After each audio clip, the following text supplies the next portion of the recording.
division of cricket. St. Joseph's College were champions in 2018 as well as 2019. So we'll see the most probably the college anthems will be sung.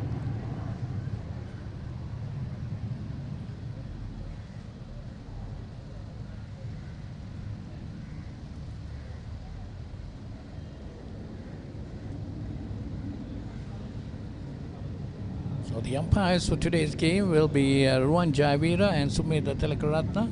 So we have the news that St. Anthony's won the toss and put St. Joseph's into bat. This game has been played for the Murali Vaas trophy since 2007.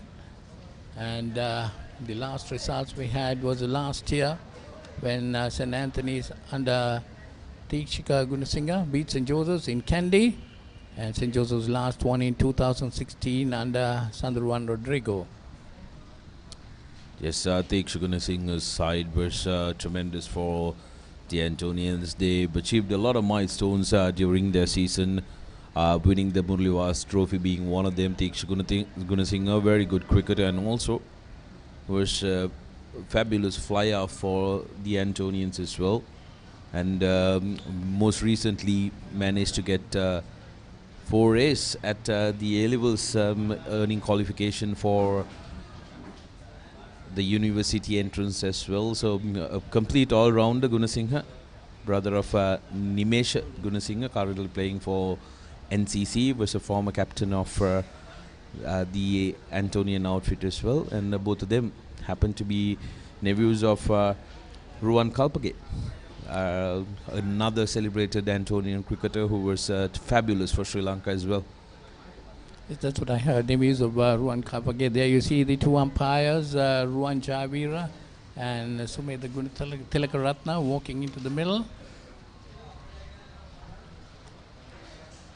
Well, the Antonians might take the field, so and the Josephian openers will follow. So it's the 108th encounter for this St. Joseph's versus St. Anthony's game. St. Joseph have won 44 of those encounters, while St. Anthony's have won 9. 54 has been drawn. Well, interesting thing, Sudarshan, I know this game started in 1899. But in between, there's a couple of years they have not played this game. That's why this become the 108th encounter. Otherwise, it would have been 120 odd.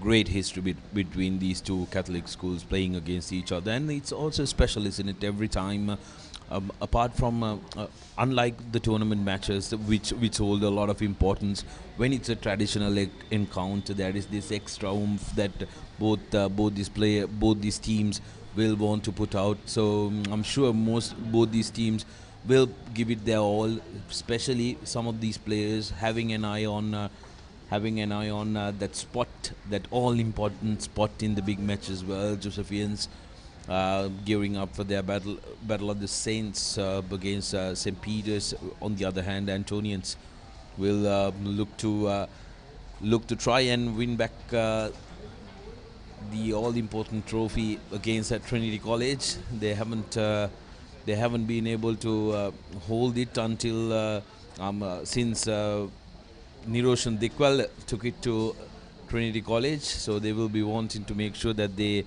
put on a good show. So both these teams will have very, very eager cricketers who would want to take that spot, and these are the kind of games that you are really tested. Yes, St. Anthony's have been having a good season.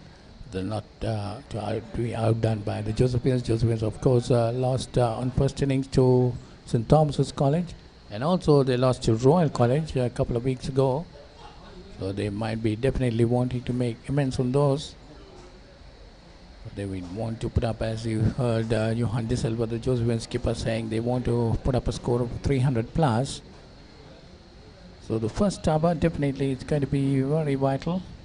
The Antonians winning the toss and putting the Josephians into bat, maybe wanting to run through the Josephian lineup. Josephians have very strong players, strong batsmen, good batsmen. Johan De Silva himself here, Dinit Jaikodi, Lakshan Gamage, to name a few. Chevron Fonseca also, the other opener. And also they have a reliable Dunitwala Alage who comes down the order. Has been one of those standout players in my opinion for St. Joseph's. Very, very young, has so much of potential. Can really go the distance if he can apply himself and keep a very good head on his shoulders. I think he'll go a long way. So Josephians filled with talent, but what's important here is going to be to make sure that they are composed in this first tower. There will be a slight advantage to the bowlers. Yes, we must not forget about Shimon Daniel. Also played a brilliant innings against Royal. He got a run out for 99. Brother of Jahan Daniel, who captained St. Joe's a couple of years ago.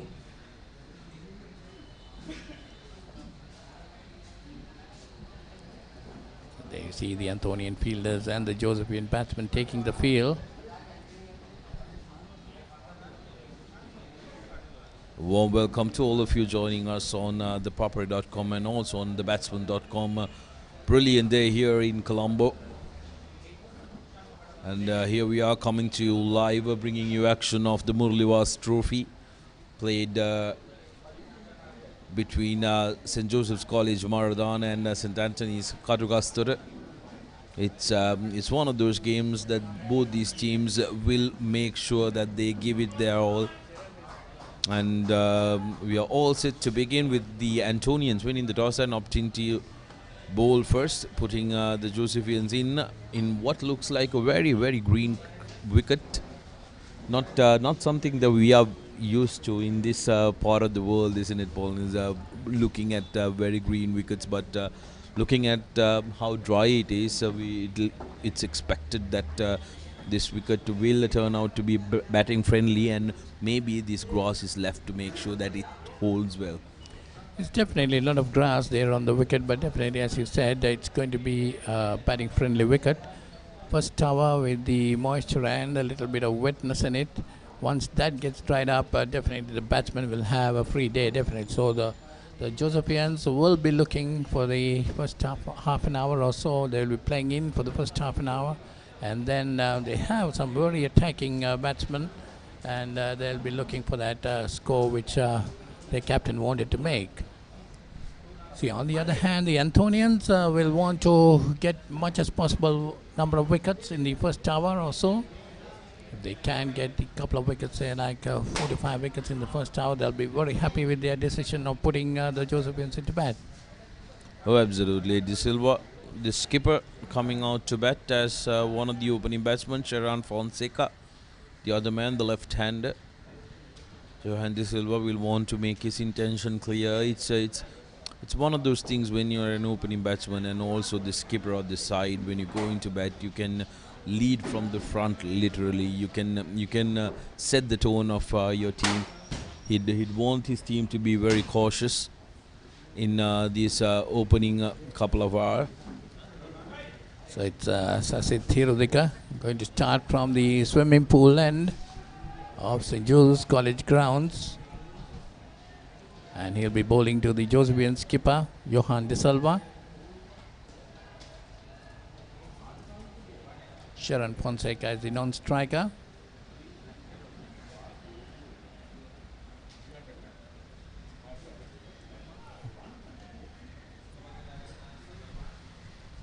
So that's going to be the first delivery.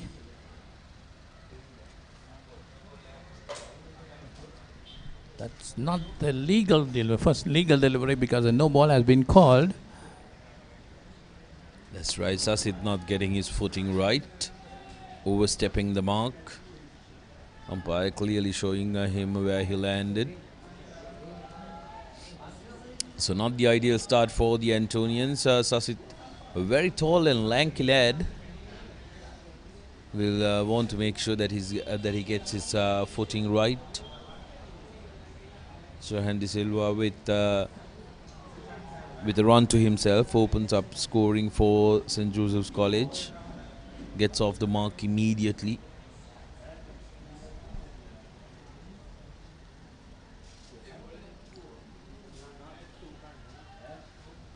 So he'll be bowling now to the left-handed Sharan Fonseca.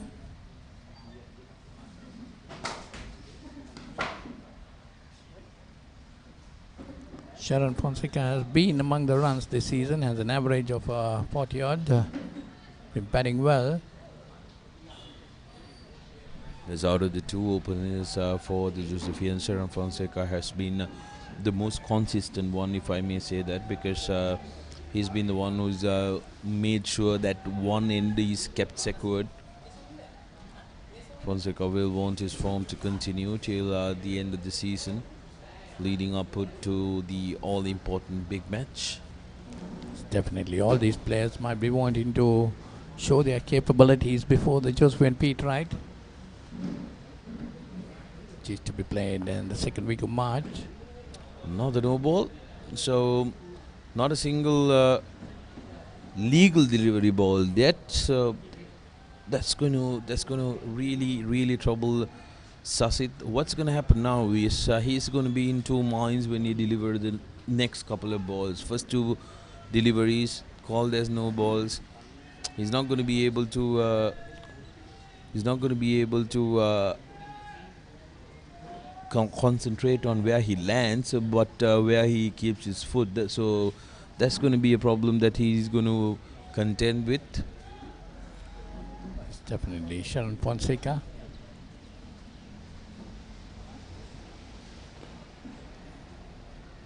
This time pushed it back to mid-off, so no run there. Out of the first four deliveries, two no balls have been bowled, and the Josephian score is 3 without loss. St. Anthony's College won the toss. Anthony skipper Mohammed Kamel won the toss and put the Josephians into bat.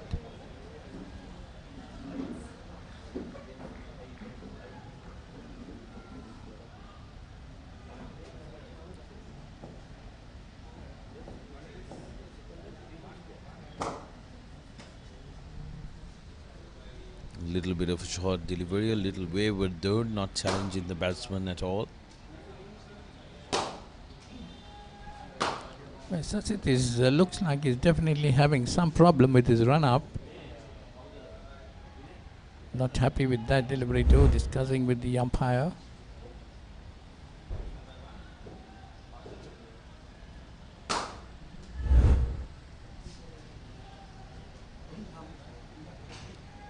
Whenever a fast bowler is not very happy, you can expect one shot.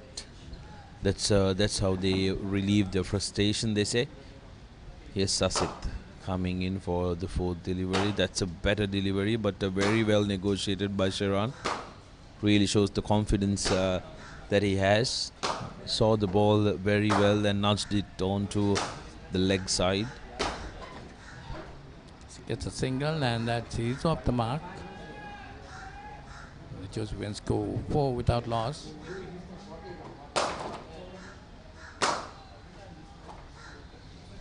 This right-hand, left-hand combination is very important for the Josephians. The skipper and their opener has been very consistent throughout the season. Johan, the skipper, has looked very much comfortable in the two deliveries that he faced. He's had no problem nudging the ball for a single and exchanging the ends. Well, Johan De Silva, normally an attacking batsman, might be wanting to crumb his attacking capabilities because he got to bat the first hour or so to safeguard the batsman. That's to follow. Definitely St. Joseph's have a very strong batting lineup.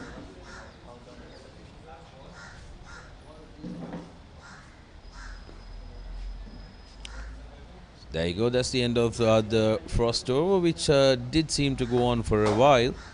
Josephians 5 for no loss.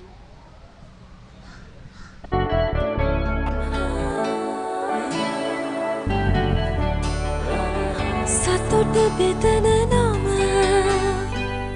ඔබ ළඟ රැඳි නම සනසුම දෙන නම එය සිංහ නම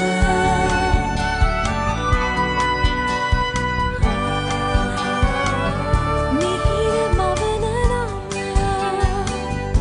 අවස නිවන නම සෙනෙහ බෙදන නම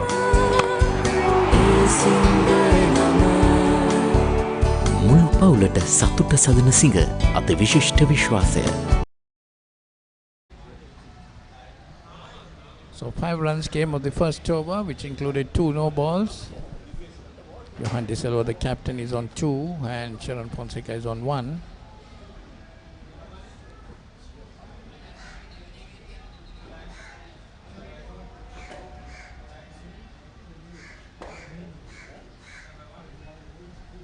Divyesh has been called into the attack from the pavilion end of the Josephian grounds. Antonians will be desperate for wickets in this opening hour.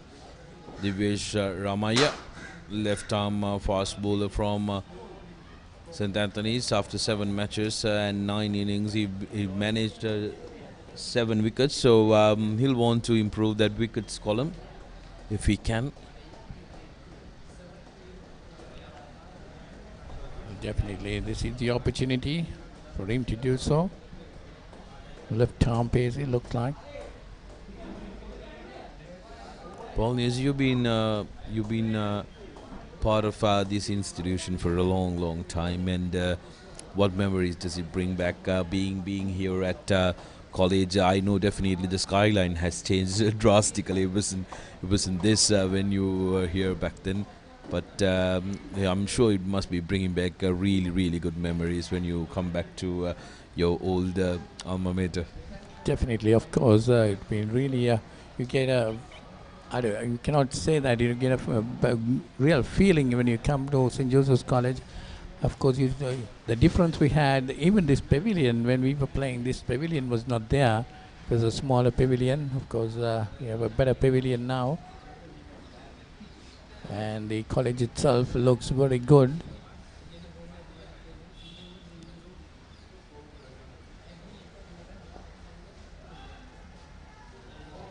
Of course, Sudarshan, now you see a lot of money there in colleges, not like those days. Absolutely, very active all-boy groups, ever wanting to make sure that they improve the facilities for the younger ones who are currently in the institutions.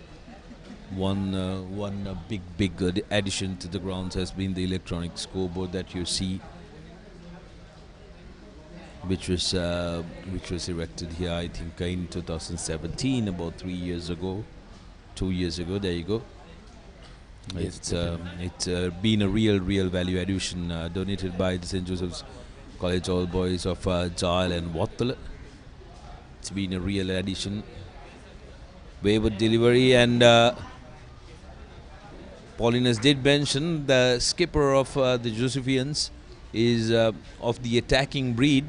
He's trying to be very decent, but when you deliver the ball like that, it's hard to keep your composure. So he did want to free his arms. That's the first boundary of this game. But definitely that went officially, but there was no fielder there.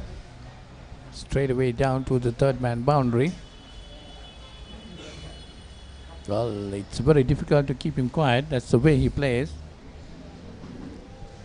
And yes, despite Johan mentioning that they want to take a look at the pitch, how it behaves in the first couple of overs, I think it's fair for him not to get bogged down and to put unnecessary pressure on himself, because you're at your level best when you play your natural game, and if your natural game is to attack, you need to take those calculated risks and not be bogged down, because when you do that, that's when you create an opportunity for the opposition to try and dismiss you.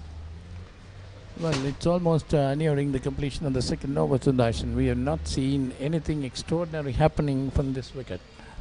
So definitely it will help the batsman. That one moved a bit. Looks like it took the edge. It's given out.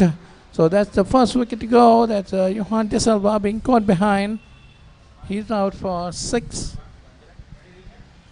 Well, just when Napoleon said we don't see much happening from the wicket, one delivery, there you go, slight movement there, and Johan De Silva falling prey to playing away from his body, and that is exactly what the Antonians are looking at. First, delivery that was slightly wavered. Johan pounced on it, so the Antonians would have felt and smelt that there was an opportunity, but Johan De Silva departs for 6.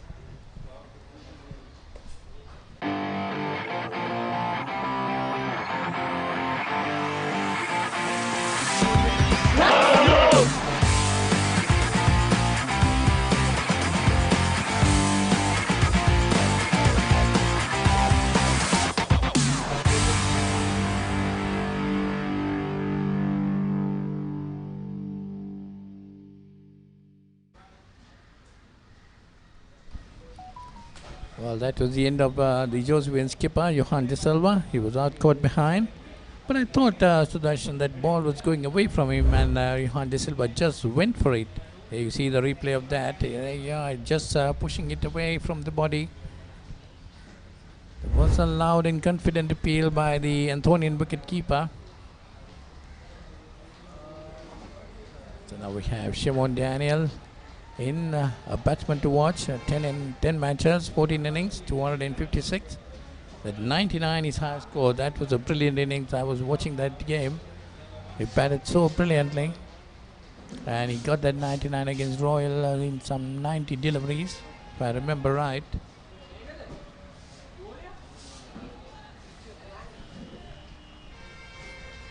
Daniel has a very, very big responsibility now to make sure that he holds this innings. His captain has departed for a low score of 6 runs. That's the end of the second over. Josephians 9 for 1.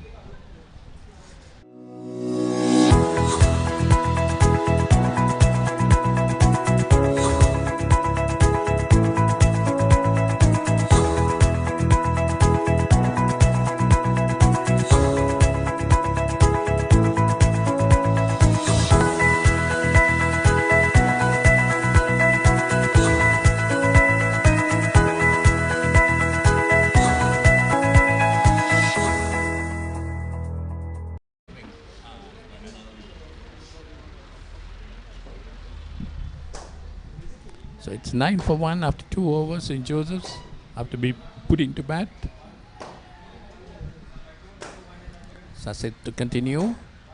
Ball the first over, giving away 5 runs. And that's nicely driven by Sharan Fonseca. Straight into the boundary, 4 runs.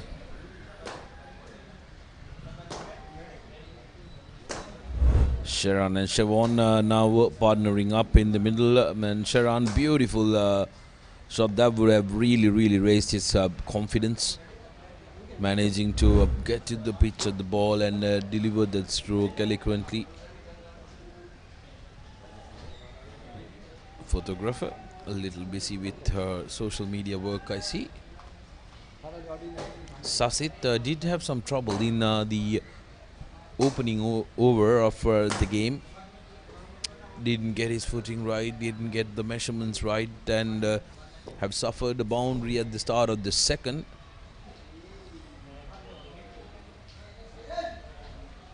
Once again, another no ball. He's definitely having some problem with his run up. I think it's this is the time the skipper needs to come and have a little bit of a word with him to tell him, try and relax, mate. It's all right. It's just the second over. You need to try and settle down, because if he's going to have that at the back of his mind, we are not going to see the best out of him. It's going to really bother him, because he's always going to think whether he will bowl another no ball. Maybe he needs to take a step or two further and make sure that he bowls a little short. Let's see whether he's managed to fix his troubles. Yes, much better this time. Legal delivery, getting the batsman to play at it. Sharan Fonseca, on the other hand, will be very happy to take all the time he needs. He's gotten a boundary off the first ball of the over, and he'll be quite happy to make sure that he gets accustomed to this wicket. And they know, as he knows, as an opener here at Maradan, if he can get through the first half an hour or so, it's going to be a bat in paradise. And where else to be batting rather than inside your own school. So he'll be quite happy. Definitely, you got a fast outfield also, so there'll be plenty of runs. All what you got to do is to stick around there. So that's 2 more runs to Sharon Fonseca. Takes him on to 7. And the score moves on to 16. Played a little awkwardly, uppishly, but falls in no man's land. A little bit of a jumble by the third man, giving way for a couple to be collected. 7 of these overs so far. And Sharon Fonseca is looking very steady in these opening exchanges. Same cannot be said about Sasid, though he's really struggled in these 2 overs that we've seen him. Yes, he should not be, as you said, Sudarshan, he should not be thinking about the no ball. He should just come and bowl. But he has to bowl. Tall, very lanky, right arm pace bowler. If he goes to think of the no balls, then definitely, as you said, he's not going to help him at all.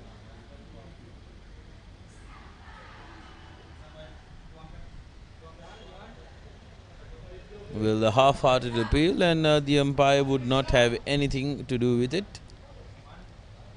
Knew it from the get-go. Let's try and take a look at the replay. The batsman having a laugh at it. I think it bounced there. Oh well.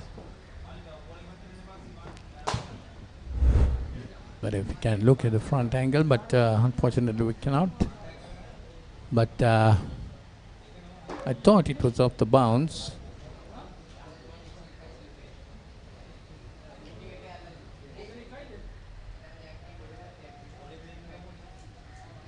The umpire was clearly not interested, and I think the men behind the wicket weren't entirely convinced themselves as well. It was a half-hearted appeal. Final delivery of the 3rd over, as the Josephians have climbed up to 16 for the loss of 1 wicket. මේ ගෙදර ඉන්න අලුත බැඳපු ජෝඩුවක්. මේ දෙන්න 4 දෙනා වෙලා. මේ ගෙදර ආච්චිසියයි ඉන්නවා. මේ ගෙදර වැඩි හිටියෝ දරුමුණුපුරු ඔක්කොම එකට ලොක්කු පවුලක්. දැන් ඔබේ පවුලේ සමාජිකයන් ගණනට කැලපෙන ප්‍රමාණයේ සිංහ රයිස් කුකර් එකක් මිලදීගෙන විදුලි බිල අඩු කරගන්න. රයිස් කුකර් කිව්වට කිරිබත්, බුරියානි, සුප්, වටලප්පන් ඇයි එළවලු තම්බන්නත් පුළුවන්. සිංහ රයිස් කුකර් පවුලේ ගානට විදුලිය සුරකේ. So it's 17 for 1. 17 for 1 St. Joseph's after 3 overs. Sharon Fonseca is on 8. And Shimon Daniel yet to open his account. Shimon Daniel is on the non-striker's end.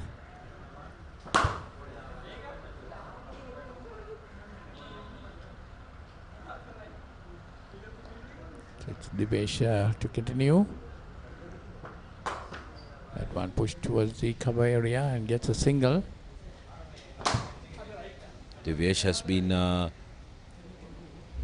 success story for Antonian so far, managing to get the prize scallop of Johan De Silva. There you go. That's that was the loud appeal. Not entirely convincing, is it? But I think Sudarshan, that went off the bounce to the fielder. Umpire saw it very clearly. That front angle shows it very clearly. Absolutely. But the slip fielders and the wicket keeper might not see it properly. And also, I think the bowler wasn't that excited as well. That tells you a story. Otherwise, oh well, seems like it's contagious. Bowling no balls. Divesh, the man this time, delivering an illegal delivery. The Antonians having trouble getting their foot in here in Maradana.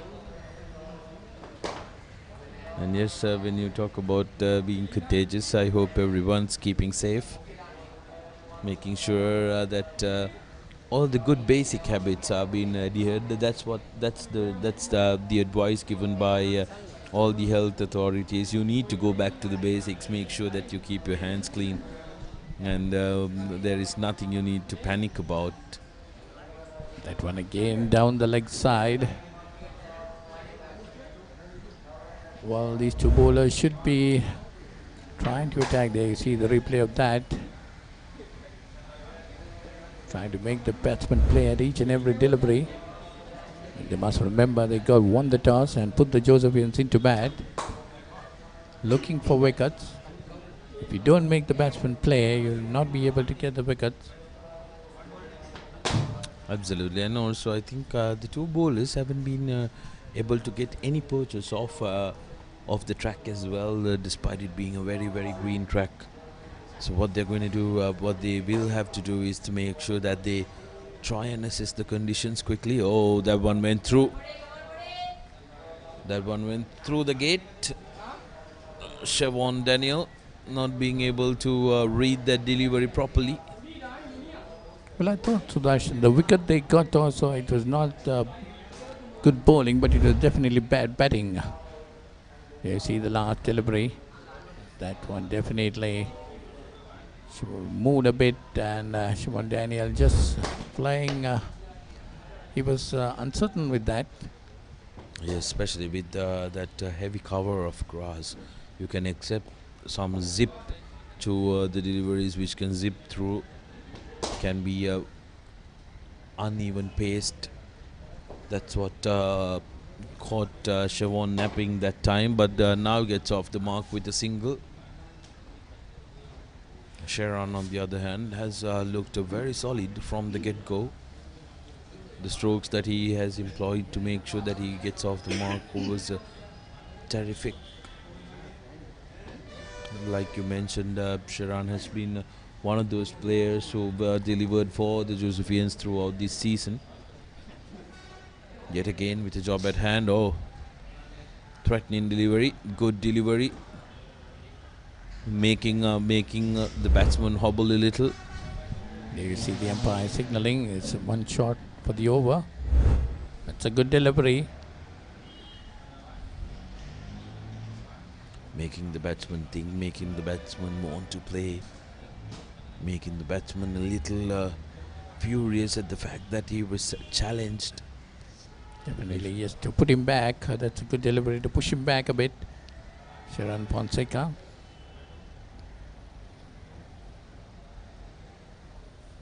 But this time a little wayward and wide. That's the end of the fourth. St. Joseph's 20 for the loss of 1.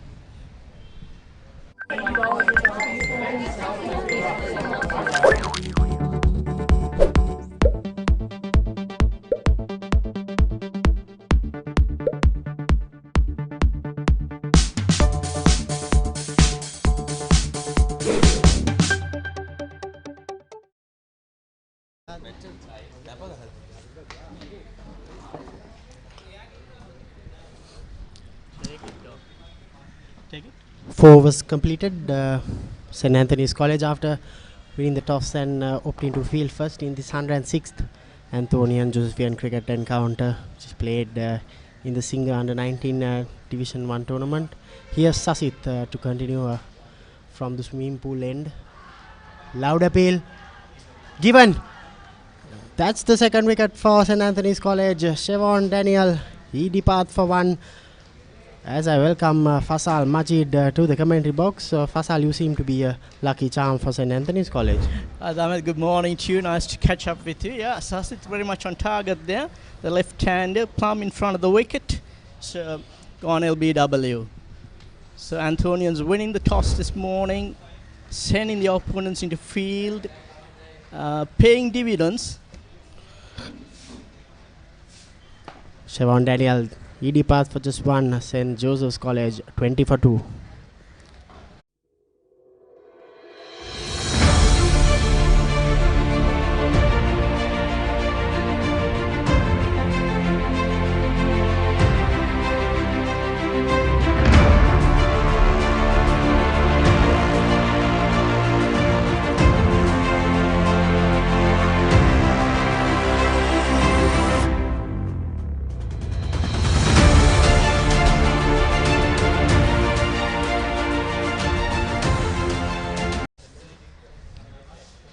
excellent start from the Antonians here at Dali Road. That was the challenge for St. Joseph's College to play out this first over. That was pitched on the leg stump, but good decision there by the umpire.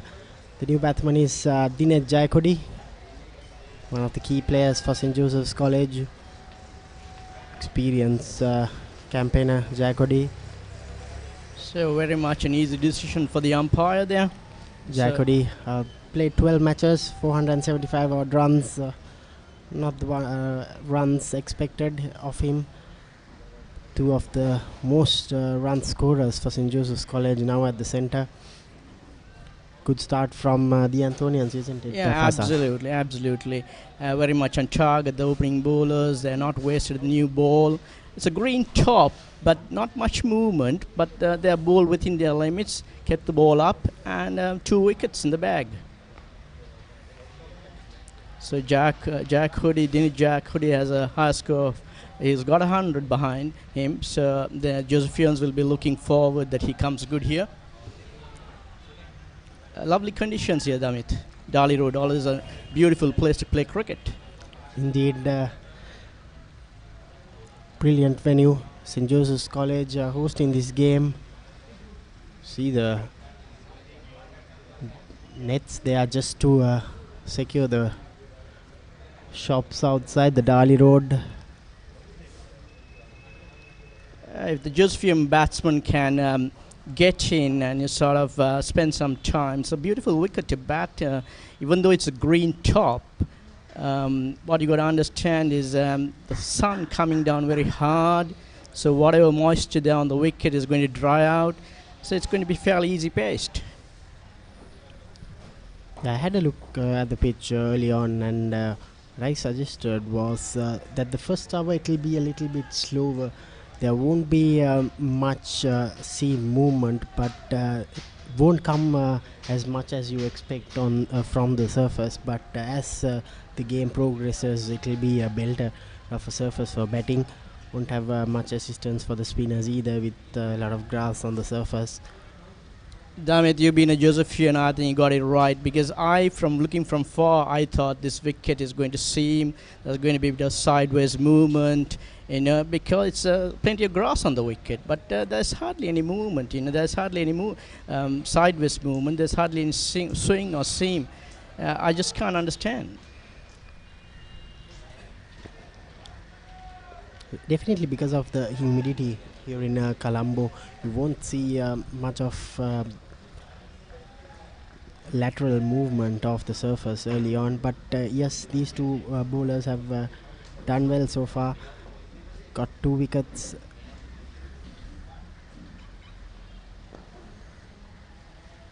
That's played beautifully. Just a single. He clipped it off his legs to the mid-on fielder.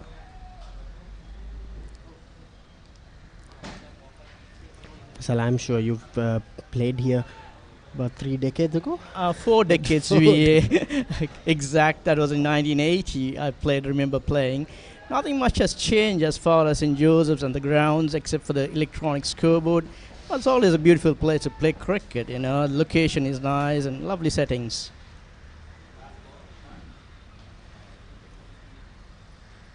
Wayward delivery to end the 5th over. St. Joseph's College 23 for 2.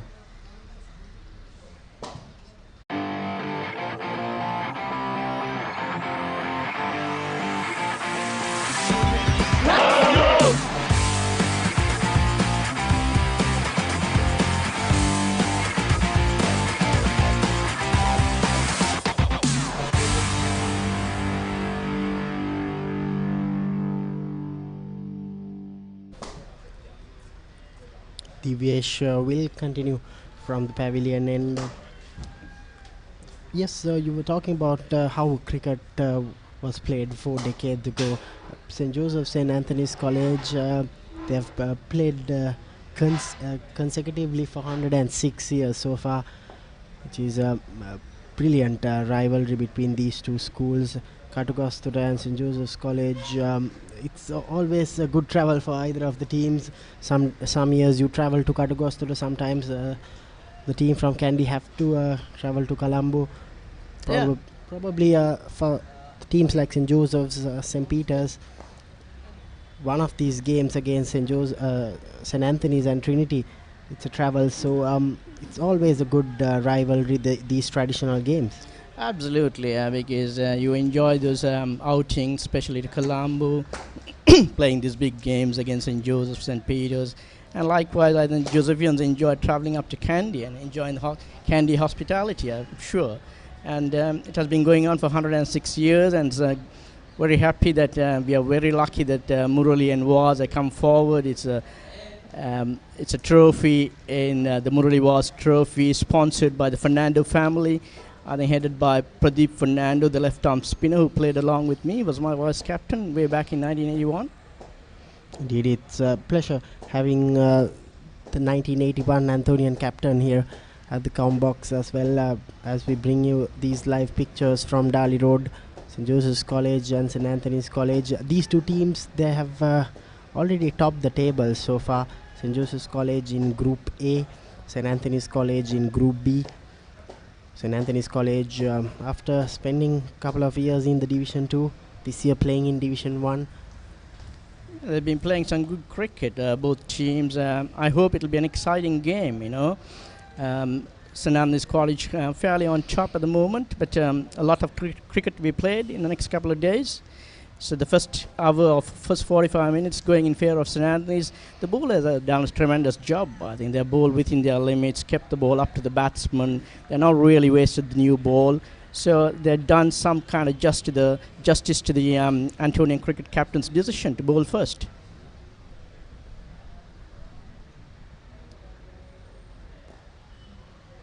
Fonseca now, who's on 10, has gone past that 600 run mark. He started off this game at 591. Wicket-keeper batsmen have been in good form for St. Joseph's College. Plenty of batting left in the Josephian lineup, but still the past 3 games St. Joseph's College have lost on first innings to Royal College, Trinity College and St. Thomas's College, so they need a first innings win heading into those big match times. St. Anthony's College, but they have been winning outright games. Chipped uppishly, but no harm done there for Fonseca. So Jamit, talking about first innings, this trophy is not played for a first innings. What you got to be now try to, the trophy is very much at Katugasthota, you know. St. Anthony's will do everything to retain the trophy, and St. Joseph will go all out and try to regain the trophy. So the match has to be an outright win for St. Joseph's College to regain this trophy, right? Yes, after it was initiated in 2012, 11 and 12, if I'm not mistaken, St. Joseph's College have won it a couple of times, but St. Anthony's College, they won it for the first time last year under Diksha Gunasinghe at Katugasthota. That ends the 6th over. St. Joseph's College 24 for 2.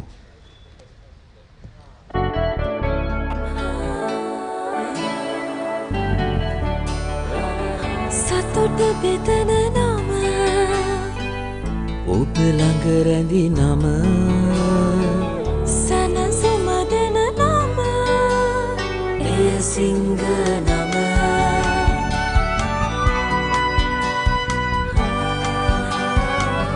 මිහිර මවන නම පවස නිවන නම සෙනෙහ බෙදන නම සිංහ නම මුළු පවුලට සතුට සදන සිංහ අති විශිෂ්ට විශ්වාසය. Sasit Hirudika will continue. Just 2 slips in place for Hirudika. Seems to be having a very good slower delivery, Fasal. Back of the hand delivery from Hirudika. He's mixing it up quite well, but I'm a bit surprised that they took off one of the slip fielders because on top, it's just the 7th over in progress, 2 wickets gone. They should be persisting for another wicket, you know. Try and get an edge somewhere in another catching position. That should be a slipper. both these teams are missing out some of their key players. St. Joseph's College, they don't have their last year's captain Shane Daniel, who's on national duty in South Africa, while St. Anthony's, they are missing out Chamindu Wickramasinghe, who's also injured. No ball there, front foot, no ball, not for the short delivery. A bit surprised. So many no balls being bowled so far by the two by the two Antonian fast bowlers. But disappointing that way. That's his fourth no ball. Hirudika, as a fast bowler, you need to get those basics right, especially in these types of crucial encounters. Just wasting energy, effort, especially in these wet, very hot and humid conditions in Colombo. And also I feel that he's overdoing the short ball a little bit more. As a fast bowler, you got to be bowling fast most of the time, You can, the odd slow ball is okay, but you got to keep that hitting that line, just on this off stump, a little bit outside the off stump, middle and off, bring the batsman into play, asking questions, and try and get the ball to move and bring the slips into play.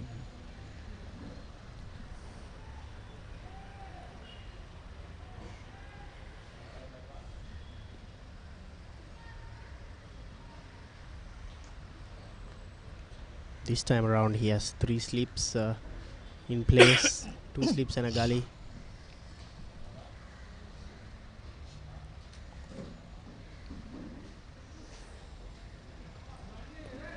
Poor fielding there by bad bounce for the wicket keeper. Nevertheless, 4 runs. He should have done put his body and try to make an attempt to stop it, but it was a bad bounce, but still he could have made an effort, I think, better effort. I had a chat with the Antonian coach early on before the game. This is not their regular wicket keeper. He said that he's just a junior player. The regular wicket keeper, he's also injured, it seems. So plenty of injury worries for St. Anthony's College. I didn't know that piece of information, damn it. I didn't get a chance to go and talk to the boys, the Antonian cricketers and the coach. Most likely I will be doing that this afternoon, and I hope when I go there I'll be able to congratulate the boys more than give advice to them. They're putting a good performance by afternoon.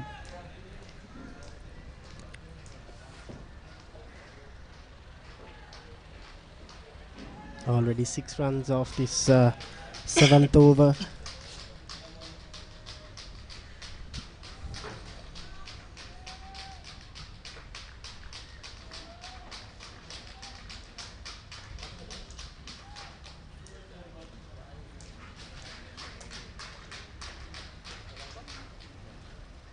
Another slower delivery by Hirudika. St. Joseph's College. They've played 12 matches this season, 7 tournament matches and 5 traditional games. Whereas St. Anthony's College, they have only played 8 matches so far. 9 matches to be exact.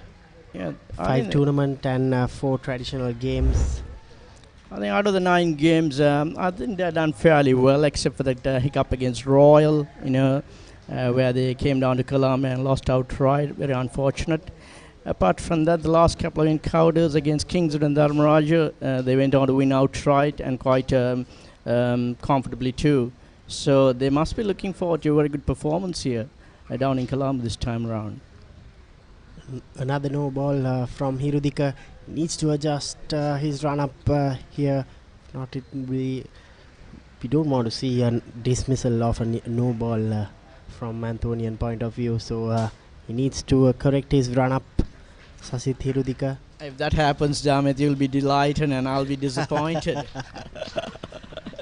I hope that doesn't happen for the sake of cricket and for the sake of Antonian cricket, for the sake of cricket and sake of this young fast bowler. He's toiling hard, but a lot of things. He got to get the basics right. Overstepping time and again, that's not a good thing. Jayakudi, he scored 1,000 runs last year, but this year only have managed 400 odd runs. Lot expected of him as the 7th over is ended here at Dali Road. St. Joseph's College 32 for 2.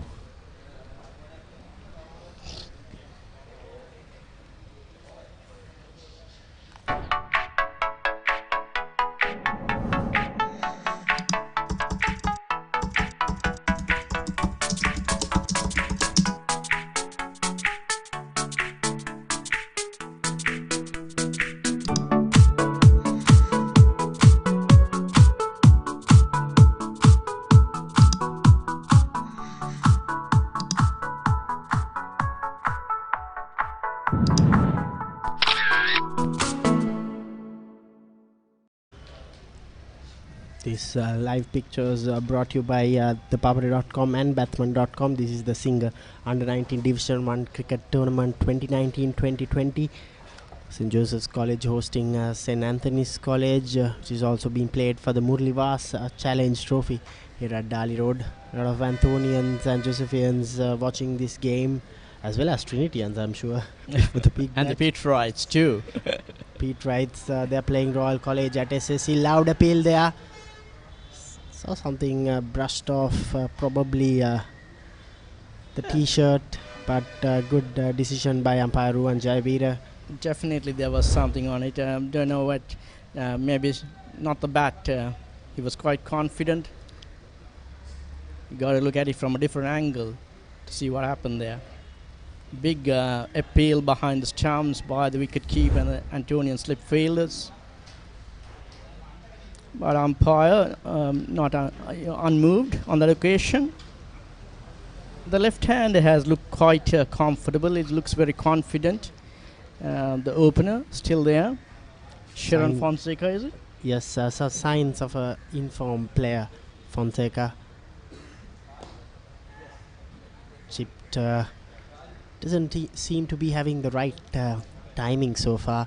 That's what I noticed early on with the surface, Fasal. You see a lot of grass, but you won't have that same carry through. Seems to be struggling with timing the ball. He seems to be a player who loves having the ball come onto him. I got to agree with you, Damit. The ball holding up a little bit, isn't it? Not really coming onto the bat nicely so that you can go through with the shots. And that time he kept low. So just 1 hour into the game and nothing much. I think the grass, all that grass has been very misleading. You know, the captain, of course, went by the tinge of grass on the wicket, and luckily for him, 2 wickets there. The bowlers have done their job to some extent. Yes, St. Joseph's College, they need to somehow put up a good score. They have plenty of batsmen left in their ranks. Vice Captain Lakshan Gamage, Dunit Pellalage, all informed players. They have the likes of Shevan Rasool, Sadish Jayawardena, Dinal Anurad, plenty of batting left in the Josephian lineup. But what's important is to play out this session. It's a solid start. Yeah, it's a very strong Josephian batting lineup. Of course, and Sanand is very strong in their bowling. You know, their main strike bowler or their main weapon is their left arm slow spin bowler Nimnak Jayatilaka. All eyes will be on him, how he performs. Last year, I believe he sort of spun St. Anthony's to victory in that game against St. Joseph's in the last session of play. So he'll be the major threat to the St. Josephian batting here. Good shot delivery by Divyesh there. Yes, the first... these are the mandatory overs where the fast bowlers must bowl.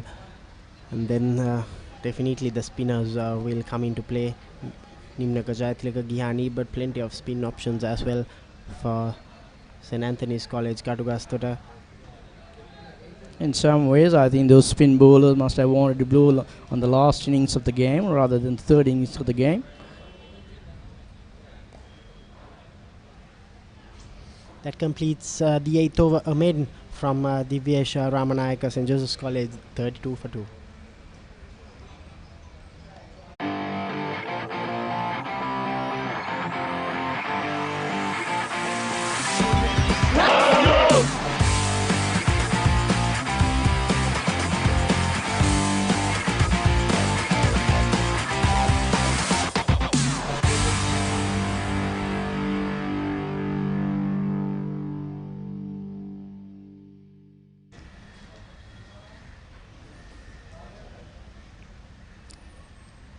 Sasit Hirudika will continue.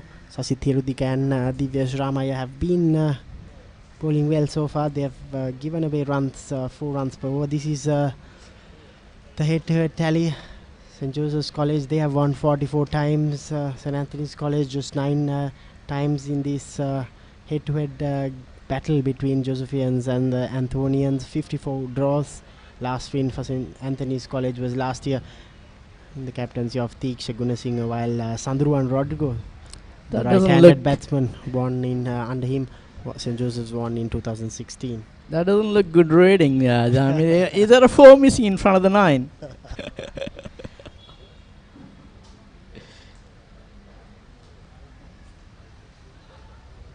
If I may disappoint you, Fasal, even we won in 2013. Really? Here at Dali Road.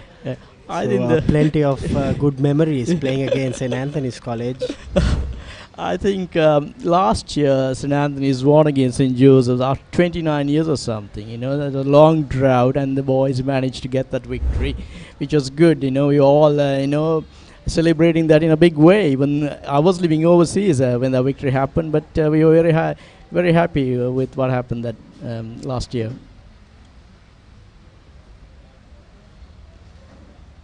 Another no ball by Sasit Thirudika. He needs to get this corrected. Coach Sunit Gunatilaga will have a lot to say to his premier fast bowler. Well, Cannot continue to bowl like this, isn't it? 1-2 is fine, but not 6. Yeah, absolutely. And he's into the fifth over, and he's bowled 6 new balls, and he must have been doing this at practices too. You can, if you are doing that at practices, that's what you carry forward into a game. You don't just carry forward something into a game. So maybe it was not corrected at practice. It was overlooked. So you can't do much when you come into the game. Indeed, you practice what you play in the middle. That's what's important for all these youngsters. Very good captaincy by Mohammad Kamil. He has brought in a short leg fielder just to help out his tall, lanky fast bowler, just to give some pressure to Sheran Fonseca. Yeah, that's good thinking on the part of the Antonian captain Mohammad Kamil, putting a bit of pressure on the batsman. You know, make him think twice how he goes about at the middle.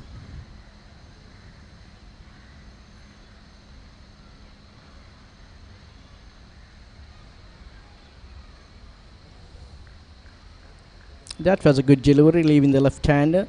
Got to pitch it up, you know, get the batsman to come on the front foot, you know, that off-stump line, middle and off, on the off-stump, little outside the off-stump, probing length and asking questions from the batsman. That's what you got to do as an opening bowler, like what the Hadleys and Sean Pollock and Glenn McGraw and Josh Hazel would do. Ball after ball, delivery after delivery, asking questions from the batsman. No relax, the batsman can't relax. Wayward delivery down the leg side.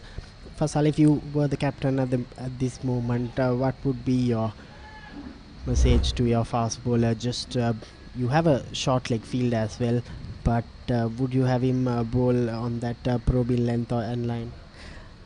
All fast bowler, they got to do the basics right. You know, they got to keep it on that line, that corridor of uncertainty, that bowling into the channel. You know, get the ball on the off stump, outside the off stump. You know, keep asking questions. Don't let the batsman. You got to get the batsman play, all the time. Not allow them to relax. Much better delivery there by Hirudika.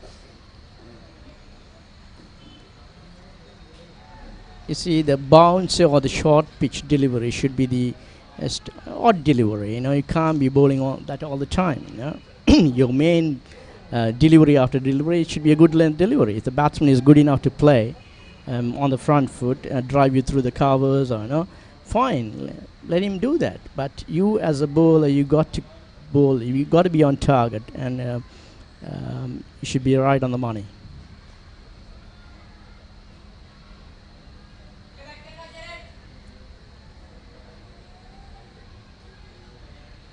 So far, these two have somewhat countered these two seamers, Sheran Fonseca and Dinet Jayakudi. After the dismissal of Chevron Daniel, they have been a little bit watchful, not going for those expansive strokes, because St. Joseph's College, these batting lineup, they are known for their big strokes and how they play aggressively throughout the first few overs. That ends the ninth over. St. Joseph's College 35 for 2.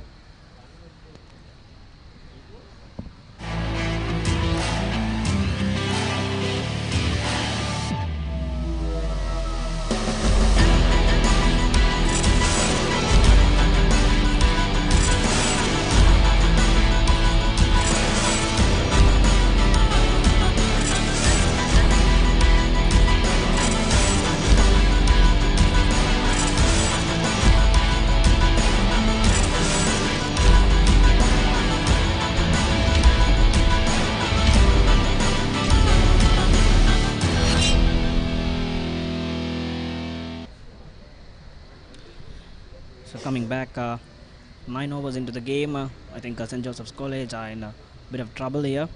At Dali Road, Sheran Fonseca, their leading run scorer, is at the strike and assuring them something out of this game. And Divyesh Ramaya 1 for 8 in 4 overs. It's been a pretty impressive opening spell by the Antonian opening bowlers. They did make the batsmen think very carefully, but they only bowled 9 overs in about 1 hour's play, so that's slow going.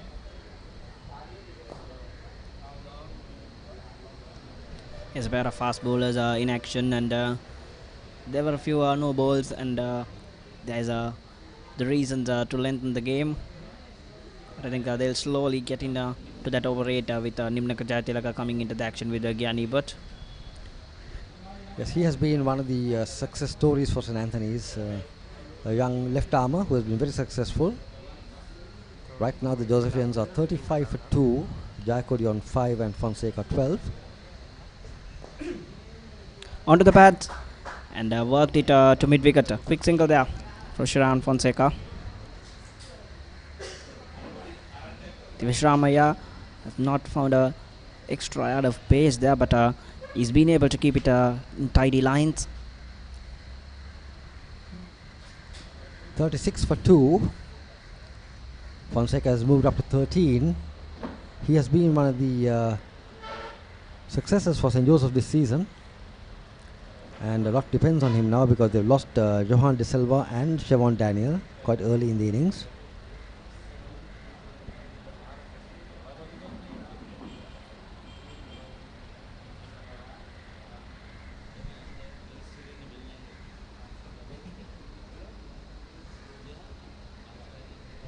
Short and whipped. That's a beauty from Dinet Jayakodi. He likes it in that region. That was very short, and at that pace Jayakodi had enough time to get on his back foot and hammer it to square leg for 4. That was a welcome boundary for the Josephians. They have been starved for boundaries this morning.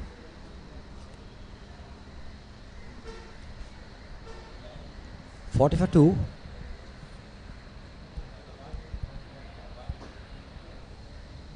Jayakodi, the man in form for St. Joseph's College. The best of 101 this season.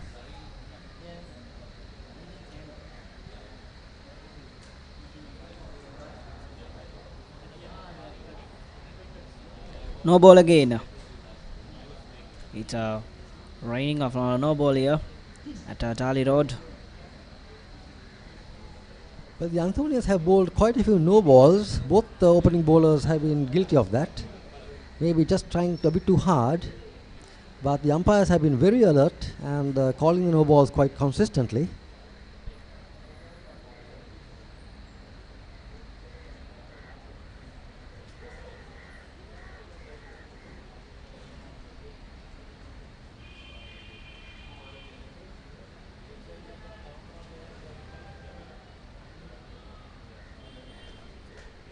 The sun has gone behind a cloud. Very pleasant conditions at the Dali Road.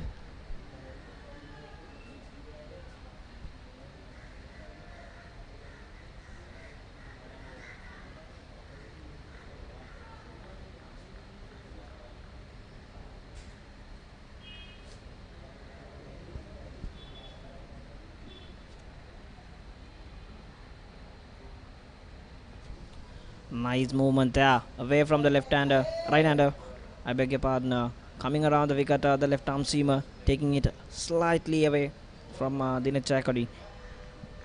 Just moved from over the wicket to round the wicket and was immediately on line, and Jayakodi was beaten all ends up with that delivery which moved away quite sharply.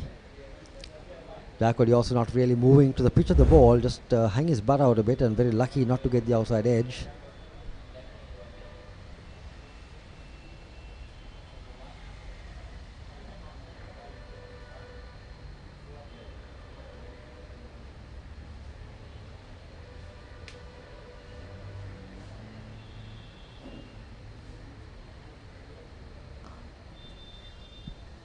This time shuffling across to smother that swing, but not get the need of the bat there from Jayakodi. St. Joseph's 41 for 2. They lost the toss this morning but were asked to bat first. They lost the wickets of De Silva and Siobhan Daniel. And now it's Jayakodi and Fonseca trying to revive this Josephian innings.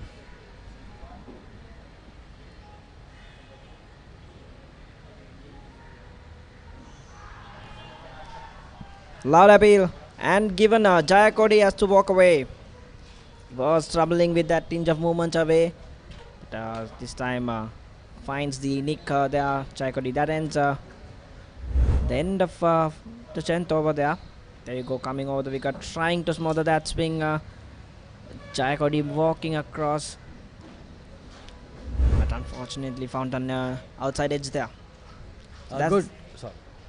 Good delivery from Dinesh. Coming round the wicket, he had been troubling Jayakodi with that little away movement, and this time Jayakodi went for a big stroke and got the outside edge. Out for 9.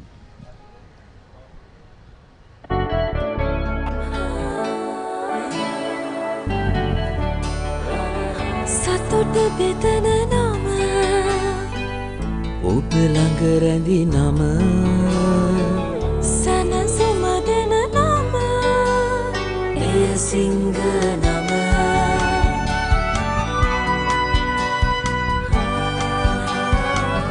මිහිර මවන නම පවස නිවන නම සෙනෙහ බෙදන නම එය සිංහ නම මුළු පවුලට සතුට සදන සිඟ අත විශිෂ්ට විශ්වාසය.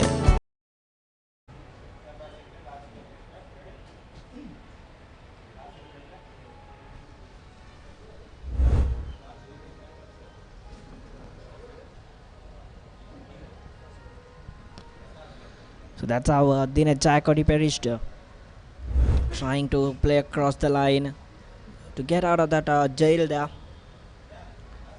and that brings the new man in.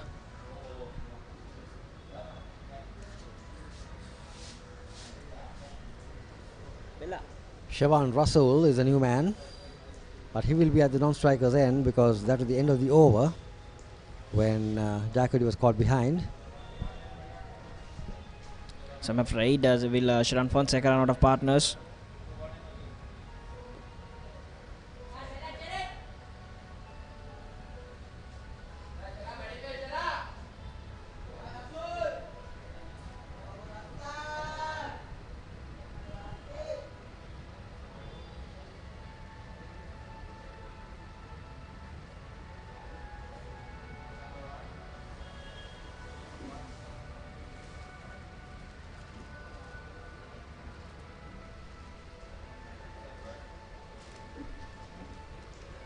Two slips and a gully for the new batsman.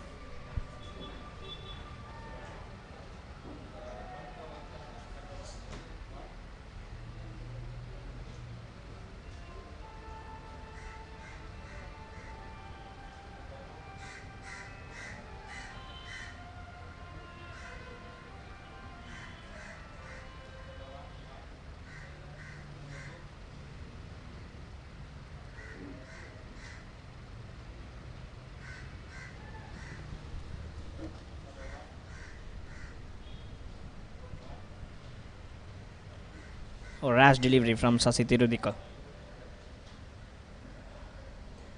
Wide signaled by the umpire. A bad first ball to the new batsman, which would make him play as much as possible.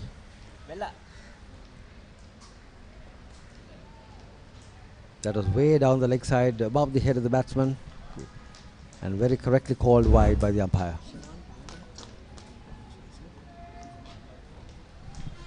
So Shivan Rasool has been out of the scene for a while, and this is the first match of the season for Shivan Rasool.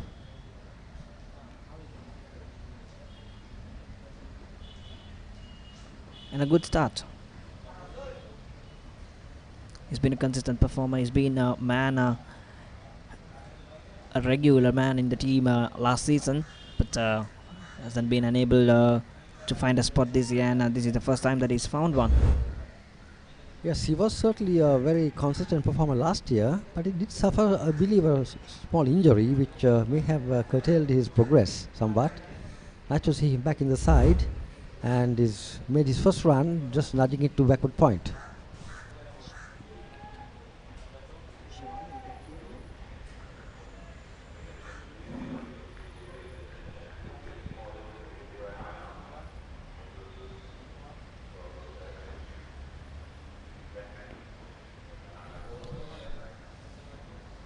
And another no ball. I think they'll have a big trouble trying to keep it within the over 8. Because if they're going to bowl 7, 8 or 8 bowled overs.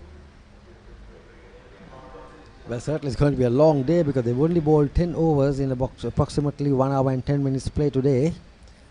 They've considered 14 extras, so many no balls and a few wides as well.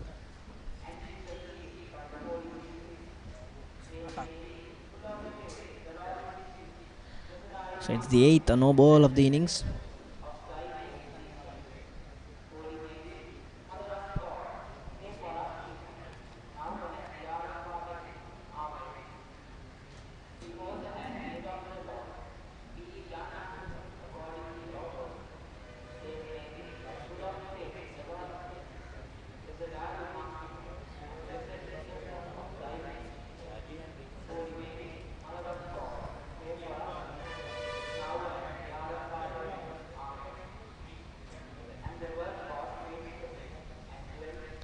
So that's a prayer going out at St. Joseph's College. The routine prayers. And that is ill to play. Not good stories for St. Anthony's captain.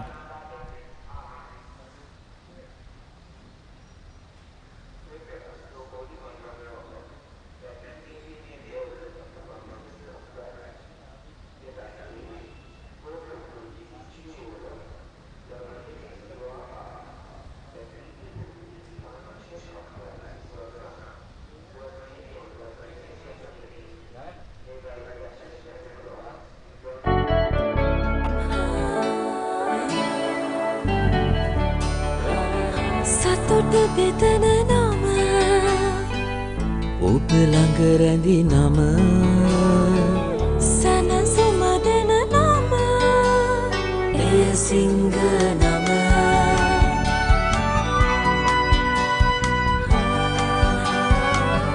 මිහිර මවන නම පවස නිවන නම සෙනෙහ බෙදන නම එය සිංහ නම මුළු පවුලට සතුට සදන සිඟ අත විශිෂ්ට විශ්වාසය.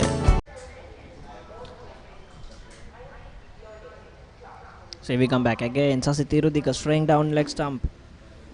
It's not very comfortable in the last couple of overs. Maybe tiring a little in this heat, but he's bowled just bowling his 6th over, but it's taken quite a while doing it, and Josephians have been blessed, have been very lucky to have got a couple of extras due to no balls and wides. 45 for 3.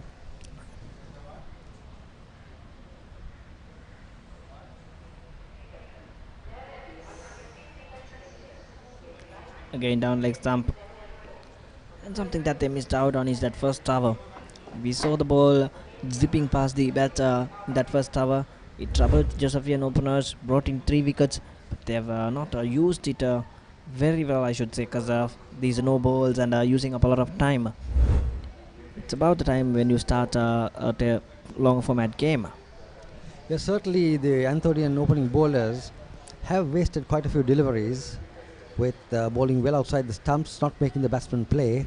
They've taken 3 wickets, very, very important wickets at that, but they need to be more consistent and disciplined. Well bowled. Oh, that's much better from Sasit Tirudika, using his height, using that just short of a length to take that bounce away from Rasool.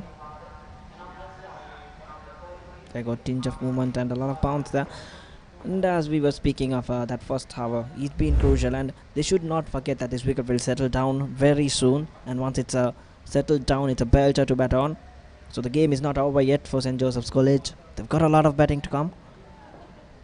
Till they are number 10, they can handle bats. Risky, but very well carved from Shawan Rasool for a boundary.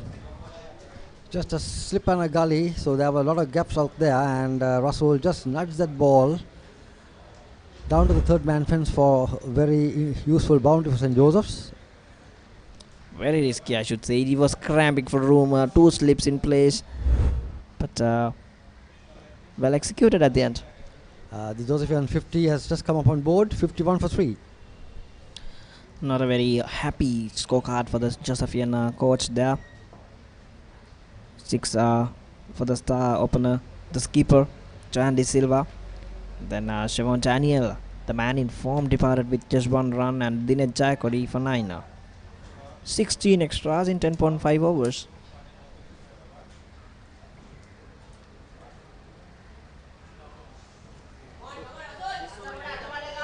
That was a nice slow ball from Saset.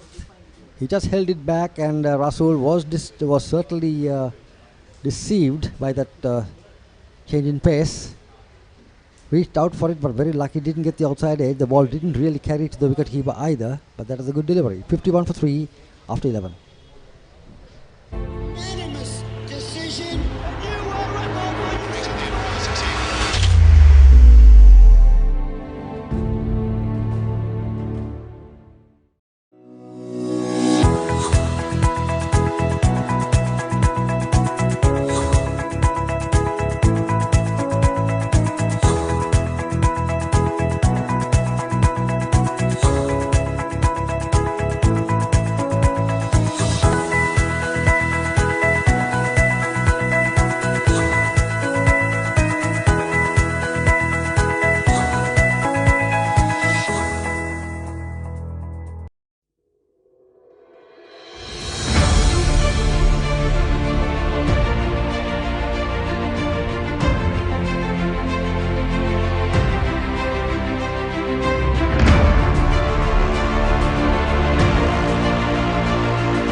සතුට බෙදන නම ඔබ ළඟ රැඳි නම සැනසුම දෙන නම එය සිංහ නම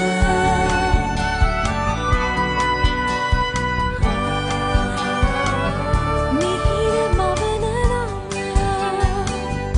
අවස නිවන නම සෙනෙහ බෙදන නම එය සිංහ නම මුල් පවුලට සතුට සදන සිඟ අද විශිෂ්ට විශ්වාසය.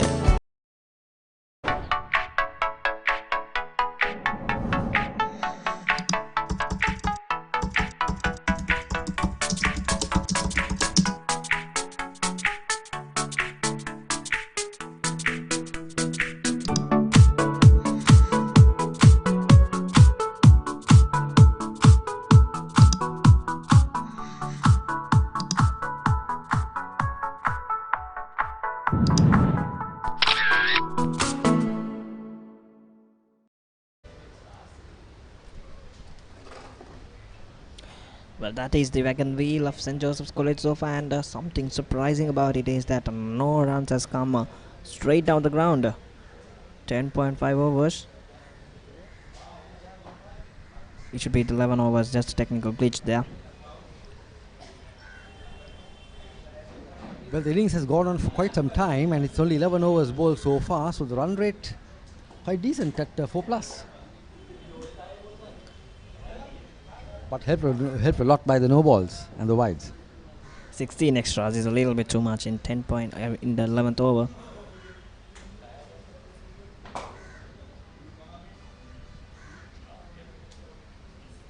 Surama here to continue.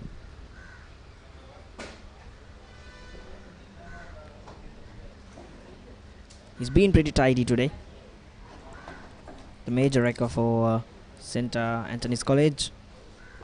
Yes, he's got taken 2 important wickets, both caught behind by the wicket keeper, Diyesh. 2 for 14 in 5.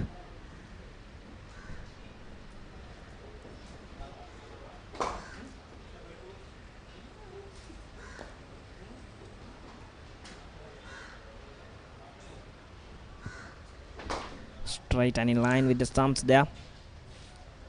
That's Nimna Tilaka, the colorsman for St. Anthony's College. Picked up 50 wickets already this season. Last year he picked up close to 70 wickets. And he'll be someone to look out for St. Joseph's College.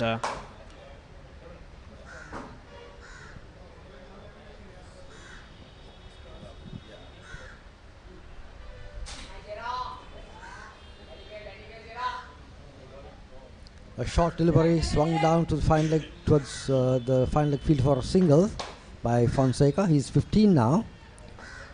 Didn't get the need of the bat, but from Fonseca.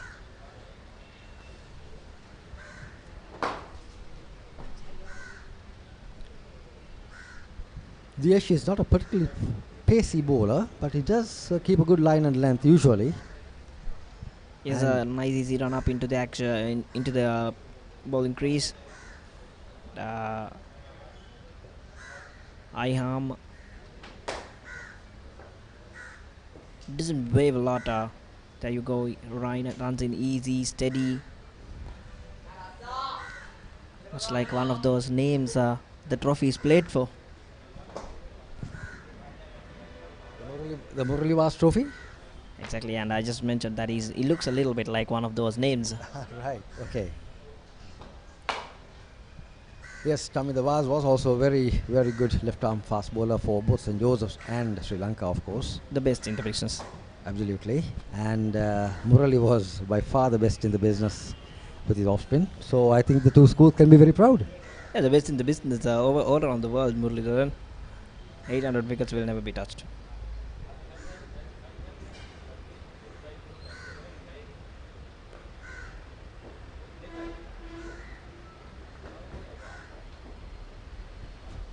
Keeping it decent and tidy. 2 slips and a gully still in for him. So this is his 6th over. According to the books, he can bowl another one on the trot. Yes, and if he does bowl that one, he has to have a 20-minute minimum break before he comes for a second spell. So this is a very crucial over for him. If he is to make an impact, pick up another wicket or 2.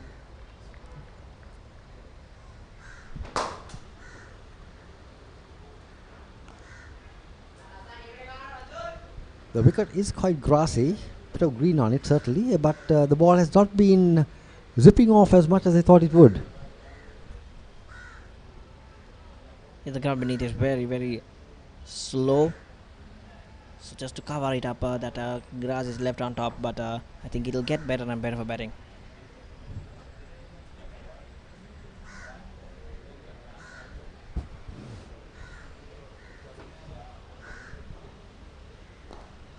Full length and firmly driven by Shawan Rasool. And that ends 12 overs into the day. 52 for 3, St. Joseph's College.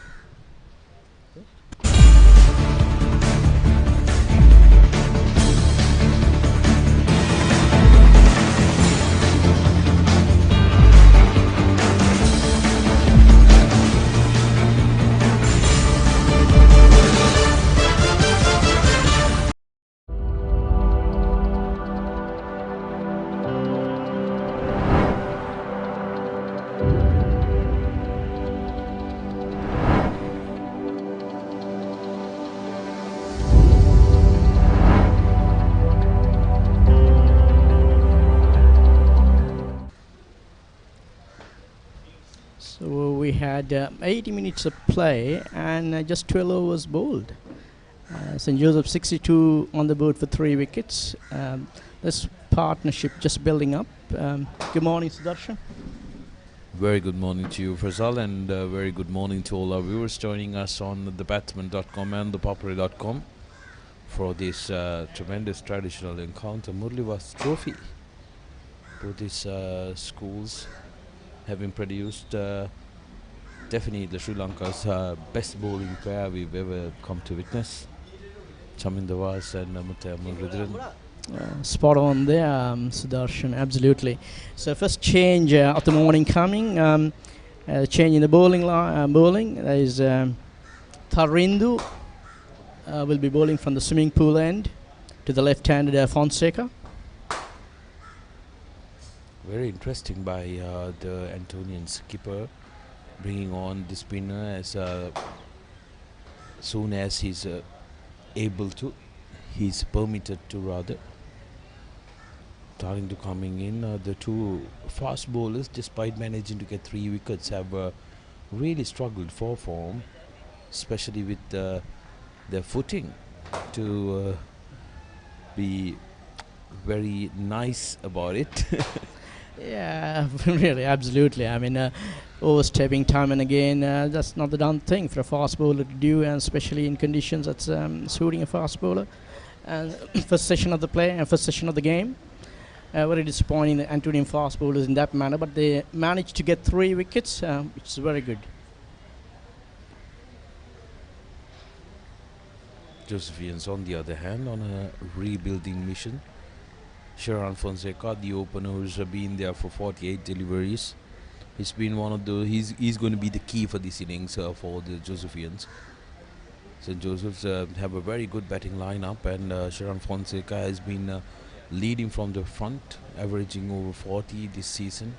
He's played very crucial knocks for them, so the Josephians will be expecting him to continue the good work. Russell, on the other hand, has he's been given the responsibility to make sure that he holds up one end, because Sharan will be entrusted in doing all the scoring going forward. Yeah, Sharon has taken his time, 15 runs in 50 deliveries. So he has dropped anchor in some way or the other. So he got to go and play a big knock for St. Joseph's here.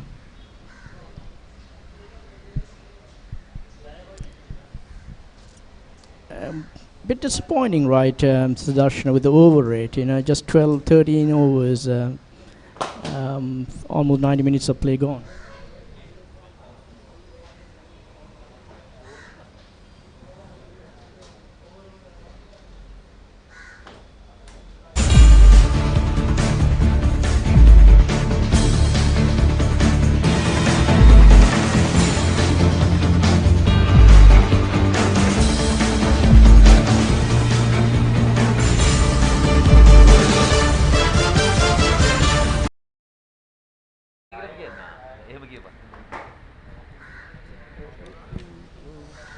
.53 for the loss of 3 wickets at the end of 13 overs. Antonians brought in a change with Tharindu coming in from the swimming pool end.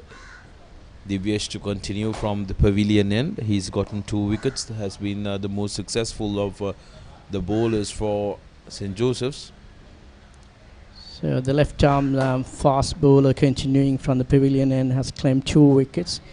Has bowled quite tidily within his limits, and got 2 very important wickets for the Antonians.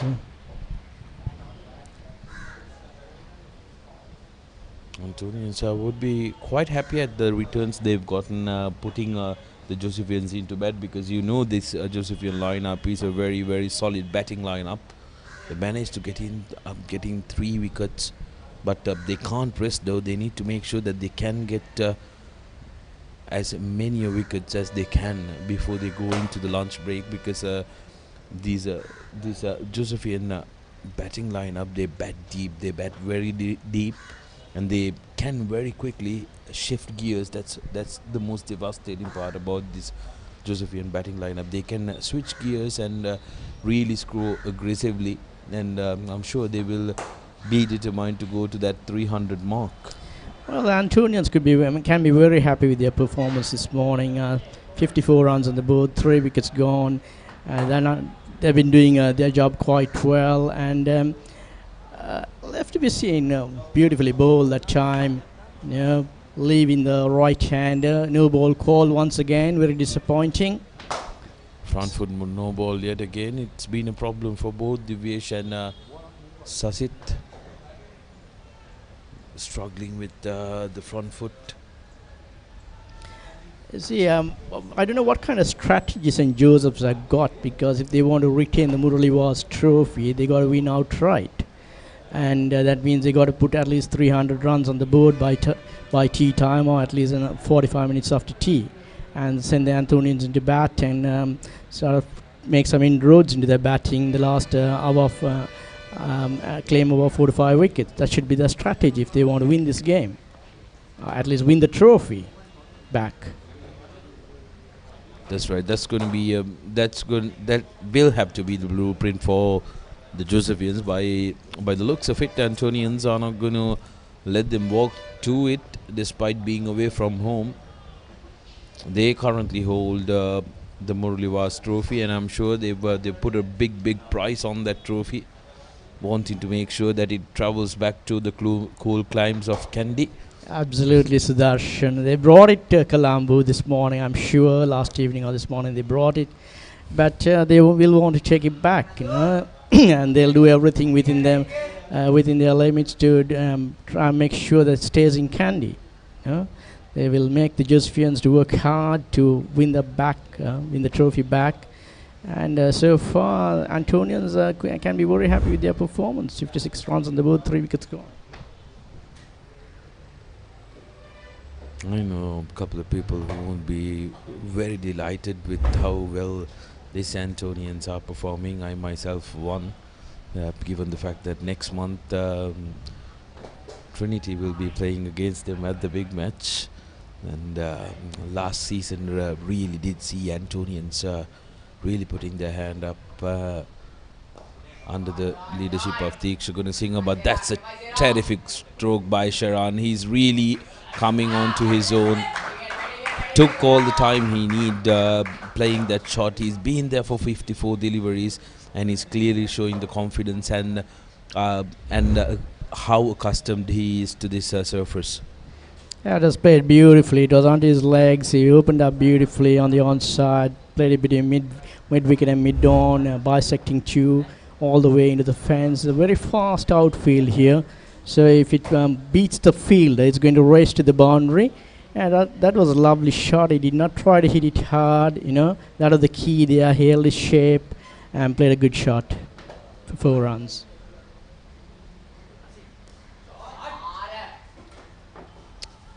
That time the bowler overdoing it a little after being taken to a boundary, but Sharan will take a single.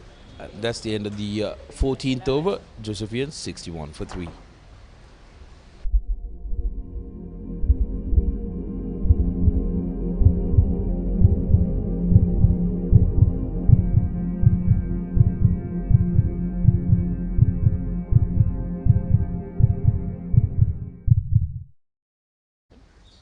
I left college in 1981.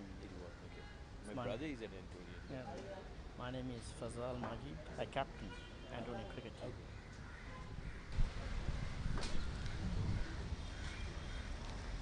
61 for 3 after the end of 14 overs. Sarindu in his second over. The spinner brought into the attack by the skipper of St. Anthony's, wanting some change, and he's bowled very well in his first over, Tharindu, only giving away a single. So the right arm off spinner operating. He'll get the ball to move away from the left-hander. The right hand left hand combination here out there in the middle. So Fonseca looking good. He's been very patient.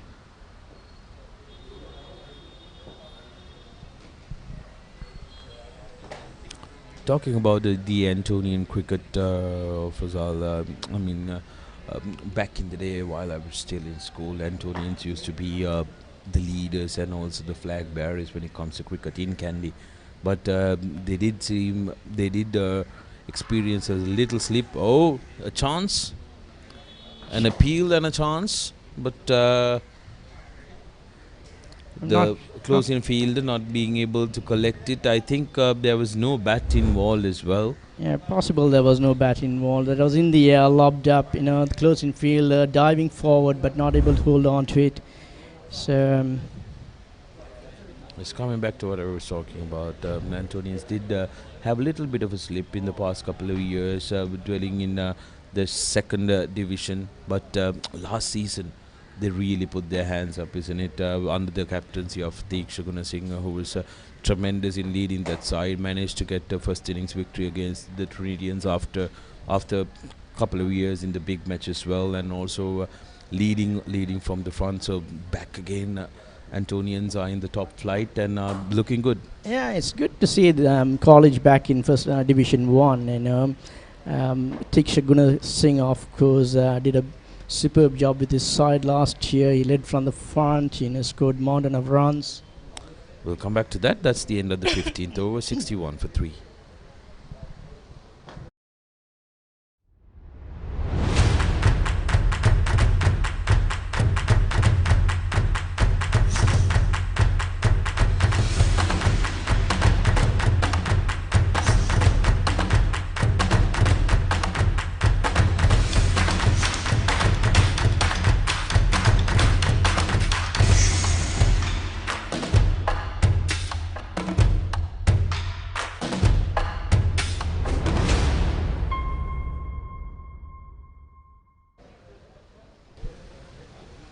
At the end of 15 overs, Josephians 61 for 3. We were talking about how it's encouraging to see the Antonians back in the top flight, and also I think what was really encouraging last year was the fact that players who could play this year were contributing heavily. So that's good. That is a very good sign for the Antonians that the future is great, and there are contributors who are very young, who can go on to contribute well for St. Anthony's. Yeah, absolutely. I mean, some of the cricketers of last year, like Sasit and Nimna Kajati, Kamil, Mahmoud Kamil, the captain, Ebert, and the boy who is away on tour with the Sri Lankan side. They performed very well last year, and could be gone, I think. Big shout, fell caught behind. Umpire not interested. So, and they got to keep the momentum going, Sudarshan. That's very important. There's no chance for letting it loose. They come back in Division 1. They've done well so far, and they got to continue the good work. Russell that time trying to be a little too adventurous, and he needs to be very careful because Sasit can entice you to try and play away from your body.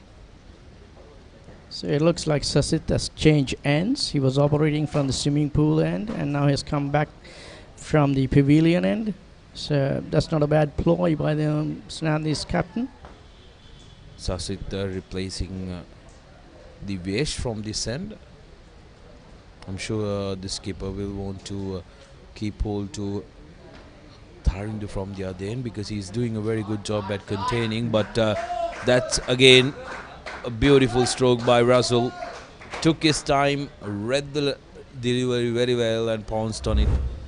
Like you mentioned earlier as well, didn't try to hit it too hard. It's just a matter of timing and perfect placement, and that fast outfield doing the rest. So he was on top of the bounce. He did not try to hit it hard. He found the gap. That's 4 runs. Beautifully timed, beautifully stroked. Found the gap for 4 runs. Good cricketing shot by Rasool. That should give him a world of confidence. He has not seen much of the bowling. He just faced 13 deliveries for 10 runs, whereas bulk of the scoring or bulk of the bowling has been faced by Fonseca at the other end.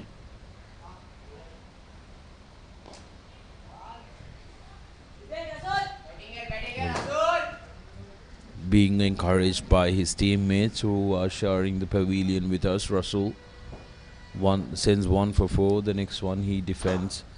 So they want him to keep doing that, because what Josephians are looking at now is to make sure that they go on till lunch without losing a wicket. Antonians, on the other hand, one big concern for all the Antonians, the over rate is going to come back to bite them if they are not going to speed things up. I think that's one reason the skipper would have opted for spin straight away as well.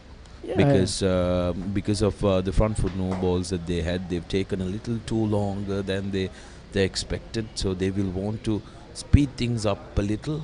Yeah, like we said, very poor over rate. I think almost 100 minutes of play gone, and just 16 overs into the 16th over. I don't know what kind of penalty the umpires have, the school cricket has on poor over rates. Got bowled something like 95 overs in the day. That's about 30 to 35 overs in a session. That's right. That's going to be something that the Antonians have to keep an eye out on. The ball keeping low that time of Sasit's bowling. Russell Sasit looks the typical figure of a Sri Lankan fast bowler, very lanky figure. We don't normally usually get well-built fast bowlers, with the exception of Lahiru Kumara, currently playing for Sri Lanka, being one of those players who look like a genuine fast bowler. But it's not a bad build for a fast bowler. It's quite a wiry lad and a tall, fast. He has been quite successful this season. He has got the important breakthrough for the Antonians in the initial overs of the innings. But today has been very disappointing. Once again, a no ball. Take a look at that. Take a look at that extras column. 18 extras, and out of that 18 extras, almost 16 front foot no balls. That's going to be very troubling for the captain and also the coach of the Antonian outfit.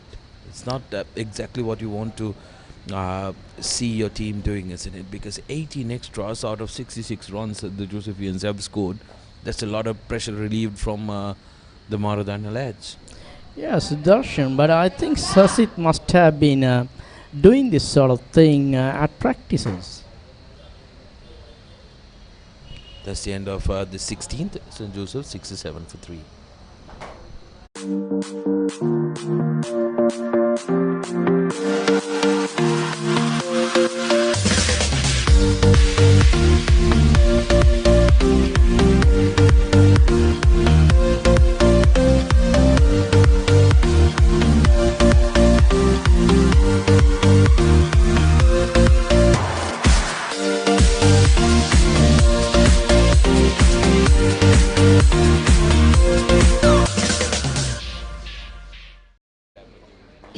You live in Colombo or Canada? 67 for 3 after 16. Josephians trying to slow things down and get a partnership going. Antonians, on the other hand, are desperate for another wicket because one more wicket will really lift their spirits up and really make them dominate this game. They've done well for themselves, taking 3 wickets, but it's the containing of the runs that they need to focus about. A little panic creeping in for the Josephians. Bit of a risky single there, there was a chance of a run out, misunderstanding between the two batsmen. And of course, Josephians will not want to lose another wicket going into lunch. And the Antonians, on the other hand, will try and want to get a wicket or two, so that will be cock-a-hoop by lunch, very much on top. The cricket has been fairly quiet, to be honest. Nothing much of turn for the right-hander there, just very much straight. He's got to bring the batsman on the front foot, try and beat him in the air, off the wicket, throw it up a little bit more, give the ball a little bit more air, bowl it a bit more slowly. But in Tarindo's defense, he's done a fairly decent job at containing. 2.3 overs, none for 1. And also he's done very well for the Antonians in spite of the rest of the bowlers being quite slow at getting through their overs. Tarindo has been running through his, which will definitely increase the over 8 in Antonian's favour. I'd like to see a change in the bowling. Nimnak Jatilaka, the left armer coming into the attack, or Ebert, another prominent off spinner. I think he claimed 8 wickets against Royal in an innings this season. So, two of the best bowlers still to come into the attack.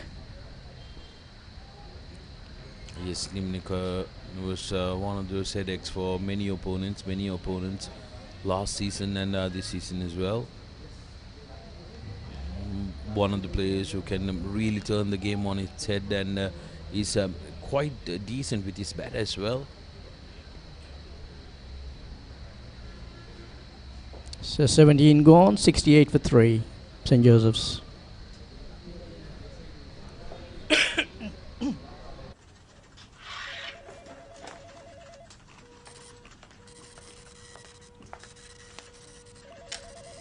රුපියල් 5කින් මොනවද කරන්න පුළුවන්? 5කින්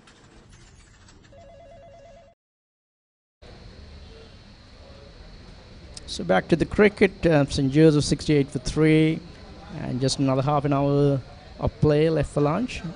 Lunch is at 12 o'clock, I believe, Sudarshan. There's lunch around 12.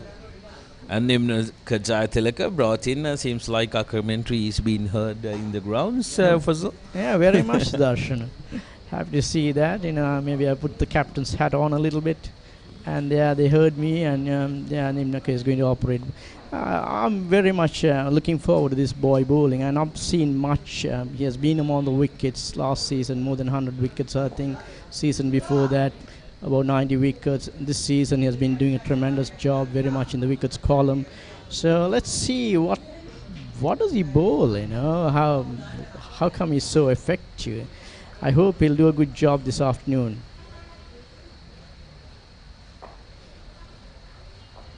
So Nimnak Jatilaka, the left armer, the leading wicket taker of St. Anthony's College Kandy and also in the school circuit.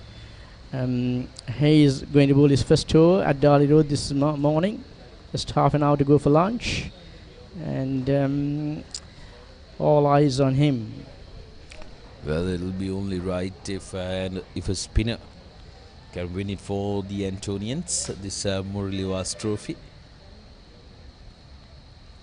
Nimnika straight away getting the batsman to play, and Razul very good at negotiating that, gets off the mark from the first ball itself for a single. In some ways, people are going to question how come Nimnika was not there in that World Cup squad to South Africa. The leading spinner in the island, and I saw some comment that the wicket is going to spin. It's going to be Sri Lanka's World Cup. So, of course, Sri Lanka is out of the World Cup. That's a different story. This was before the World Cup. I think one reason Nimnika was overlooked is because the selectors decided to go in with a pace-strong attack, especially given the fact that the World Cup is being played in South Africa. But yes, it doesn't take away the fact that this boy has been tremendous, especially when it comes to his penetrating effect when it comes to bowling. He comes in at the very crucial junctures of the game and manages to pick up wickets of set batsmen. That's been one of his specialities. So Fonseca will have to face off the challenge of Jayatilaka to make sure that he's there to drive this Josephian innings. 69 for 3. So he's very much on the money. He's very much on target. He has not given anything loose. He's made the batsman play. It'll be good to see him getting the batsman play on the front foot more than on the back foot. He's bringing the batsman forward with his flight. So doing a good, nice little tidy job here in his first over.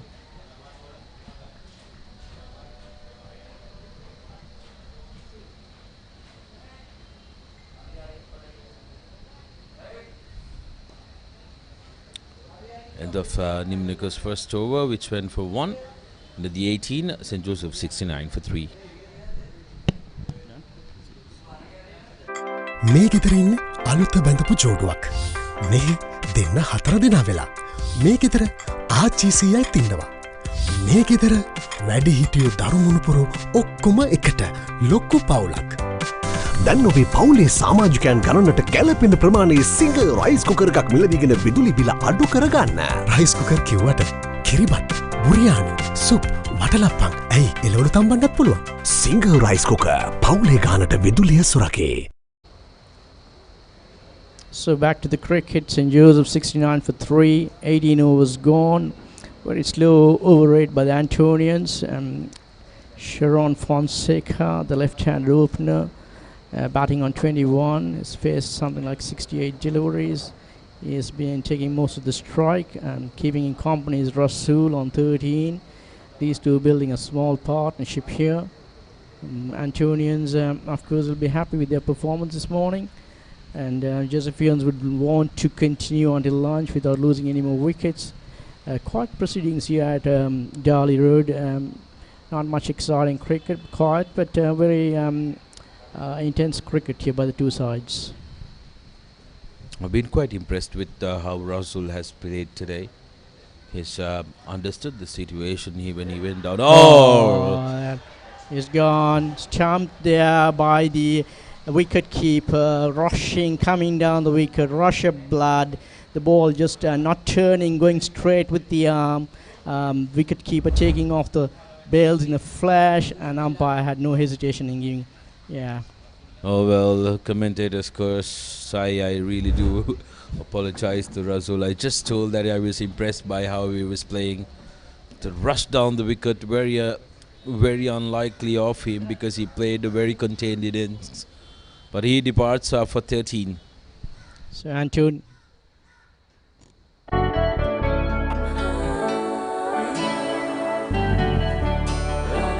සතුට බෙදන නම ඔබ ළඟ රැඳි නම සැනසුම දෙන නම එය සිංහ නම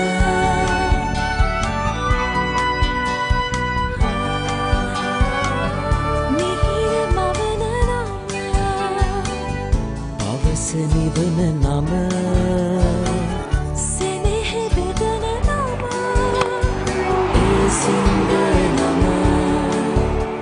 මුළු පවුලට සතුට සදන සිංහ අද විශිෂ්ට විශ්වාසය.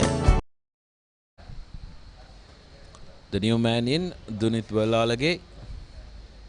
So Dunit Velalage, the Josephian captain, walking out of the middle. Velalage, not the captain, but definitely one of those prospects for St. Joseph's. He's been one of those players who've been terrific. This is why he's out there. A brilliant piece of stumping by the Antonian wicket keeper, bringing the downfall of Rasul, who was batting quite well. You know, he just ran down the wicket. The ball moved the other way actually for the off spinner. Not come into the right-hander, but it left the right-hander, and it was caught outside his crease. An easy decision for the umpire there.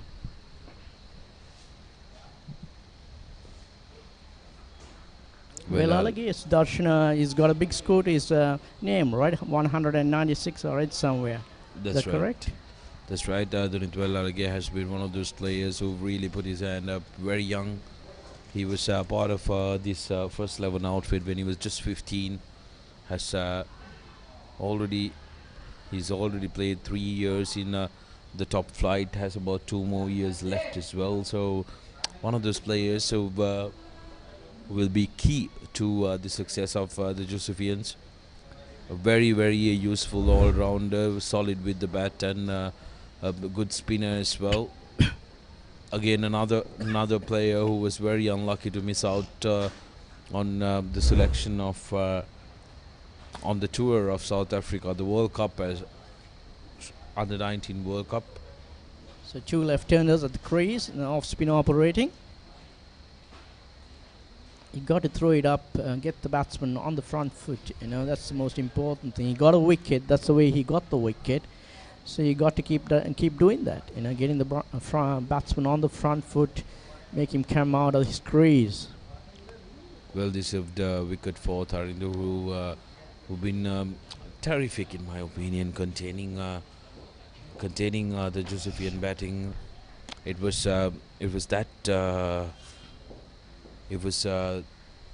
Tharinder's containment that really got to Russell, who was forced to step out and try to create something. That's the end of the 19th over. Wicket in it. St. Joseph's 70 for 4.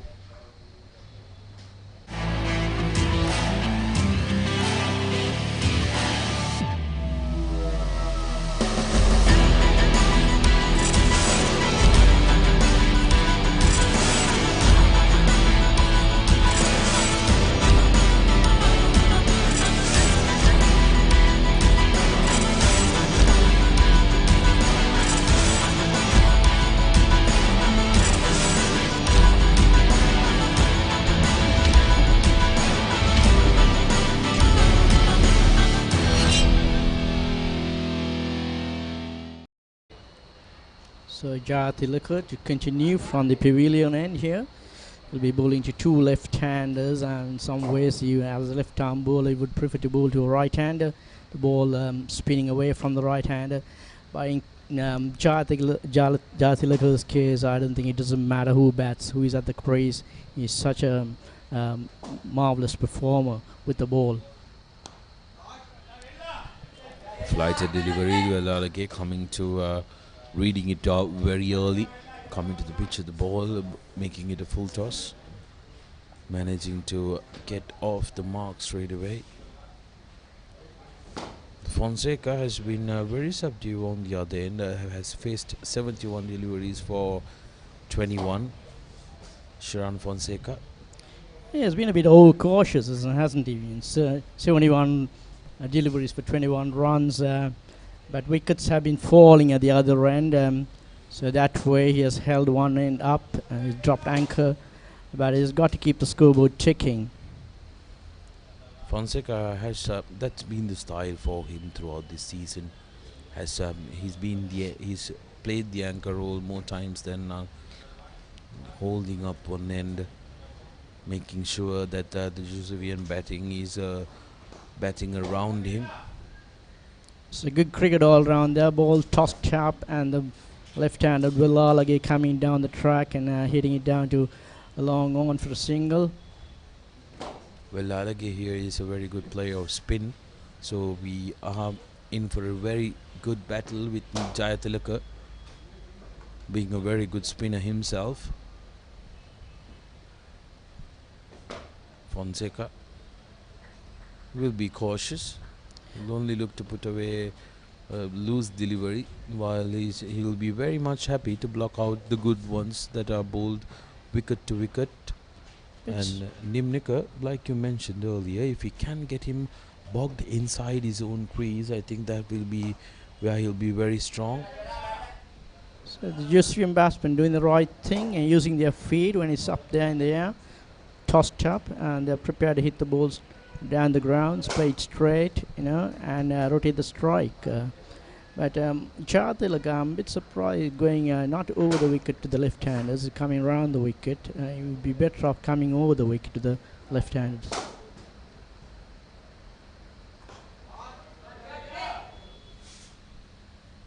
It's played by Velalage. That's at the end of the 20th.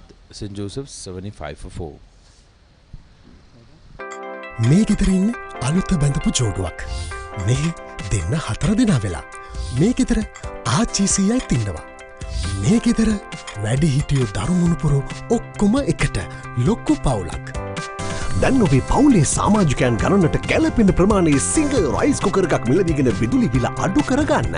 Rice cooker කිව්වට කිරිබත්, biryani, soup, watalappan ඇයි එළවලු තම්බන්නත් පුළුවන්. සිංහ rice cooker පවුලේ ගානට විදුලිය සුරකේ.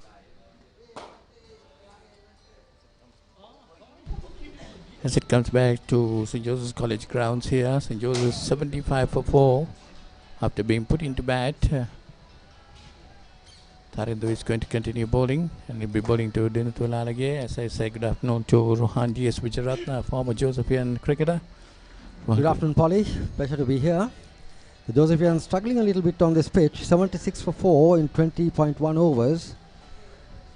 They lost 4 important wickets, but the Antonians have been quite generous with their wides and no balls.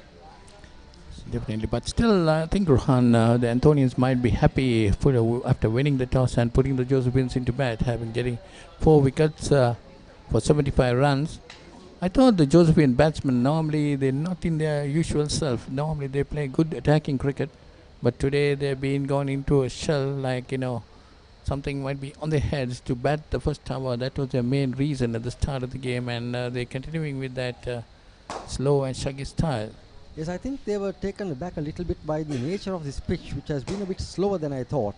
Run making has not been easy, and they lost 2 early wickets, and I think that put them on the back foot. It's 75 for 4 at the moment, but we must also say the over 8 St. Anthony's has still managed to bowl only 20 overs. We are in the 21st over. Just about a half an hour's play remaining for lunch.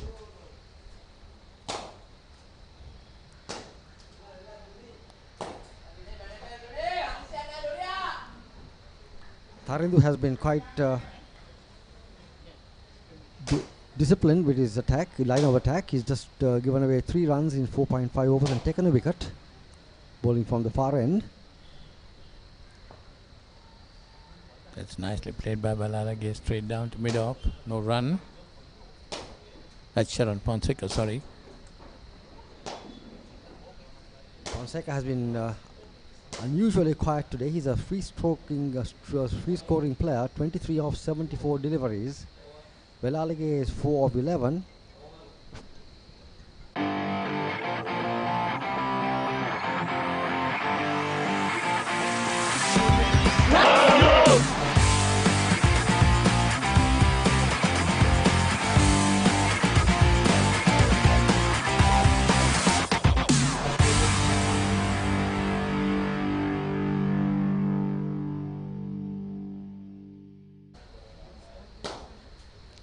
As we're talking about Sharan Fonseca, Ronnie, but I think Fonseca has been holding the side together because 4 wickets have fallen from the other end.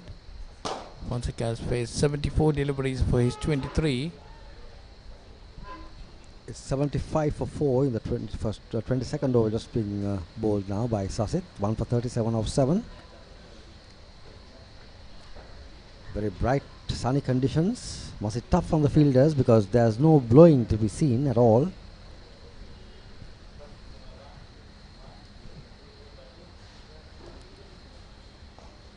Sasit is bowling his 8th over. Bowled a couple of no balls early in the day.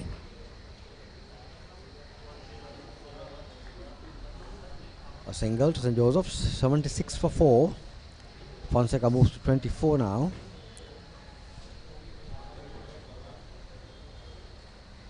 A lot of responsibility on this pair. Tunit Balalage also has been among the runs this season.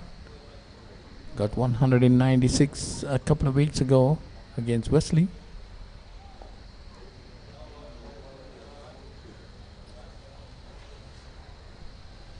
Another no ball from Sasit, who has been the biggest offender for the Antonians. Extras have moved up to 19 now in just 21 overs. That's a huge percentage.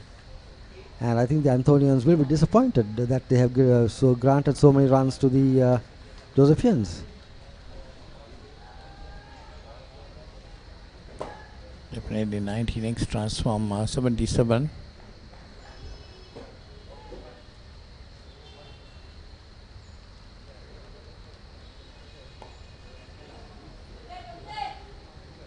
It's a good delivery to Balalage, who pushes it off the back foot. Balalage looks like a very busy player, Polly. From the time he came to bat, he's been looking for runs, coming down the track to the spinners, just driving fluently on the off and on sides. He's moved to 4, he just off 13 deliveries, but he does look like he wants to keep the scoreboard moving. I think that's exactly what he has to do at the moment. Because Sharan Fonseca, on the other hand, holding things together. And that's one short delivery for the over, allowed. Sasit certainly bent his back on that occasion, trying to get something out of this pitch.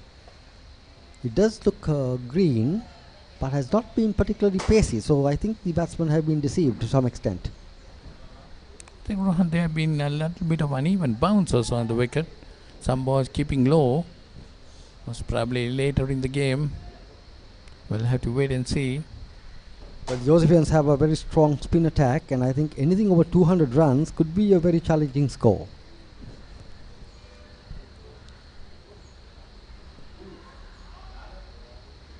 Let's put away nicely down the leg side. Get maybe off the pad. We'll have to wait for the singlet. Yes, it's a leg by, signaled by the umpire.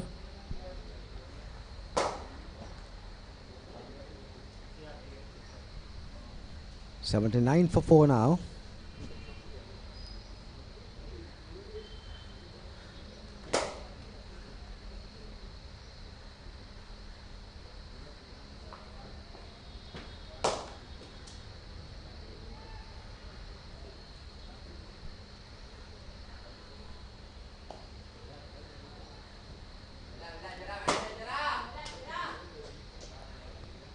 That's a single push down the leg side, so that takes the score on to 80.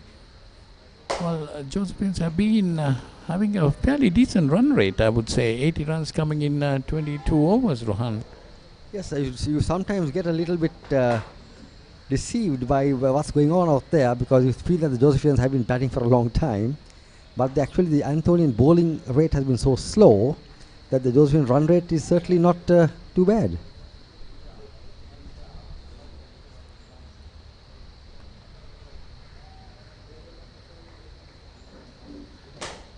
Sharan Fonseca, 25 of 76 deliveries.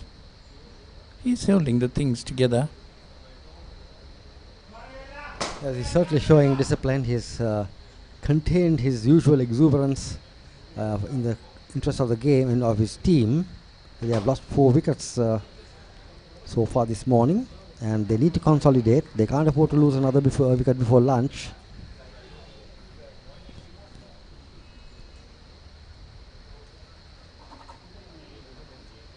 Another shortish delivery. That's the end of the 22nd over. St. Joseph's 80 for 4.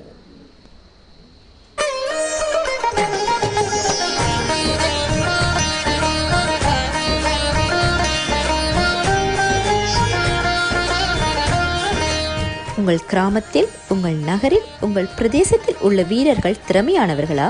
அவளின் திறமைகளை நீங்கள் அறிந்து கொள்ள வேண்டுமா? தமிழ் பேசும் உங்களின் திறமைகளை உலகறியச் செய்யும் உங்களுக்கான YouTube channel www.youtube.com/ThePapare Tamil.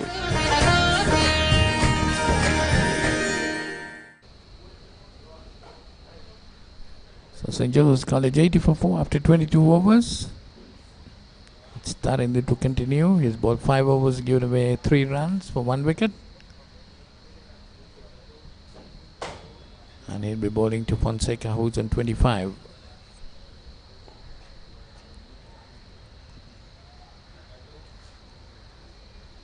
The Antonian fielding has been quite sharp.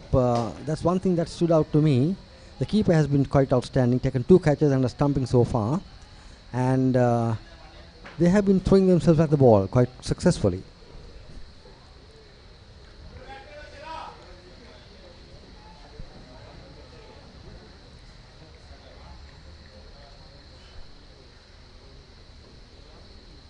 Yes, they've been stopping every single.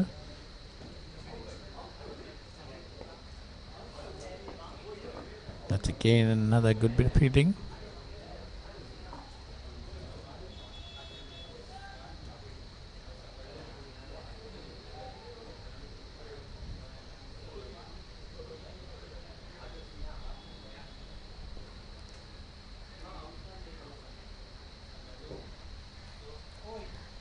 The 2 batsmen just not able to get the ball away from the field and being contained by the Antonian bowlers, particularly Tarindu, who's bowling his 6th over and taken 1 for 3.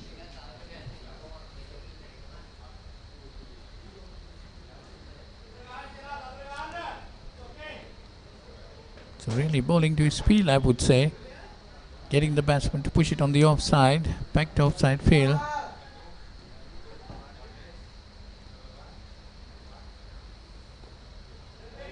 It's again well bowled by him, and that's the end of the 23rd over. That's a maiden. St. Joseph's 80 for 4.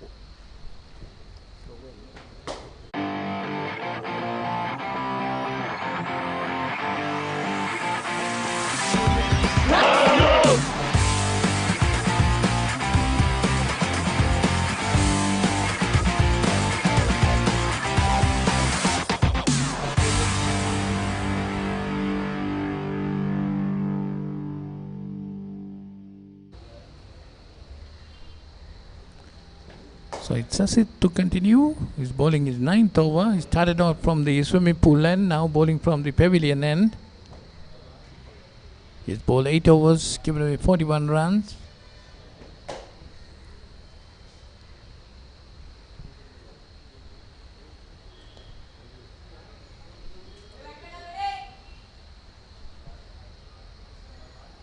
It's again Villalage pushing it on the offside. Cannot get a single. A quick look at the ground will show you just how dry it has been over here at Dali Road. Very brown, quite even, not difficult to field on, but certainly not green and lush like we would like to see it. Yes, if you can beat the fielder, Rohan, definitely the ball will travel into the boundary. There you see it, beats the fielder, going towards the boundary. Fielded a couple of meters inside the boundary. We get 2.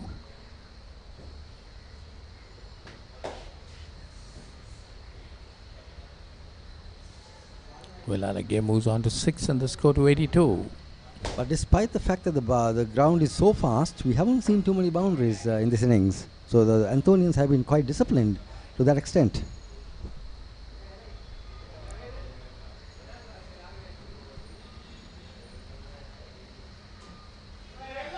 It's another shortish delivery. We want to push Villalage on the back foot. That's a good bit of thinking by the bowler.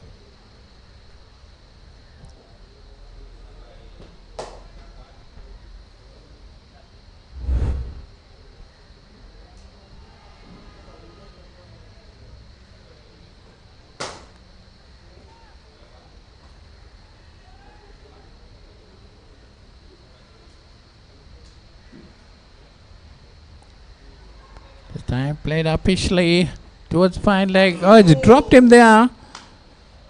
Well, that would have been an easy catch which should have been taken. And he drops it and the ball rolls over the boundary for 4. 4 to Villalage. Very fortunate let off there for Donit Villalage. He was tempted into a big shot to that ball from Saset. And the ball went straight down to long leg where the fielder was very well positioned. He got himself nicely behind the ball, but strangely allowed the ball to bounce out of his hand onto to the fence for 4. So that was a very, very crucial let off, and I think the Antonians might pay a heavy price for this. I think it was good bit of thinking by the bowler itself. You know, we thought the previous delivery ball short. This time Villalage went for that hook, but didn't get hold of it properly, I think. That one again shortish and pushed away on the offside this time. Over third man goes into the boundary for 4. 4 more to Villalage. Takes him on to 14 and the score moves on to 80. Or it moves on to 90. That was a clever stroke from Villalage to a ball outside the off-stump short, and he knew there was no deep third man. He just lofted it over point, and the ball was into the fence very quickly indeed. So quite an eventful over so far. 90 for 4 the Josephians. Villalage on 14, having been dropped at long leg just a short while ago. So that's 10 runs coming in this over. 1 more ball remaining.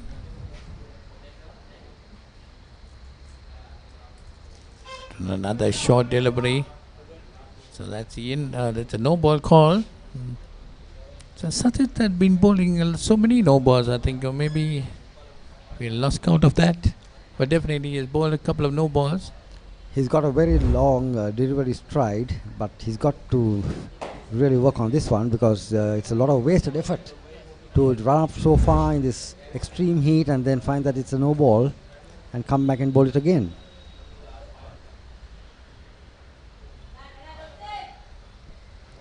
It's Again in the outside the outside. That time wide called.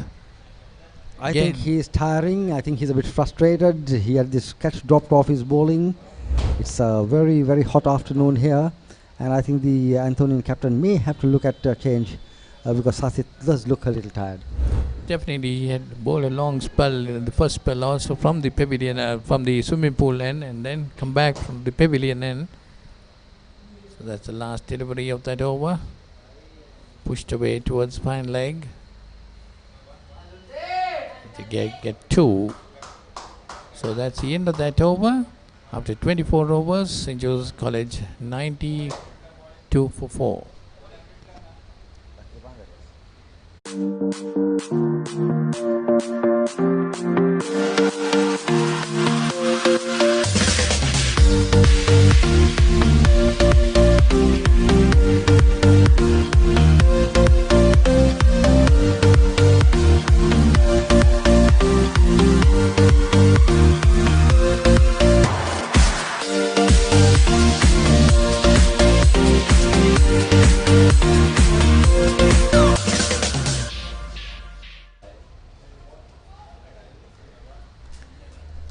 So after 24 overs, St. Joseph has been put into bat, has scored 94 runs with the loss of 4 wickets. Valalage being dropped in the previous over, he's on 16, and Sharon Fonseca on 25.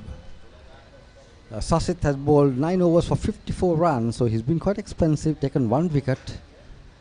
And it's going to be Jai Tilaka once again, introduced from the swimming pool end. Probably the most successful Antonian bowler this season.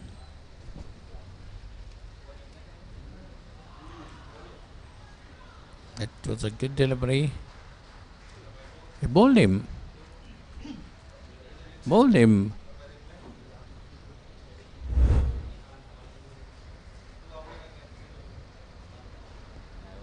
That went through the gap, Rohan. That's a new bowler in Gihan. So that's the end of Sharon Fonseca, who batted for a long, long time. Faced 83 deliveries and scored 25 runs. Been bowled by Gihan. In the very first delivery he bowled. He played for spin, which was not there. The ball came straight through between bat and pad. So one might say it was a bit of a poor stroke from Fonseca. But a very important wicket for the Antonians. And had they got Valalage in the previous over, they certainly would have had the Josephians on the ropes.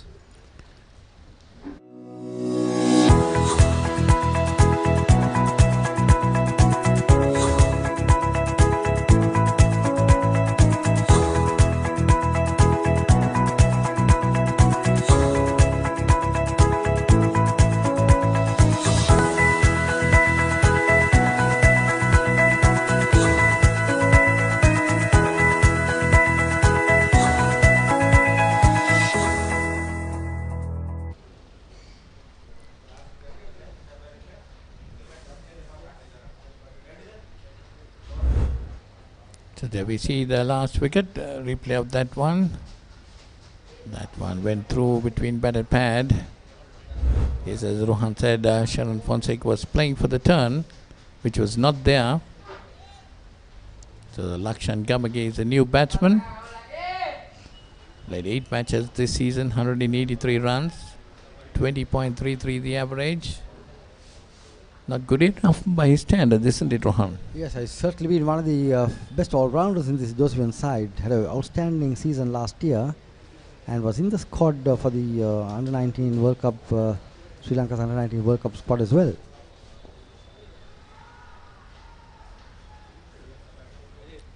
Well, this is certainly the time for him to put up a good show. St. Joseph struggling at 94 for 5. So Gihan, a wicket in his first delivery. 1 for 1 of 2 deliveries. 95 for 5. Valalage is on 16. Lakshan Gamage on 1.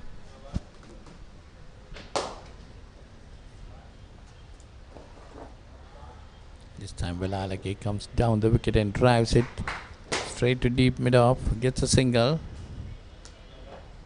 A good piece of fielding from the fielder coming in from deep mid-off. He attacked the ball and fielded it cleanly, sent the ball back to the bowler very quickly. So good fielding by the Antonians.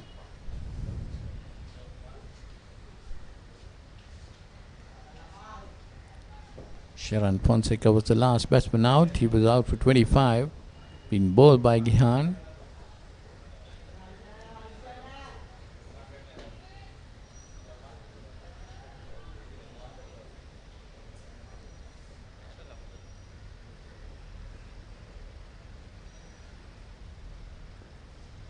This time to come again down the leg side. He pushes it on the onside fielder, thereby short leg fielder.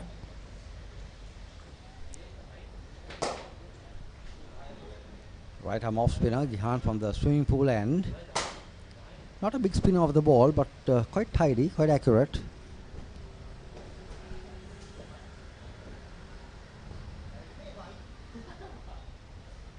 That time, Akshan Gamage trying to push it on the offside.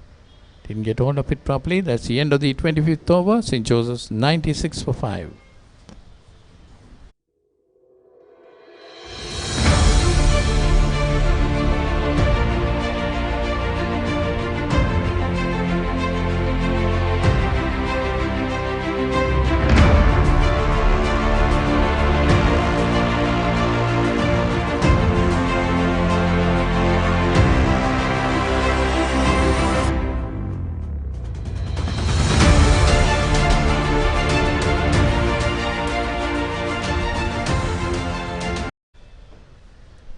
This is the 108th encounter between St. Joseph's and St. Anthony's, played for the Murali Vaas trophy. And to remind you, the pictures come to you through a joint production of ThePapare.com and Batsman.com. St. Joseph's been put into bat, 96 for 5.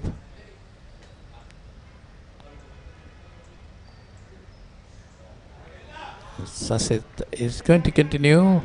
Rohan, we were talking about the Antonian captain having a change on Sasit, but still he insisted on him. They see that replay of that delivery. Good bit of fielding there again.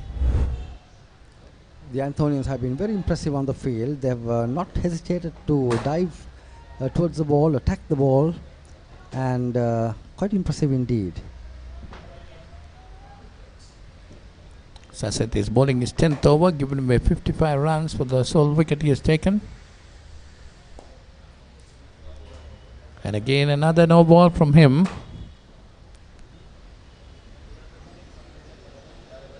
He really does have a problem that needs attention. He's marking his run up again. And the Antonians have considered 24 extras in this Josephian total of 97 for 5. Which is very excessive indeed. And the biggest offender has been Sasit. Well, Rohan, Sasit has bowled 13 no balls, and out of the whole innings, 16 no balls have gone. The Antonians have bowled 16 overs, and that one short pushed on the outside. It's caught. That's the end of Dinit Walalage. Try to put it over the cover region. Well taken there. That's the wicket that Sasit wanted. He was bowling short for Balalage for that, and he got the better of Balalage this time.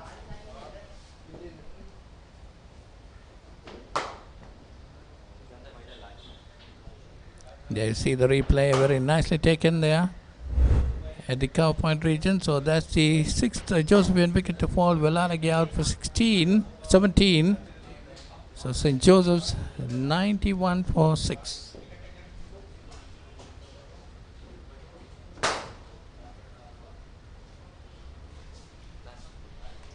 So that's lunch. So St. Joseph's College 91 for loss of 6 wickets. Definitely the Antonians might be pretty happy, Rohan, with the first session of play. Oh, absolutely. They won the toss, decided to send Joseph's in. The wicket itself didn't play just the way the Antonians really expected it to move or bounce. But it was a little slow. First session 25.2 overs, 97 runs and 6 wickets. So that's the crucial thing. And importantly, in the last over before lunch, Balalage trying to hook the ball past point. The deep point was placed for that short delivery which Balalage was playing officially. Very well caught by Kamil. And so very important wicket for the Antonians. Josephians going to lunch, quite desperate place at 97 for 6. They see the Josephian card. Johan De Silva out for 6. Sharon Fonseca 25. Siobhan Daniel was out for 1. Dennis Jacody for 9, Siobhan Russell for 13, and Dunit Velalage, the last batsman, out for 17.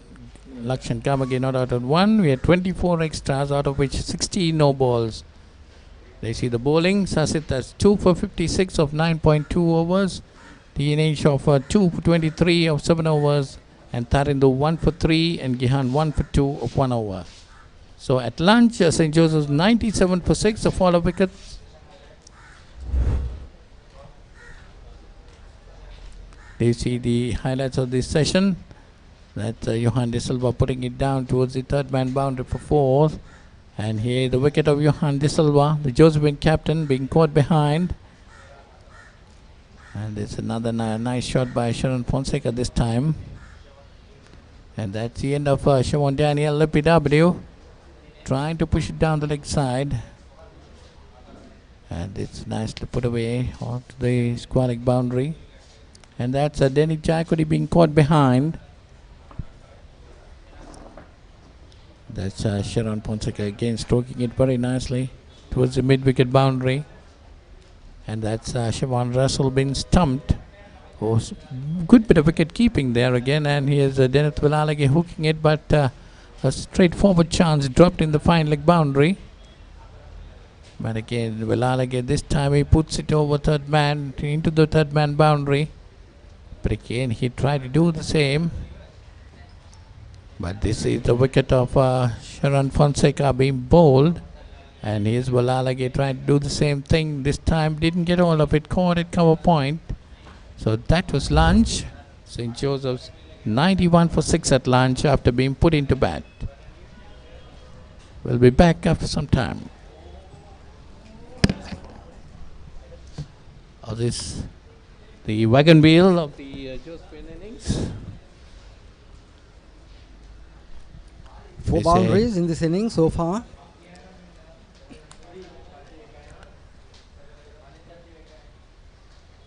They see the first session entirely dominated by the Antonians. They got 6 valuable wickets.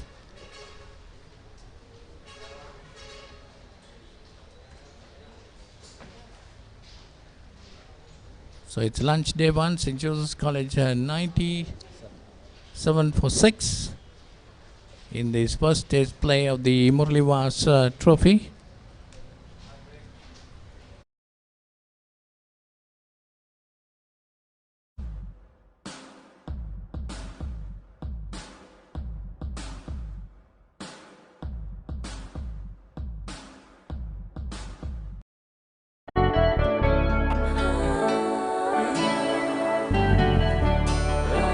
සතුට බෙදන නම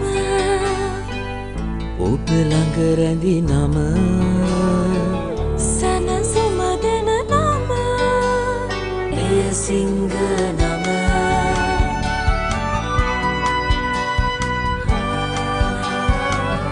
මිහිර මවන නම පවස නිවන නම සෙනෙහ බෙදන නම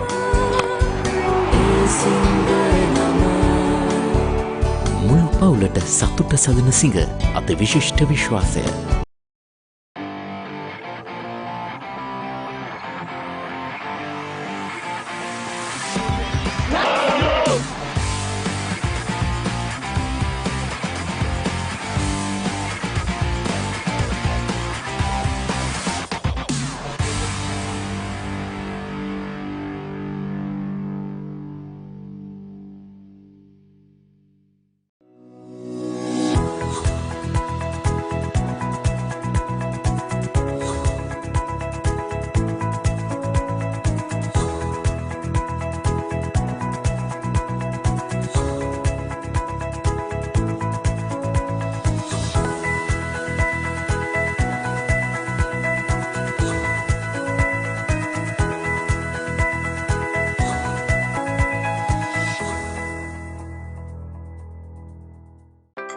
මේ ගෙදරඉන්න අලුත බැඳපු ජෝඩුවක් මේ දෙන්න 4 දෙනා වෙලා මේ ගෙදර ආච්චීසීයයි තින්නවා මේ ගෙදර වැඩි හිටියෝ දරුමුණුපුරු ඔක්කොම එකට ලොක්කු පවුලක් දැන් ඔබේ පවුලේ සමාජිකයන් ගණනට ගැලපෙන ප්‍රමාණයේ සිංග රයිස් කුකර් එකක් මිලදීගෙන විදුලි බිල අඩු කරගන්න.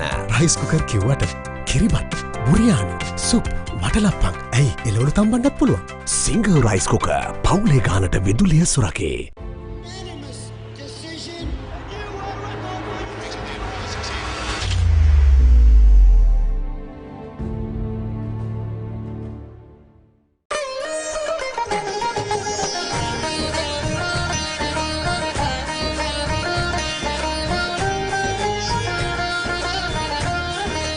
உங்கள் கிராமத்தில், உங்கள் நகரில், உங்கள் பிரதேசத்தில் உள்ள வீரர்கள் திறமையானவர்களா? அவர்களின் திறமைகளை நீங்கள் அறிந்து கொள்ள வேண்டுமா? தமிழ் பேசும் உங்களின் திறமைகளை உலகறியச் செய்யும் உங்களுக்கான யூடியூப் சேனல் www.youtube.com/ThePapare Tamil.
බෙදන නම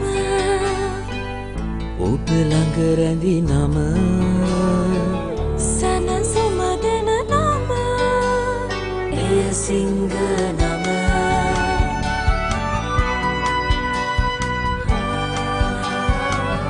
මිහිර මවන නම පවස නිවන නම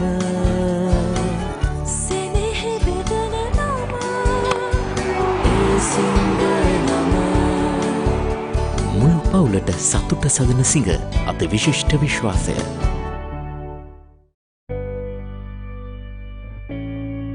මේ ක්‍රීඩාංගණවල ගහකොළ තනකොළයක් පවා බලන් ඉන්නේ අපි එනකම්.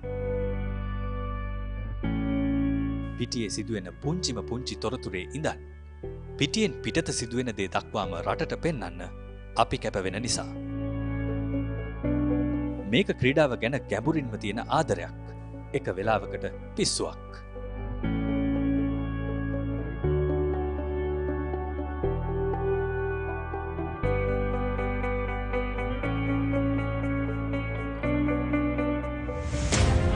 ක්‍රිකට් ක්‍රීඩාවේ ඉඳන් මලල ක්‍රීඩා දක්වා ඕනෑම ක්‍රීඩාවක්.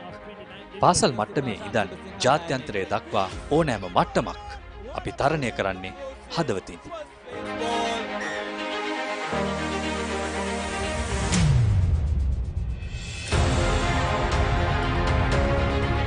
මව්බිම වෙනුවෙන් තරුණ දහදිය පිටිය සිඹිද්දී ඒ අත්දැකීම් ඔබට සමීප කරන අපේ දහදියත් පිටිය මත වැටුණා. ඔබේ හදවතට විජයග්‍රාහී හැඟීම් අරගෙන එන්න, මව්බිමට ධනාත්මක බලාපොරොත්තු ඇති කරන්න, ඕනෑම දුරක් යන්න අපි සූදානම්.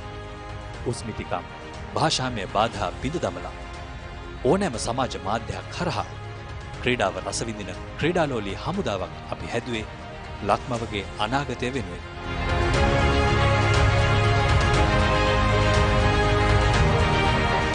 ලක්මව ජාත්‍යන්තර ජයග්‍රහණ වලින් සැරසෙද්දී ඔබේ පාසල් මව ක්‍රීඩා සමාජය ජයග්‍රහණ සමරද්දීත් අපි ඔබ එක්ක හිටියා.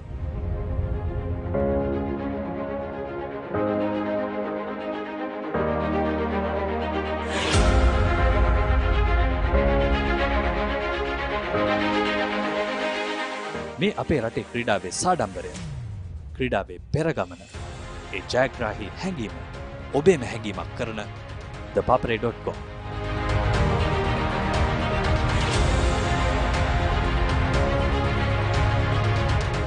ThePapare.com ක්‍රීඩාවට හදවතින්.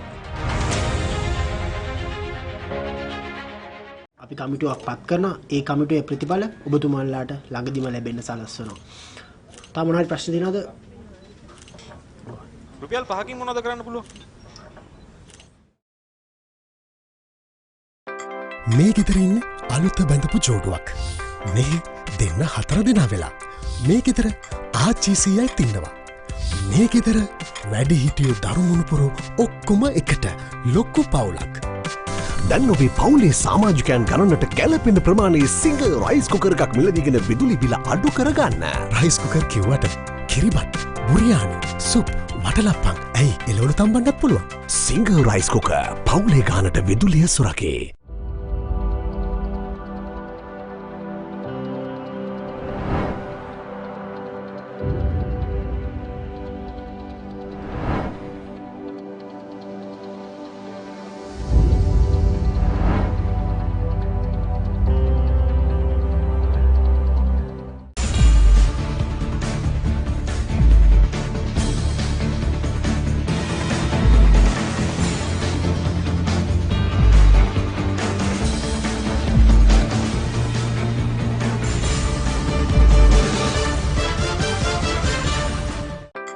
මේ ගෙදර ඉන්න අලුත බැඳපු ජෝඩුවක්. මේ දෙන්න 4 දෙනා වෙලා. මේ ගෙදර ආච්චිසියයි ඉන්නවා. මේ ගෙදර වැඩි හිටියෝ දරුමුණුපුරු ඔක්කොම එකට ලොක්කු පවුලක්. දැන් ඔබේ පවුලේ සමාජිකයන් ගණනට ගැලපෙන ප්‍රමාණයේ සිංහ රයිස් කුකර් එකක් මිලදීගෙන විදුලි බිල අඩු කරගන්න. රයිස් කුකර් කිව්වට කිරිබත්, බුරියානි, සුප්, වටලප්පන් ඇයි එළවලු තම්බන්නත් පුළුවන්. සිංහ රයිස් කුකර් පවුලේ ගානට විදුලිය සුරකේ.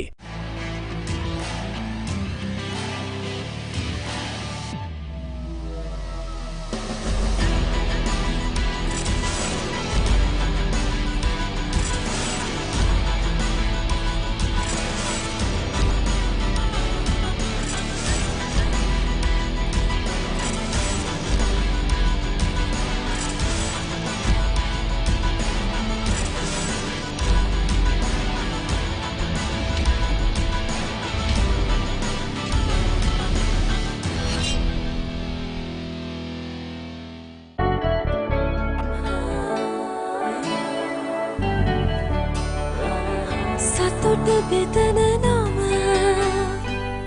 ඔබ ළඟ රැඳි නම සනසුම දෙන නම එය සිංහ නම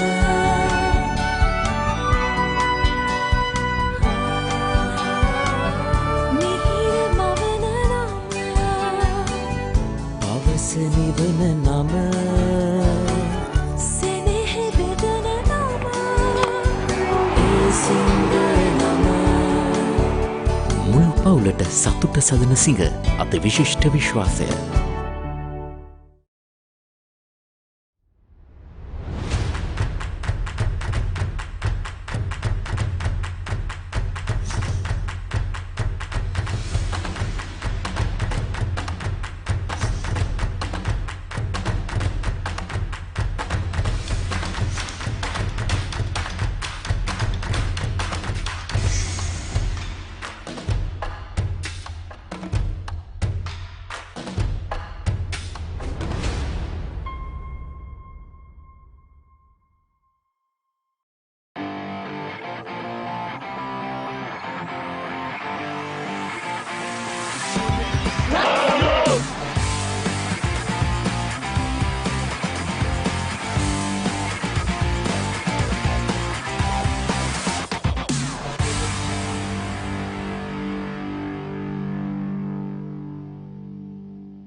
රුපියල් 5කින් මොනවද කරන්න පුළුවන්?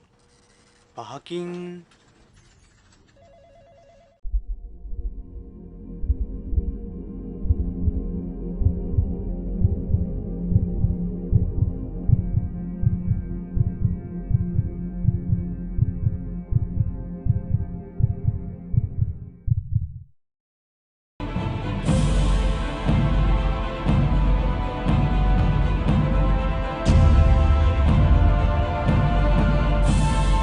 ඔස්ට්‍රේලියාවේ ශ්‍රී ලාංකිකයෙකු ලබාගත් පළමු ශතකය ලබා ගන්නේ ඔබ ගැවපිටියේදී 167ක් ලබා ගන්නවා ලකුණු 1989 දී. තාමත් YouTube එකට ගියා නම් එහෙම ඒ වීඩියෝ ක්ලිප්ස් බලා ගන්න පුළුවන්. ඔබ ගහන හුක් පාරවල්, කට් පාරවල්, ෆ්ලික් පාරවල් ඊටමත් දැකුම් කළුයි. ඔබගේ ටීම්මේට්ස්ලා ගොඩක් කියනවා ඒ තරඟයට කලින් හිටිය ඔබ හිටියේ ගොඩක් තරහෙන් කියලා. මොකද ඊටමත් අවතක්සේරුවට ලක් කරලා තිබුණා ඔබේ කණ්ඩායම. මොකද්ද මේ තරඟයට කලින් සිද්ධ වුණේ අරවින්ද? ඇත්තෙන්ම මේ සයිමන් ඕඩොනල් ඕස්ට්‍රේලියන් ක්‍රීඩකයෙක් ඊට ඉස්සෙල්ලා අපි ගහපු දවස් 3 තරඟයකදී මැච් එක අපි දවස් දෙකකින් කොහෙද පෙරදුනා. එතකොට ඒ වෙලාවේ කියලා තිබුණා මේ අපි ශ්‍රී ලංකාවට ටෙස්ට් තරඟයක් දෙන එක අපරාධේ. මොකද දවස් 5ක් තරඟයක් ගහන්න ඒගොල්ලන්ට හැකියාවක් නැහැ. අපිට ටෙස්ට් තරඟයක් දවස් 5ක් කරන්න නැතුව ඊට වඩා අඩු කරන්න තිබුණා කියලා. ඉතින් ඒ වගේ දේවල් කියනකොට සමහර වෙලාවට මම පෙන්වන්නේ නැති වුණාට මම වැඩි කතා කරන්න කැමති නැහැ, සද්ද කරන්න කැමති නැහැ. නමුත් හැබැයි හිත ඇතුලෙන් මම හුඟක් කතා කරනවා මට. ඒක තමයි මගේ තියෙන ගතිගුණේ. මං කිව්වා මටම මේගොල්ලන්ට හොඳ පාඩමක් උගන්වන්න ඕනේ කියලා මේ ටෙස්ට් මැච් එකේ. ඉතින් ඒකේ තමයි මම අදිස්ථාන කරගත්තේ. අපි ඒ දවස්වල අපි බැලුවේ පුළුවන් තරම් දවසක් හරි දෙකක් හරි පුළුවන් නම් බැට් කරන්න. ඉතින් ඒක තමයි මගේ පරමාර්ථය තිබුණේ. කොහොම හරි මම ඇඟෙන් හරි ගගහ මම මේ විකට් එකේ මම කොහොම හරි රැඳී ඉන්නවා පුළුවන් තරම් කියලා. එතකොට ඒක මේ කොහොම හරි ඒක එදා ඒ වැඩේ ඉෂ්ට වුණා. එලා මැච් තරඟේ ඩ්‍රෝ එකක් වුණා. මම හිතන්නේ ඒ වෙලාවේ මේ අපි ලබාගත්ත ලොකු ජයග්‍රහණයක් ඒක.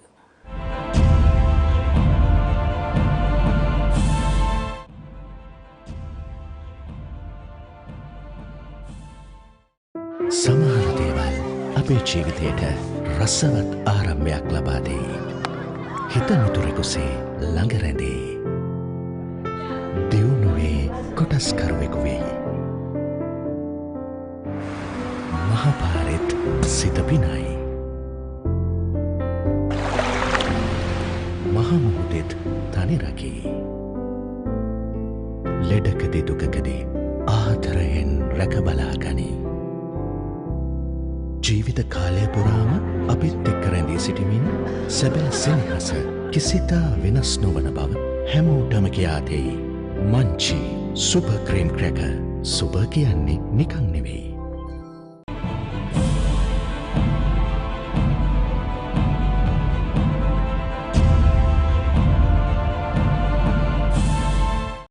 ඒකම අපි කතා කළොත් 1999 ලෝක කුසලාවෙන් පස්සේ ශ්‍රී ලංකා කණ්ඩායම දෙවෙනි වටේට සුදුසුකම් ලබන්නේ නැහැ.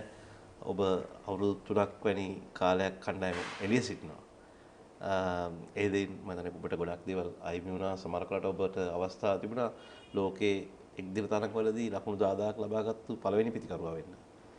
ඒ කාලය කොතරම් අමාරුද? කොහොමද ඔබ ඒ කාලේ ගත කළේ? ඇත්තෙන්ම ඒකෙන් පස්සේ මම හිතන්නේ මේ සිලෙක්ටර්ස්ලා ඩිසිෂන්ස් වගේක් ගත්තා. ඉතින් සමහර ඒවට මම හුඟක් දුරට අමනාප වෙලා හිටියේ. මොකද ඒගොල්ලන් කතා කරලා එකක් කියලා එකක් කරපු හන්දා ඒගොල්ලන් හරියටම මට කතා කරලා කිව්වා නම් මොකද්ද සිටුේෂන් එක කියලා ඒක මම පිළිගන්නවා. එනමුත් මං හිතන්නේ සිලෙක්ටර්ස්ලා වශයෙන් එක දෙයක් කරන්න ඕනේ මේ ප්ලේයර්ස්ලට හුඟක් වෙලාවට අප් ෆ්‍රන්ට් වෙලා කියන්න ඕනේ හරියටම මොකද්ද සිටුේෂන් එක කියලා. ඒකයි මම හිතන විදිය සිලෙක්ටර් කෙනෙකුට ඒ විදිහට කරා නම් මගේ යමනාපය හුඟක් දුරට අඩුයි. නමුත් මම හිතාගත්ත ඒ වෙලාවේ මම කවදක්වත් මේ ඩ්‍රොප් කරපු හන්දා මම කවදක්වත් ඒගොල්ලන්ගේ ඒ ටර්ම්ස් වලට මම ක්‍රිකට් නවත්තන්නේ නැහැ. මම නවත්තන්නේ මගේ ටර්ම්ස් වලට තමයි. කවදා හරි මම කොහොම හරි කරලා ආයිත් පාරක් මැච් ටිකක් ගහලා මගේ ටර්ම්ස් වල තමයි මම නවත්තන්නේ කියලා මම අදිෂ්ඨාන කරගත්තා. ඉතින් මම මේ වෙලාවේ ටික දවසක් ට්‍රේන් කළා ආයිත් පටන් ගන්න හදනකොට අන්තිම මොහොතේ ඒගොල්ලන් ඒ වෙලාවෙත් ඩ්‍රොප් කරා. ඊට පස්සේ මම ආයිත් තරඟ වගේක් ගහලා ඇවිල්ලා මම හිතාගත්තා ලංකාවේ ටෙස්ට් තරඟ මාලාවක් ගහලා තමයි මම මේ නවත්තන්නේ කියලා.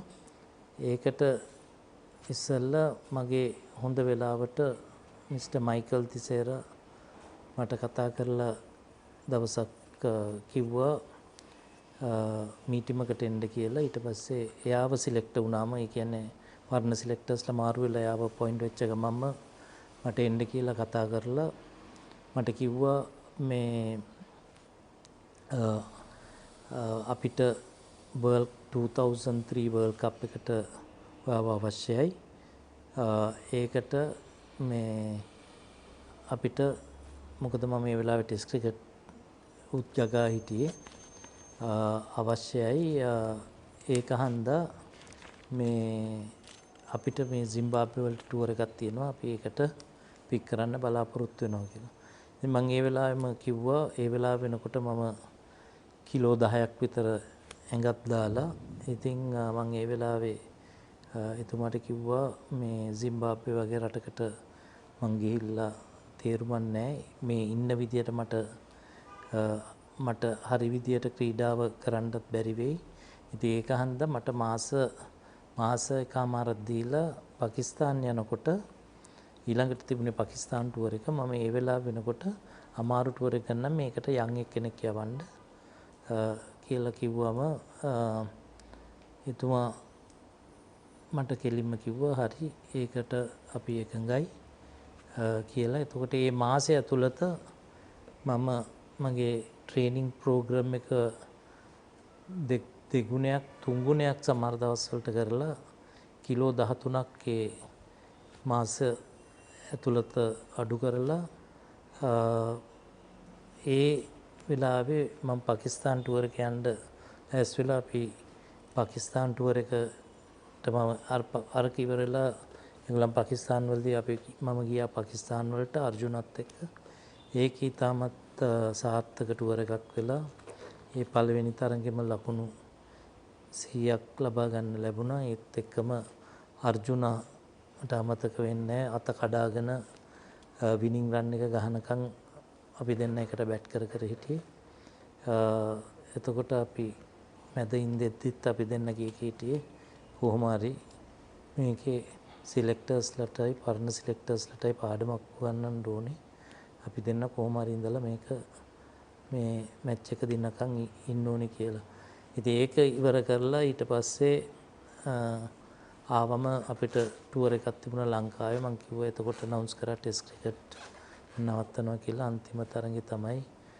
අන්තිම ටෙස්ට් තරඟේ තමයි ලකුණු 200ක් ලබාගෙන මම රිටයර් වුණේ. ඊට පස්සේ වර්ල්ඩ් කප් එක 2003 සවුත් ඇෆ්‍රිකාවල ගහලා මම අනවුන්ස් කරා ඒකෙන් පස්සේ මම නවත්තනවා කියලා.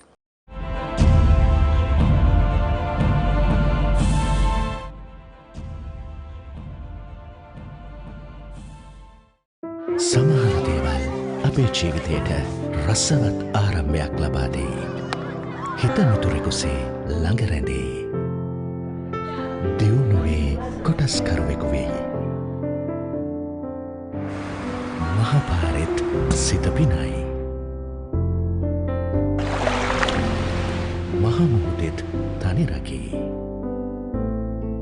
ලෙඩකදි දුකකදී ආදරයෙන් රැකබලා ගනී.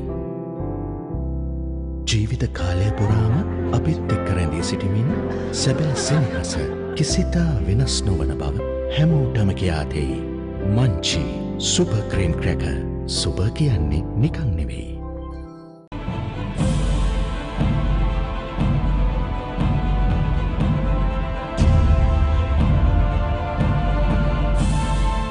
ඔබගේ අන්තිම සංචාරයේ බටහිරින්ද කොද දූපත් වලට තිබෙන සංචාරයේදී කණ්ඩායමට චෝදනාවක් නැගෙනවා පන්දු පළුදු කරයි කියලා නායකයා පුහුණුකරු සහ ඔබට විශාල වශයෙන් සස්පෙන්ෂන්ස් ලැබෙනවා තරඟ කීපයකටම මේ දෙය ඔබගේ ක්‍රීඩා ජීවිතයේ කොතරම් කළු පැල්ලමක්ද? මම හිතන්නේ ඒක තමයි මට ක්‍රිකට් ජීවිතයේ තියෙන ඒ කියන්නේ රිග්‍රෙට් වෙච්ච කියන තරගයක් තියෙනවනේ සස්පෙන්ෂන් එකට වඩා අපිට ඒ චාර්ජර්ස් ඇවිල්ලා එකකින් වෙච්ච එක අන්තිම සස්පෙන්ඩ් වෙච්ච එකයි ටීම් මැනේජර් හැටියට ඒගොල්ලන්ගේ ඉබේම එනවා ටීම් මැනේජර් එකට ඒගොල්ලන් මොකද චාර්ජ් කරන්නේ කැප්ටන් වයි කෝච් වයි මැනේජර් වයි ඒක ලොකු කළු පැල්ලමක්. ඔය කියන්නේ මට විතර නෙවෙයි හැම එක්කෙනාටම එතන හිටපු මං හිතන්නේ ඒ තරගෙන් පස්සේ මම ඒ දවස්වල කලමනාකරු විතරක් හැටියට හිටියා නම් හයි පර්ෆෝමන්ස් එක නැතුව මම ගොඩක් වෙලාට එදා ඇත්තටම ඒ ටුවර් එකෙන් පස්සේ මම ස්ටෙප් ඩවුන් කළා ඒක ඉවර කරන්න තිබ්බා. මොකද මම දැනගත්තා ඒක හරි නෑ ශ්‍රී ලංකා ක්‍රිකට් වලට. මොකද ටීම් එකම අපි අන්තිම ශ්‍රී ලංකා ක්‍රිකට් එකටයි ඩැමේජ් එක ආවේ. ඒක හරි දුකයි ඒ වෙච්ච දේ ගැන. දැන් ඒ තරඟ තියෙනකවරයි ජවගල් ශ්‍රීනාත් ඔබ තමත් සමීප මිතුරන් එකට ක්‍රීඩා කරලා තියෙනවා. ඔහු කිසියම් අවස්ථාවක ඔබට කිව්වේ නැද්ද මේ කරන දේ වැරදි මේක නොකර ඉන්නයි කියලා අවධානමක් දුන්නේ නැද්ද? ඒ කියන්නේ අපිව චාර්ජ් කරන් පස්සේ අපිට ගොඩාක් උදව් කරා. මම හිතන්නේ වෙන මැච් රෙෆරි කෙනෙක් හිටියනම් ওই මැච් එක අවෝඩ් කරනවා. එතනදිම අවෝඩ් කරා නම් අපිට තව ගොඩාක් ප්‍රශ්න එනවා වෙස්ට් ඉන්ඩීස් ක්‍රිකට් කණ්ඩායමෙනුත්. මම හිතන්නේ ශ්‍රීනාත් නිසා තමයි අපි ඔච්චර විදියකින් හරි බේරුනේ.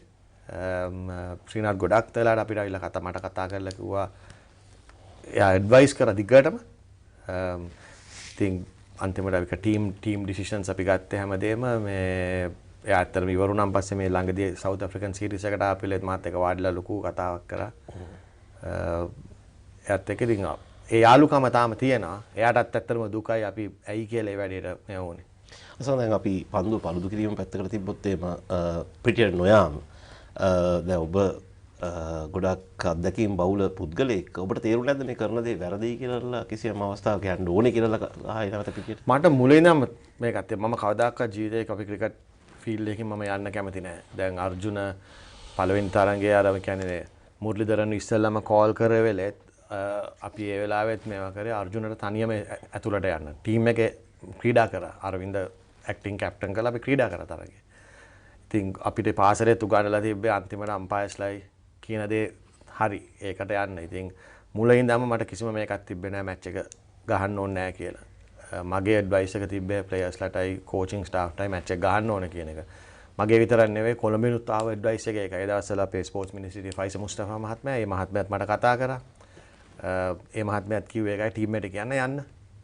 මෙතන ඉන්නේ අපි ඒක ප්‍රශ්න අපි පස්සේ විසඳමු. එතකොට හිටපු බෝඩ් එකේ ප්‍රෙසිඩන්ට් තිලංග සුමුතිපාල මහත්මයා මට කතා කරා. කතා කරලා ටීම් එකට යන්න කියන්නේ මේ තව ප්‍රශ්නේයි කියලා. ඒකම මේ කවුද රොෂාන් මහානාම මගේ හොඳම මිත්‍රයා පාරණ මැච් රෙෆරිත් මට කතා කරා. කතා කරලා කිව්වා ටීම් එකට යන්න කියන්න. ඉතින් ඔක්කොම ඇඩ්වයිස් ඇත්තටම ආවේ ෆීල්ඩ් එකට යන්න කියන එක. ඒක තමයි අපි වැරදියට කරේ.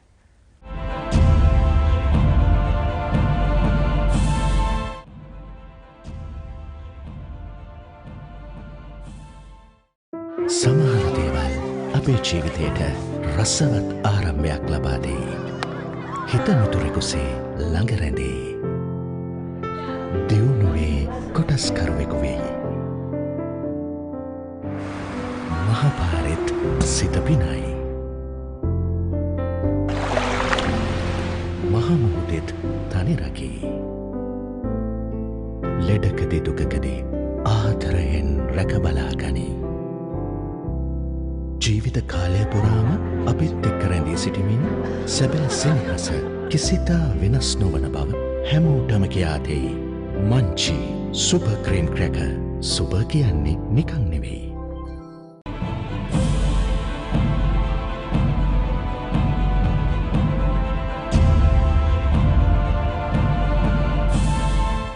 යොවුන් කණ්ඩායම් භාරව සිටින පුද්ගලයා නිසා මම කැමති කොහොමද ඔබ ක්‍රිකට් කණ්ඩායමේ අනාගතය දකින්නේ 2019 ලෝක කුසලානෙන් පස්සේ? 2019 ලෝක කුසලානෙන් පස්සේ මම ඇත්තටම දකිනවා මම එදා කලසක් කිව්වා 2023 වර්ල්ඩ් කප් එක ගැන ඉන්දියාවේ ගහන්නේ.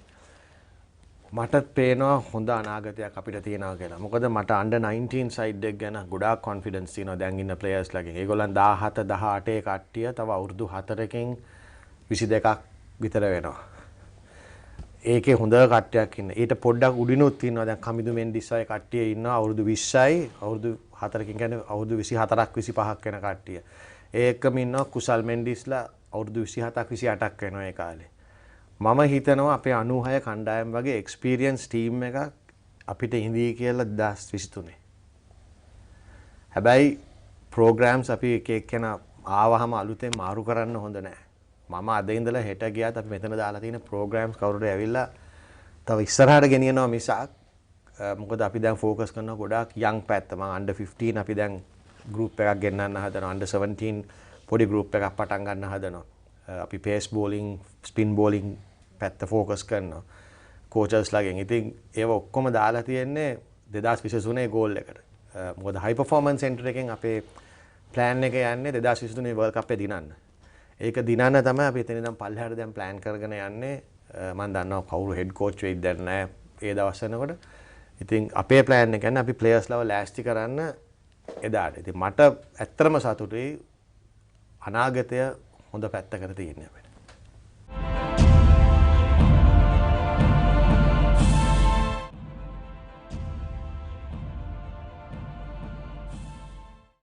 සමහර දේවල් අපේ ජීවිතයට රසවත් ආරම්භයක් ලබා දෙයි.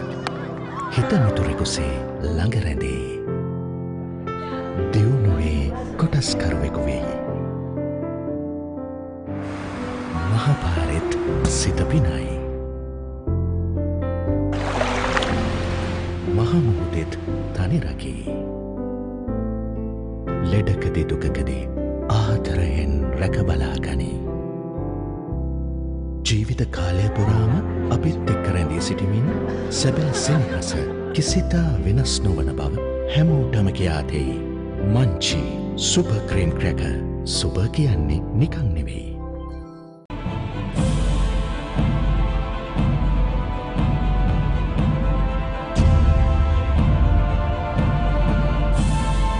ඒ කණ්ඩායමට සමහර තරුණ ක්‍රීඩකින් චමින්ද වාස් සනත් ජයසූරිය වැනි අය කියනවා කණ්ඩායමට ශ්‍රේෂ්ඨයන්ගෙන් දරුණුතම පුද්ගලයා ඔබ කියලා. ඒක ඇත්තද? මං කියන්නේ දරුණුතම කියන්නේ අපි ඩිසිප්ලින් තියාගත්තා. ඒකත් අපි මේවා කරද අර්ජුන කැප්ටන් හැටියට අර්ජුනට තිබ්බ අනිත් ඒවා කරන්න ස්ට්‍රැටජික් ප්ලෑනින් ඔක්කොම.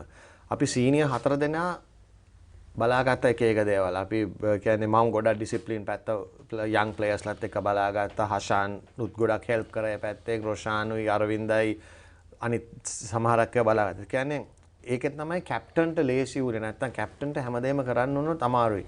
අර්ජුනට කිසිම ප්‍රශ්නයක් තිබ්බේ නැහැ ඩිසිප්ලින් ගැන හොයන්නවත් මොකක්වත්. එයා දන්නවා අර සීනියර් ප්ලේයර්ස්ලා 4 දෙනා කරනවා කියලා. හැබැයි දැන් උනත් ඒගොල්ලන්ට කතා කරලා ඒගොල්ලන් කියන ඒ වයින් ඒ ඩිසිප්ලින් හදපෙකින් හොඳ වුණා කියලා.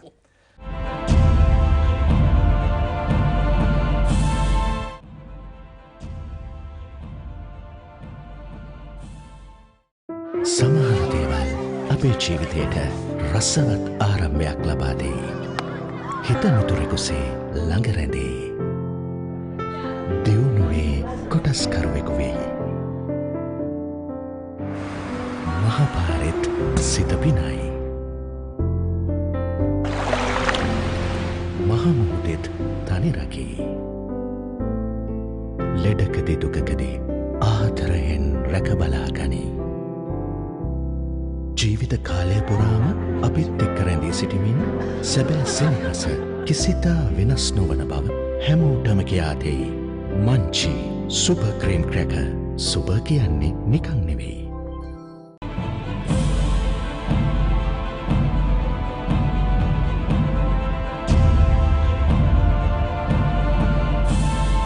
ඔබ ටෙස්ට් වරම් ලැබීමෙන් වසරකට අනතුරුව ඔබගේ මංගල ටෙස්ට් ශතකය වාර්තා කරනවා පාකිස්තානු කණ්ඩායමත් එක්කම ඔබයි අර්ජුනයි එක්ක විශාල සම්බන්ධතාවයක් තියෙනවා 4 වෙනි කඩුවට ලකුණු 240ක වගේ. ඔව්.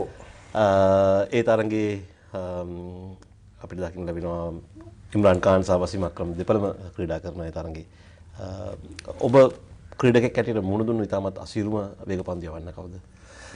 ඇත්තටම අසීරුම එක්කෙනා වසීම් අක්‍රම ඕනම තන නිල් එක හොඳට දාන ෆාස්ට් බෝලර් කෙනෙක්. ඒ කියන්නේ දැන් ශාජවල ඒ දවස්වල ශාජ විකට්ස් වල කිසිම දෙයක් තිබ්බේ නැහැ බෝලර් කෙනෙකුට. හැබැයි ඒ විකට් වලත් ඇවිල්ලා හයියනුත් දානවා, ස්විං කරනවා, තනකොළ තියලා තන නිල්ලක් දුන්නොත් ඒකෙත් දානවා. එයාගේ ඇක්ෂන් එක සමහරකට අඩි 10න් විතර හැරිලා එනවා. ඒවා සමහරකට ඊට වඩා හයියෙන් දාන අඩි 10න් හැරිලා එන ඒවා. ඉතින් ඒ ඔක්කොම බැලුවාම එයා තමයි අමාරුම ෆාස්ට් බෝලර් මම ජීවිතේටම ගහලා තියෙන්නේ. එම තරගාවලිය තමයි ඔබ මුලින්ම අංක 3 ස්ථානයට ප්‍රතිකරුවෙක් හැටියට පැමිණෙන්නේ. මේ අංක 3 ස්ථාවරත්වය ඔබ ලබා දුන් කණ්ඩායමට දීර්ඝ කාලයක් ඒ රදා පවත්වා ගන්නට පුළුවන් වුණා ජාතික කණ්ඩායමට. ඒ අංක 3 ක්‍රීඩා කරනකොට මොන වගේ දේවල්ද පිටිකරුවෙක් හැටියට ඔබ කරන්න වෙන්නේ? මානසිකව මොන වගේද ඔබට ඇඩ ගැහෙන්න සිද්ධ වෙන්නේ මේ ගැන පොඩ්ඩක් කතා කරමු. ඇත්තටම මට අංක 3ට ක්‍රීඩා කරන්න හම්බ වුණේ පාකිස්තානය ලංකාවට ඇවිල්ලා ක්‍රීඩා කරද්දී ප්‍රැක්ටිස් වල රොයි ඩයස් ඉන්ජර් වුණා. ඉන්ජර් වුණාම මට ඩුලිප් මෙන්ඩිසුයි ඒ දවස්වල හිටියේ මිස්ටර් අබූ ෆාඩුයි කතා කරලා කිව්වා නම්බර් 3 බැට් කරන්න කියලා. මම කිව්වා ප්‍රශ්නයක් නැහැ කියලා. ඒකෙන් තමයි හම්බ වුණේ. ඊට පස්සේ මම මුල තරඟවල මං හිතන්නේ මම වැඩි චේන්ජ් කරා කියලා ගහන විදිහ. හැබැයි මට තේරුණා මට පුළුවන් තරම් ඉක්මනටම මාරු කරන්න වෙනවා කියලා. මොකද මම ඉස්සර බැට් කරේ නම්බර 5 6 අතරදී මම ගොඩක් ඇග්‍රෙසිව් ක්‍රීඩා කරා. ඉතින් මට ඒකෙන් පොඩ්ඩක් එළියට එන්න වුණා. මොකද දැන් තියෙන විදිහට නෙවෙයි ස්ට්‍රැටජිස් ගොඩක් වෙනස්. ඒ දවස්වල අපිට අපේ ප්ලෑන් එකේ තිබ්බේ මම නම්බර 3 ක්‍රීඩා කරොත් ඒ කියන්නේ ටෙස්ට් තරඟය යන දවසම බැට් කරන්න යන්න ප්‍රශ්නයක් නැහැ ගහන ලකුණු ගන්න. එක් දින තරඟයක් වුණත් ඕවර් 50 බැට් කරන්න එහා පැත්තෙන් අනිත් බැට්ස්මන්ලා බලාගනී කියලා. ඉතින් මම හිතන්නේ මම පටන් ගන්න කාලේ ලකුණු 160ක් 70ක් ගහුවොත් මැච් එක දිනන්න පුළුවන්. ඒ කාලේ තිබ්බ විදියට ප්ලෑන්ස් එක්ක දැන් 160ක් කියන්නේ ඕවර් 15න් විතර ඉවර කරන්න පුළුවන් මැච් එකක්. මං චේන්ජ් කරේ ගොඩක් කෙලින් ගහන්න පටන් ගත්තා. මං V1 කියන මේකේ තමයි මං ගොඩාක් ක්‍රීඩා කරන්න ගත්තේ. ඒකයි මං හිතන්නේ මගේ පේෂන්ස් උත් ගොඩක් ආවා එතනින් මට වැඩියම මං බය වුණෙත් නෑ අනිත් එක මම වැඩි අප්සෙට් වුණෙත් නෑ රන්ස් ආවේ නෑ කියලා. මොකද මම දැනගත්තා මට බැට් කරොත් ගොඩක් කියලා මට ලකුණු ගන්න පුළුවන් කියලා.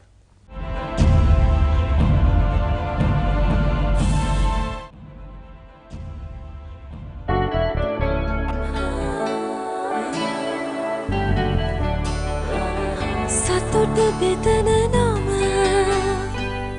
ඔබ ළඟ රැඳි නම සැනසුම දෙන නම එය සිංහ නම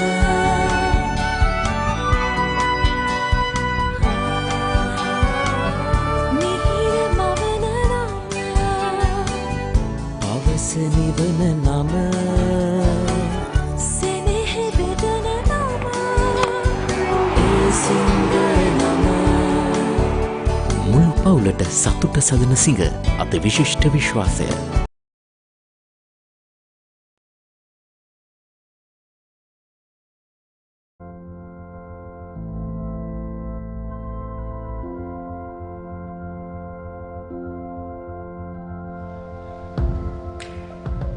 Welcome back to the live action from the Murali Vaas Trophy played between St. Joseph's College, Colombo and St. Antony's College, Katugasthota. Both these institutions battling it out for this prestigious trophy. Antonians, the current holders, having won it last year, won the toss and decided to put the Josephians into bat. St. Joseph's currently under a little bit of pressure, 97 for the loss of 6 wickets. The last couple of overs, last half an hour or so, was an ideal for the Josephians. The lads from Maradana losing out, very experienced Dunit Velalage just before umpires decided to go in for lunch. So quite a bit of rebuilding to do in this session of play.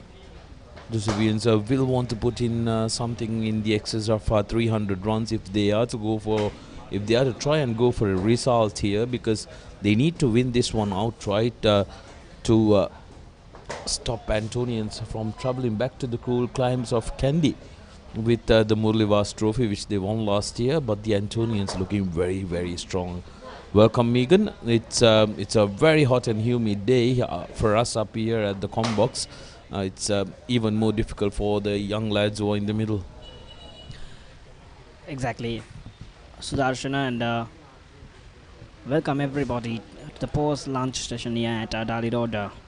So Dinalanura, the 8 matches, 10 innings, 181 runs, just the highest of 62 so far. And Sasit Hirutika should be the man with the ball in hand, the tall, lanky leader, fast bowler. Lakshan Gamage, very, very experienced campaigner.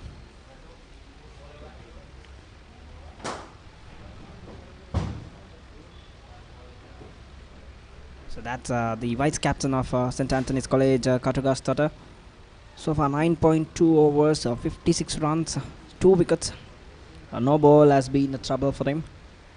But other than that, he's managed quite good figures. Yes, no balls have been real trouble for both Sasit and the other opening fast bowler of St. Anthony's, Divyesh Ramaya. It's Divyesh. Pronounce it, Sudarshana. Divyesh Ramaya, yes. You're from Kent, you should be able to tell that name. Little bit of a tricky spelling there, Divyesh. Here's Sasit. Down leg side that time, not the ideal delivery to start off the proceedings, but a boundary ranger managing to pick it up for the Antonians, who've been fairly good, isn't it? Having won the toss, they've repaid the confidence of their skipper on their bowling attack. You took a closer look at the pitch early in the morning, Megan, and yes, there was a tinge of grass on the track, but a lot of grass. it was green, but there wasn't much from the wicket, isn't it? It always looked like a good batting track. So the Antonians have done very well for themselves, despite not getting the purchase from the track that they expected early in the morning. They've been able to make inroads to this strong Josephian batting lineup. Exactly. I think he's a very tricky coach, Mr. Suneta, coaching St. Anthony's College for the second year running now. So I think it was a very good call to try and take a chance to put your fast bowlers in action early on. Because if they don't perform very early, I think the track will settle down. From now on also, it should settle down easily, and it should be a good wicket to bat on. But if you see the wagon wheel of St. Joseph's College, they have not scored many runs straight. That's the issue that has been the problem with St. Joseph's College. Other than that, I think St.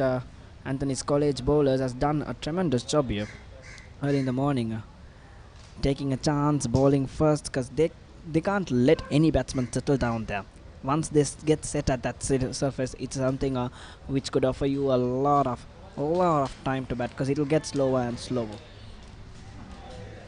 That's right.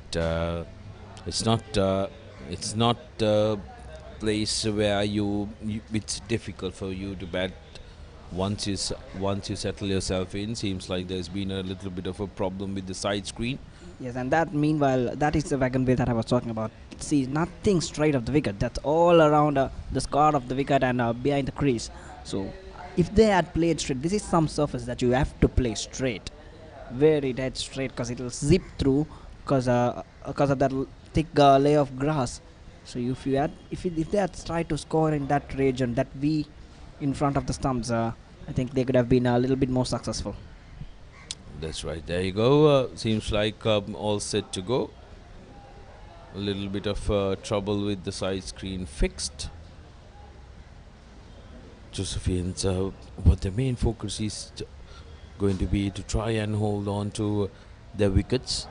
take take have small targets, isn't it, Megan? Have a target of not losing any wickets until tea, because at this rate, ideally, if they wanted to go for an outright victory, they should have at least scored 300 plus, maybe half an hour after tea. But at this rate, it's looking like a very difficult task for them.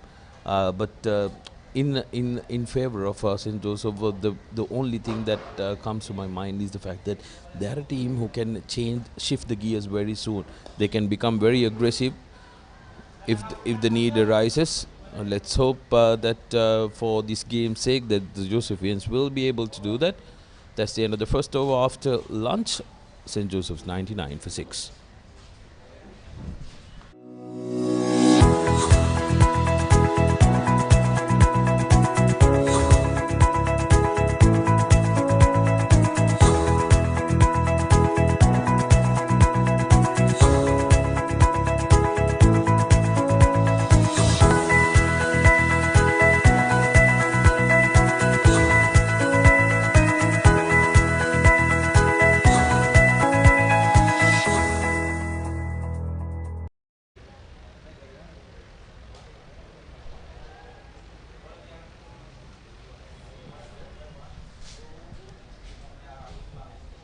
So seems like it's the same man, Gyani, but will continue. And I like the fact that you made just before this previous over ends, Sudarshana, the fact that St. Joseph's College can shift gears at any time they want. And also they've got a very deep batting lineup, because even Miranga Vikramage can bat very well. He's not just someone who can handle the bat, he can really bat. And I think only Shalinda Seneviratna is the man who could be a little weak in handling the bat, but other than that, I think till number 10 they've got batting. Yes, I think that's why it's important that the Antonians make sure that they keep a constant pressure on this Josephian attack. And Gihani but did fairly well in his first over, just giving away 2 runs for a wicket. Need to make sure that he puts as much pressure as he can, because that will really complement Nimnika Jayatilaka when he's brought into the attack again. Nimnika was the standout spinner. Well, dangerous leave there by Lakshan, who has a wealth of experience under his belt, plenty of international experience, isn't it? He's been on national duty in the junior age groups as well. So one of those players who can really make things work for St. Joseph's. Yes, he's got a heaps of experience under his belt.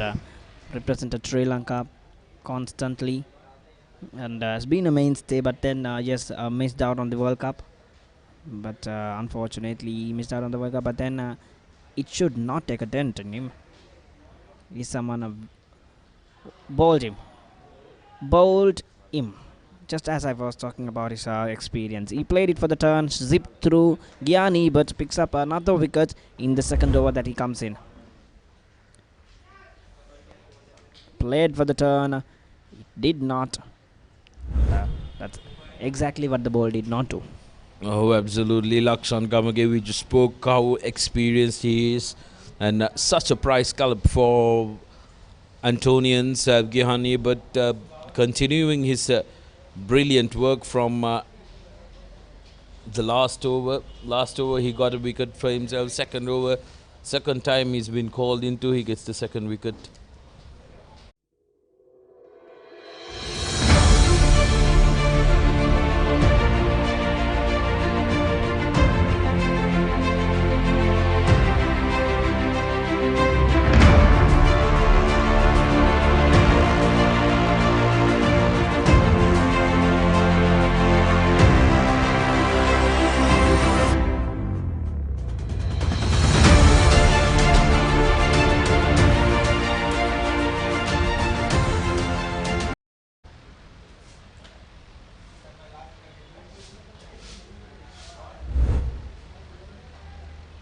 So there you go. That's how Lakshan Gamage perished playing for the turn, but Kian Ebert doing all right there.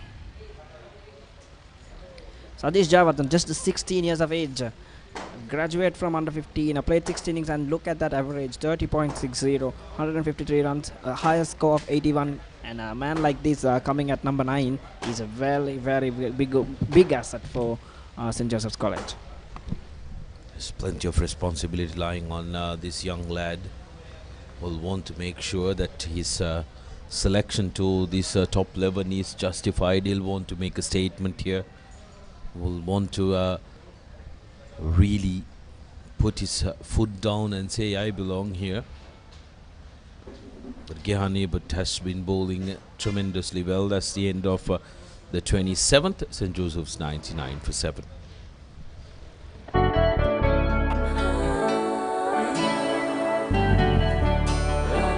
සතුට බෙදන නම ඔබ ළඟ රැඳි නම සැනසුම දෙන නම එය සිංහ නම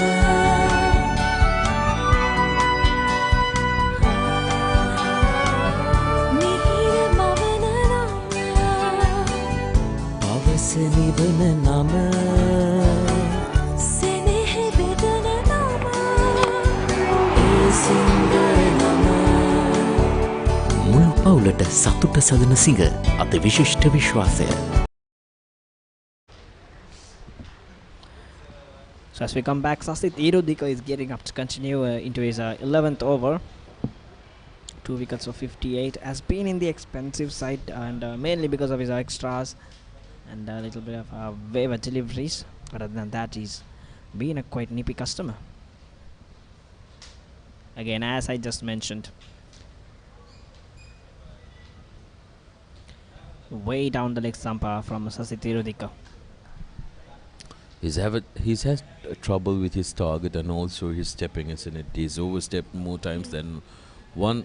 The Antonians up in the Division 1 this year, but this is how they fared in the Division 2. 16 matches with 8 outright wins, 5 first innings wins and only 2 losses in the first innings. No outright losses, which was terrific.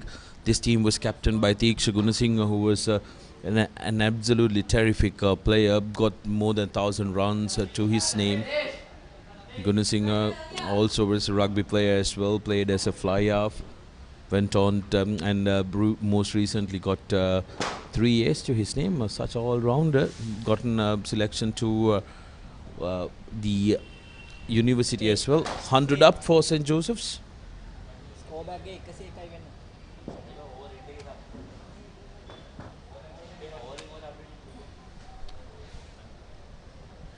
So Sasit Irudika continues, and as you were telling, Tiksha Gunasinghe, an all-round excellent skipper. And at the start of the season, he said, "I'll somehow take my school to Division 1 cricket," and he delivered. Absolutely, and also he managed to get a first innings victory against the Trinitians after a while for St. Anthony's, and that was really, really highly regarded for the Antonian fraternity, who've been on the receiving end from Trinity in the past couple of years.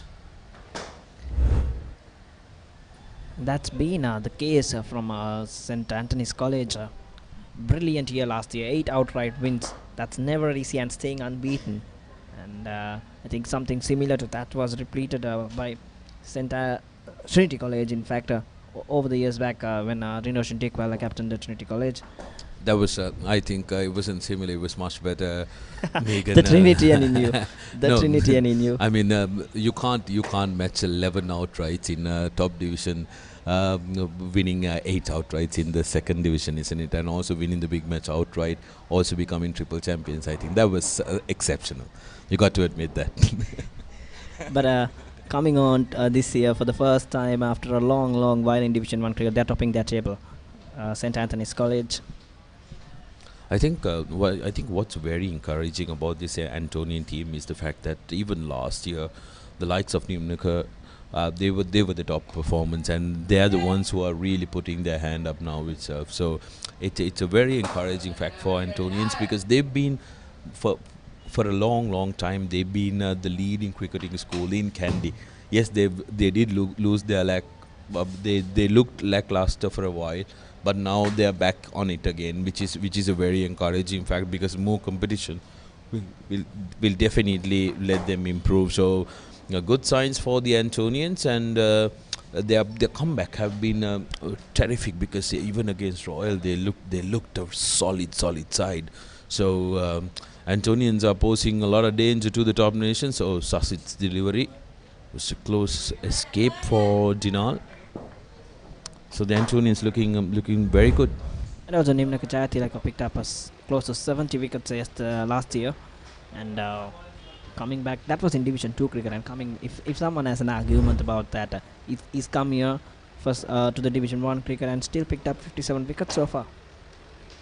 Yes, and that really tells you a story about the quality of the lad. He's not a very big made player.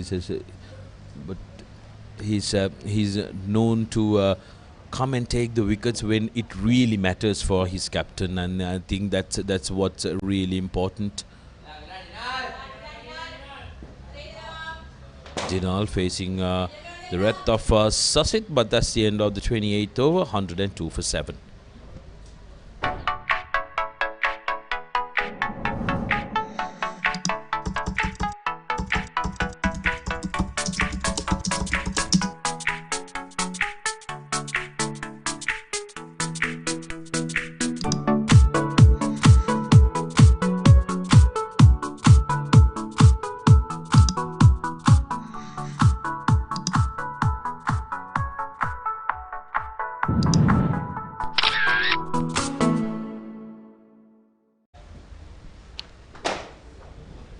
So Gyani, but we'll continue. I'm yet to see Nimna Kachayati coming into that attack and performing his left arm spin after a long while. Now it's been a big interval for him.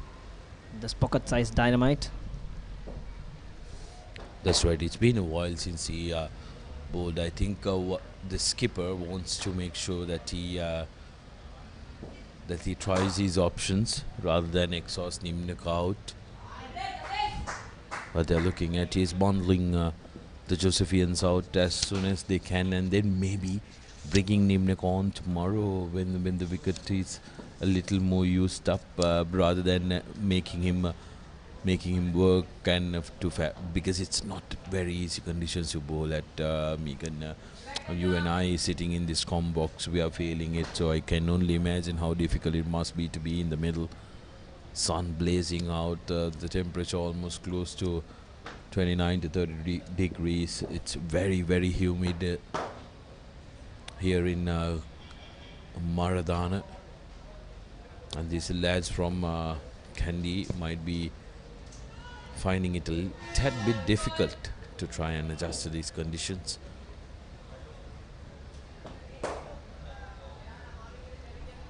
As you can see, not a cloud in the sky, so the sun is blaring up.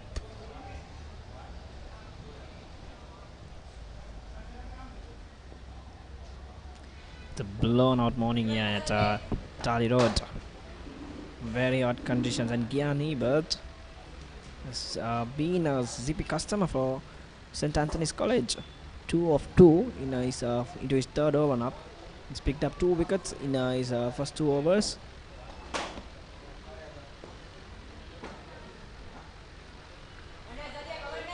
And that must be the reason to Mohammad Kamil to keep continuing with Gyani Bird.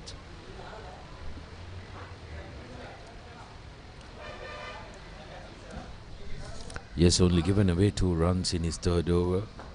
Ebert has been quite on the mark, giving the ball plenty flight, and that's the end of Ebert's third over. 29 completed, St. Joseph's 102 for 7.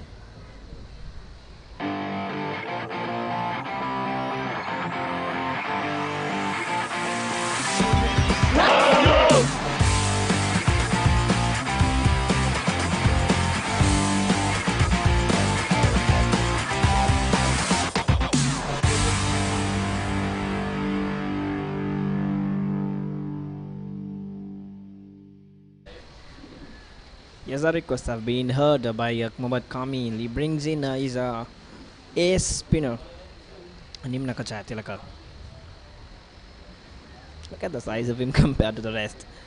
I bet if he stands next to Sasi Tiridaka, it'd be a contrasting difference there. 2 overs, 6 runs. If he stands next to Sasid, that will be like Romesh Kalvitarna next to Glenn McGrath back in the day. But Nimnika, a real testament to the fact that your size doesn't matter if you have the skill and the passion to go the distance.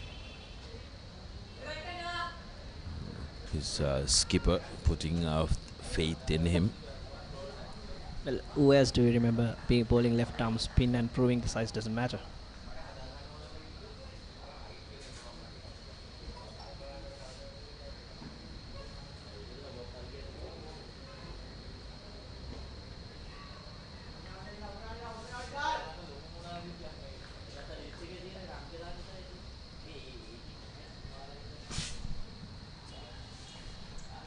So Dinalano Rudel lost his place a couple of games ago, and now being brought back into the side.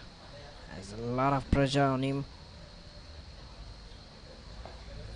a lot of expectations. He's got to prove and cement his place, and a very good knock here will definitely see him through for a couple of more games.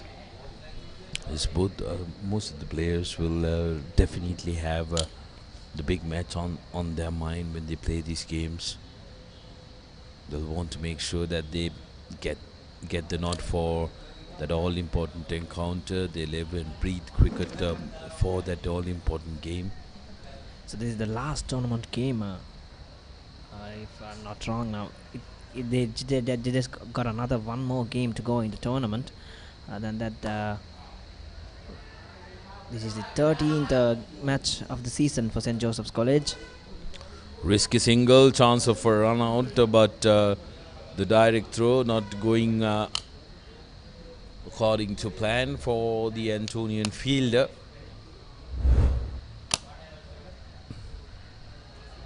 So not enough game left for them to prove and come back into the side. Just a couple of more games left. I think St. Joseph's College will play about 15 to 16 games this season.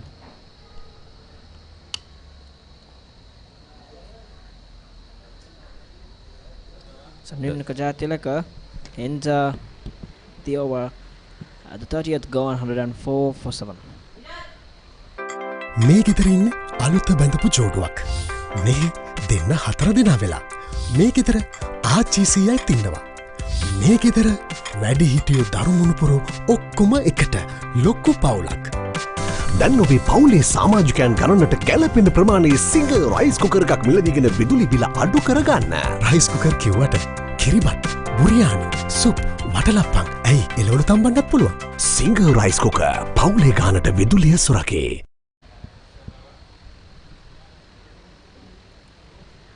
So there we go now, the spin duo of St. Anthony's College in action.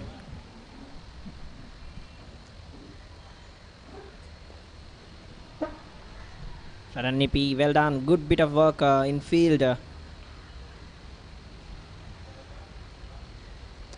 Was that the vice captain?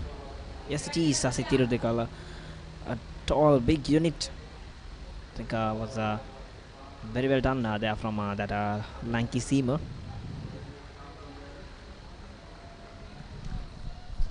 Murali Vaas Challenge Trophy 2020. Josephians put into bed by the toss-winning captain of St. Anthony's. 105 for 7 currently after 30.1 overs.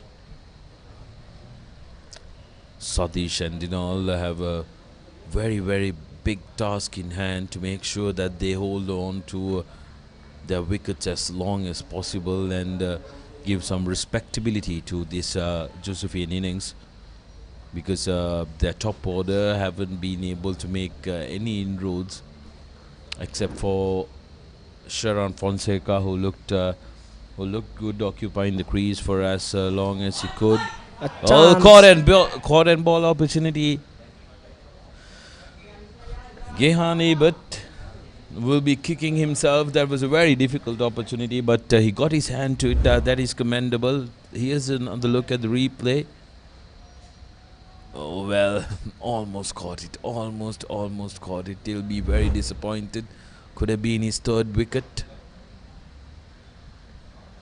But the good thing for Gihan is that things are working well. But Dinal kicks out the frustration with a boundary to his name. But that'll be very encouraging to Gihan, because Dinal is currently looking to play shots, and that's exactly what you need as a spinner. You're right. Couldn't agree more. It was in the slot, but still tinge of straightener. I think it would be a big question if it had hit the pads, because I was not sure whether it pitched outside the leg stump or in line with the stumps. So it was a risky stroke, nevertheless. But that's something that will put a grin on Gihan's face. Well, he's in a hurry. Dinal Anuruddha goes big there. Over long on for a 6. A maximum by Dinal, who wants to make sure that their intentions are clear. Listen, mate, I might have come a little late in the order, but I can bat well. Well, he used to be batting in the top order, do the bat, and then that's a positive intent, and I like that cricket from St. Joseph's College. Just blocking down will not leave them anything. Just lose your wickets down. So he's looking to play shots when it's on the slot, and also to make sure that he puts off Gihan and doesn't let him settle. 31 overs gone, 115 for 7.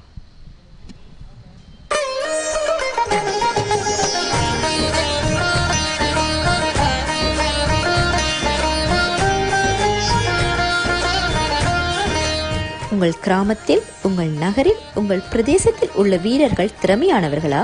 அவளின் திறமைகளை நீங்கள் அறிந்து கொள்ள வேண்டுமா? தமிழ் பேசும் உங்களின் திறமைகளை உலகறியச் செய்யும் உங்களுக்கான YouTube channel www.youtube.com/ThePapare Tamil.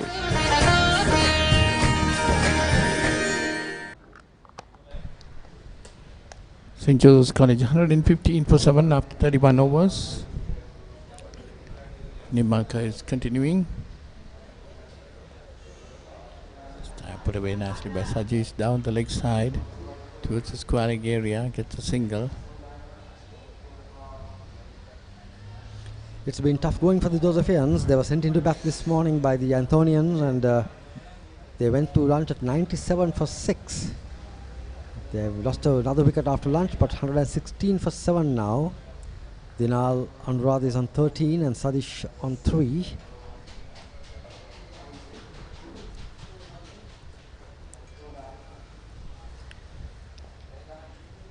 Definitely, Antonians are the happy side at the moment. There was a possible chance in the previous over, a caught and bowled, which Gihan couldn't hold on to.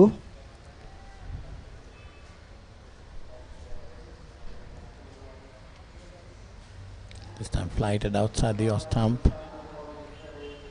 Dinal draws it away from him. No run. That must have been very close to being a wide, Polly. That ball, I think, slipped out of his hand. It's definitely Dinal Anuruddha. Moved away from it.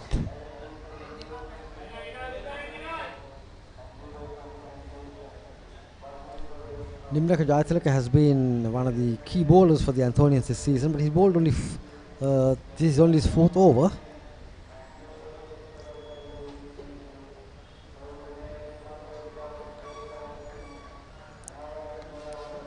This ball quite steady bowling.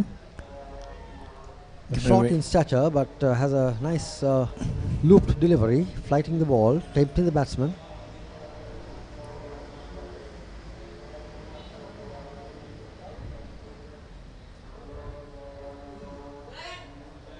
That's another good delivery. Found the edge of the bat. Ball goes down towards square leg. They get 2.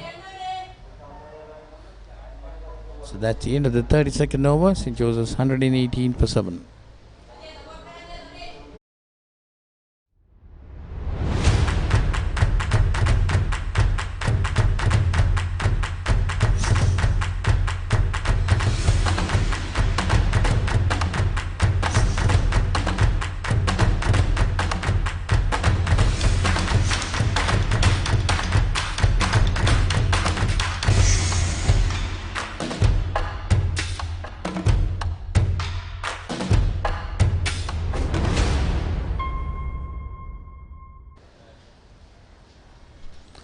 So it's Gihan Ebert to continue. Yes, ball 4 overs, got 2 for 13. Both these dismissals were bowls. Got Sharan Fonseca through bat and pad, and then Lakshan Gamagi after lunch also applying a fairly big shot, but not getting in line with the ball. So 2 good wickets for Gihan Ebert.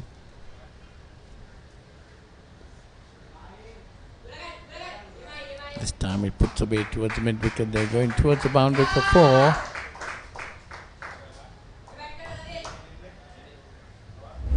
Four to Sadish.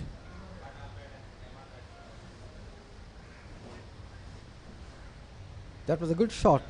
Just didn't try to play it too hard. Got onto his back foot, watched it very carefully, and then placed it perfectly between square leg and mid wicket for 4. So the Josephian score moves on to 122. That's another flight, a delivery. Sadish pushes it back to the bowler, no run.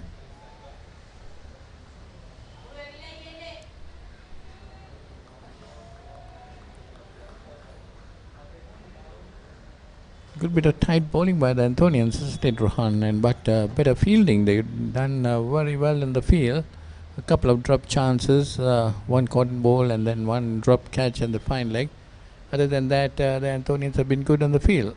Oh yes, they have been their ground fielding has been very sharp indeed, very impressive.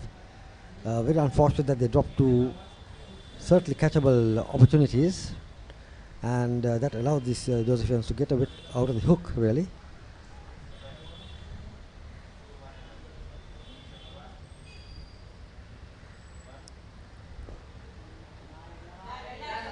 That one nicely played towards mid wicket. They get a single in the mid on area.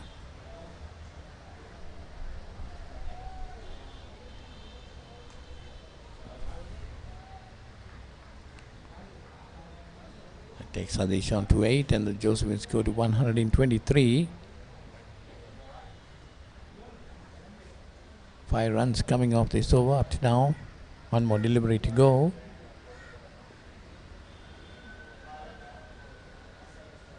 So that's the end of the 33rd over. St. Joseph's College 123 for 7.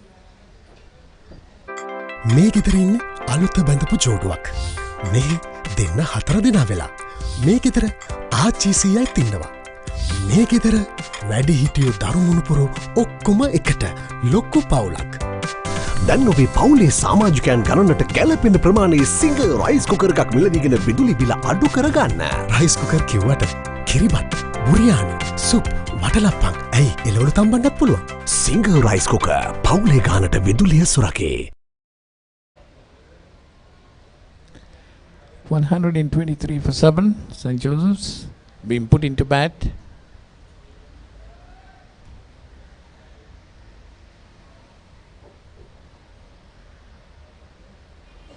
This is the 34th over in progress. Nimnaka Chatrika has bowled 4 overs, given away 11 runs. Quite a good run rate, Rohan. 3.71 is the run rate for the Josephian run rate. Yes, given that 7 wickets have fallen, I think the run rate is quite reasonable. It's a flight a little way, driven firmly but straight to extra cover. Jathalaka tempting the batsman on the front foot, flighting the ball teasingly.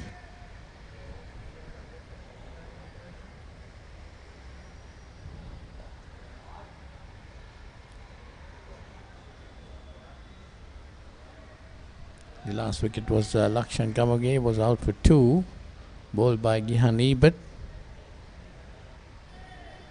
That is after lunch. At lunch, St. Joseph's were 97 for 6.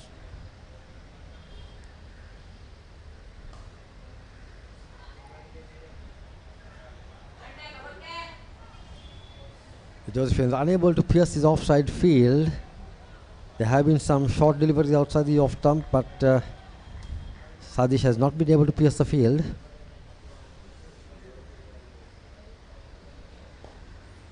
It's another flighted delivery again, pushed it to extra cover.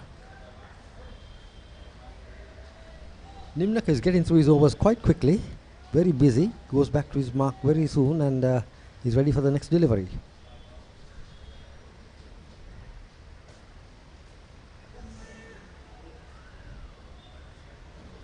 So that's the end of the 34th over. St. Joseph still 123 for 7.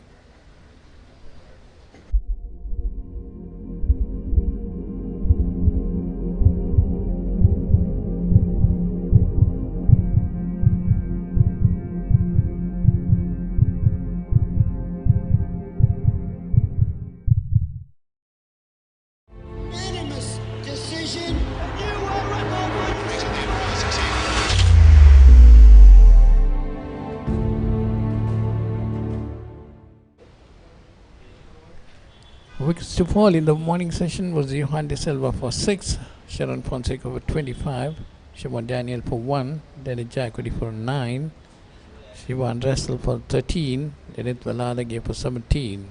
And after lunch, we had Lakshan Gamage out for 2. There see the schoolboys coming out. That's the end of school. Young Josephians.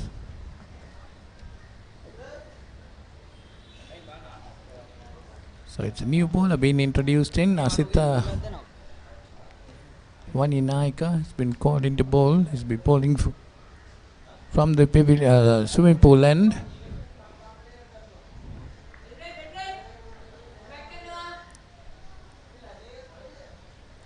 But the Antonians also have a fairly useful contingent of spin bowlers. And this is the third off spinner in the side.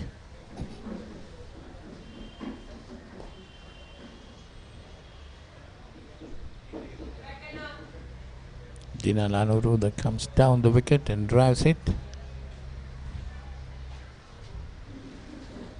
Intentions of him is to come down the wicket, Droni. Dina Lanuru wants to come down the wicket and hit it straight, isn't it? There is no obvious turn on the ball, so I think it's not a bad idea to come down the track, get to the pitch of the ball and hit the ball hard. Because if you see some of the dismissals, the batsmen have been playing for turn that has not been there.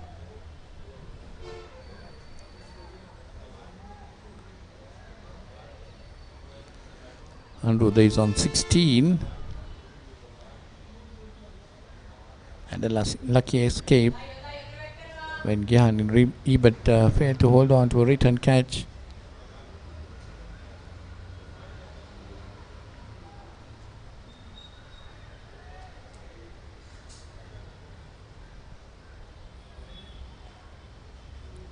Tammy sweeps this time towards deep square leg, gets a single.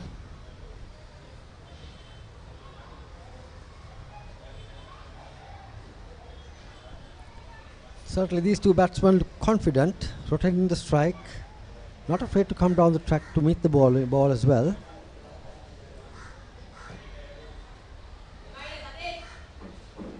The partnership up to now is 27. With that single, it moves on to 28. And that's the end of the 35th over. St. Joseph's 127 for 7.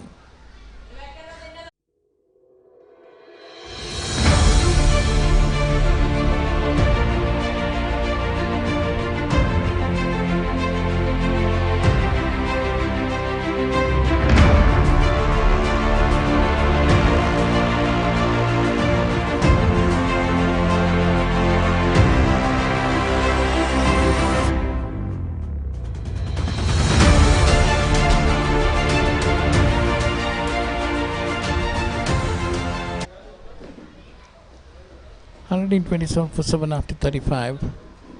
Definitely the Antonian bowlers have done a good job. That's a flighted delivery.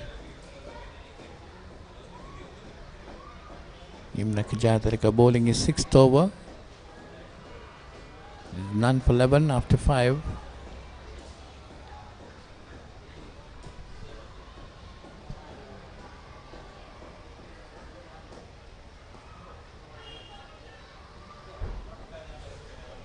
Six fielders on the offside, and Jatilaka has been bowling to his field, trying to entice the batsman to drive in the air. He's got a silly point, a slip, cover, extra cover, a short extra cover and a mid-off.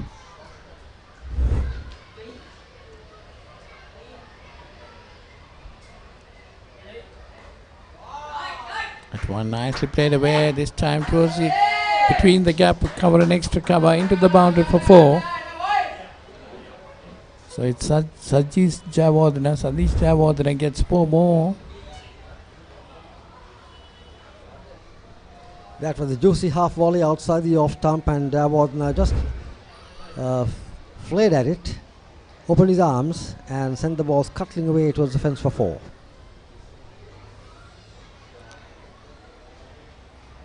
So he moves on to 14 and the score to 131.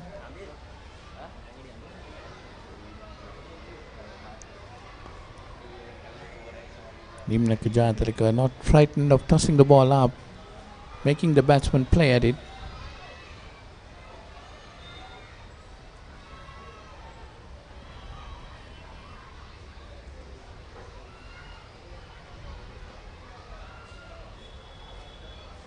That one a bit shortish, and he cuts this one again to the boundary for 4. Jayathilaka erring in length outside the off stump. Just a little flatter that time, and Jayawardena was once again back onto the back foot and hammered it past point for 4.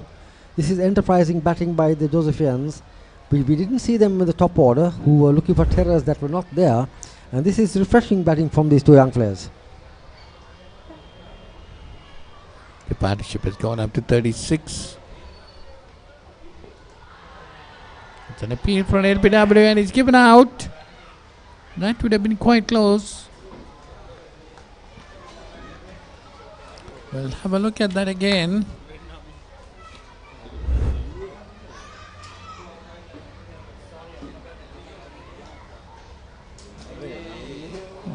No, I think, Ronnie, that's a bit...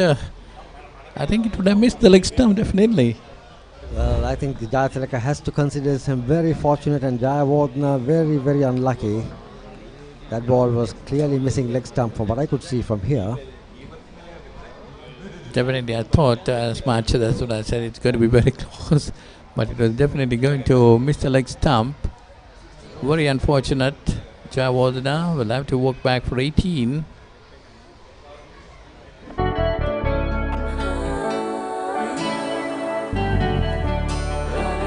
සතුට බෙදන නම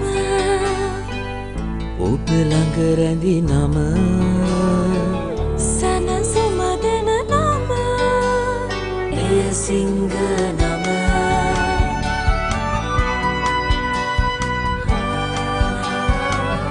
මිහිර මවන නම පවස නිවන නම සෙනෙහ බෙදන නම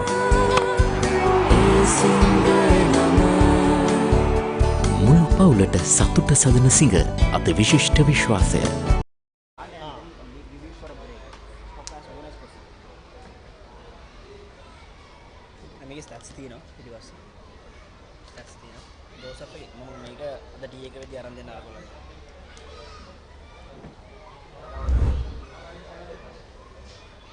So there you see the replay of that. Well, I thought that was pitching outside the leg stump also. But yes, what to do? Umpire has given him out. Jayawardena should consider himself very unlucky. So the new batsman in is Mihiranga Wickremaghe.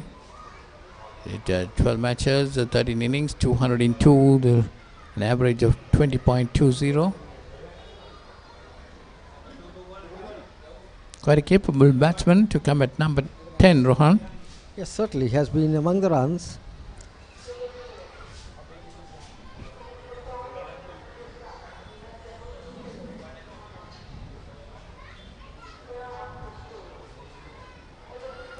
It's pitched on the off stump, and that's the end of the 36th over. St. Joseph's College 135 for 8.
මේ ගෙදරින් අලුත බැඳපු ජෝඩුවක්.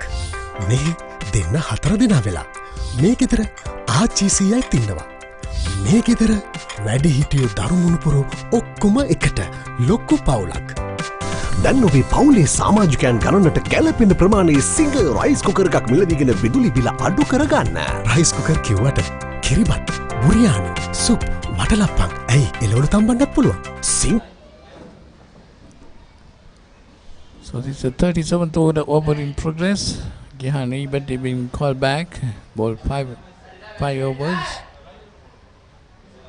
It's 2 for 18.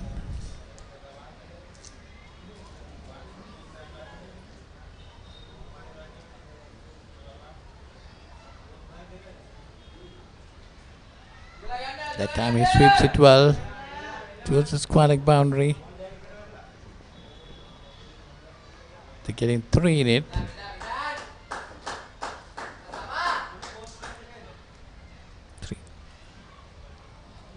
Three runs, 138 for 8 now. A valiant attempt from the square leg field to stop the boundary. On a very fast outfield. Dinal goes to 20.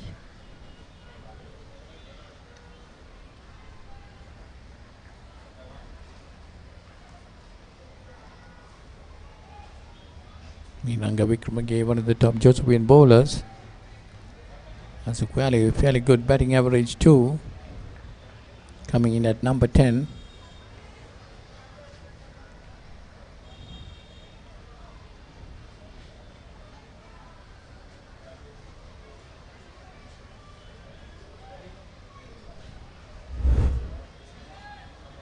We see the last delivery. It was a loud appeal from the wicket keeper. The umpire says no.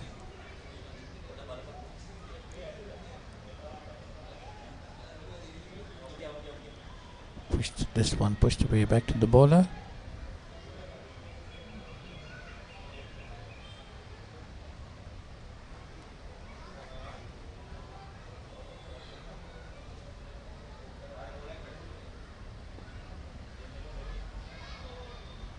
So that's the end of the 37th over. St. Joseph's College 138 for 8.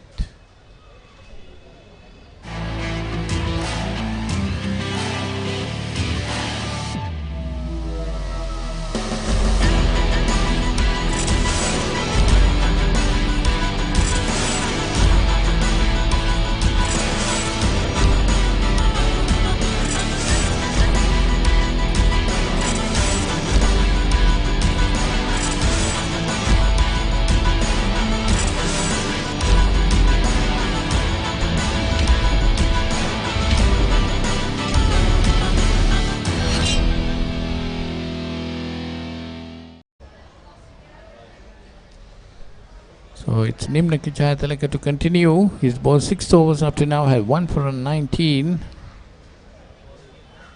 Lucky to get that wicket of Sadish Jawadana, who's out for 18.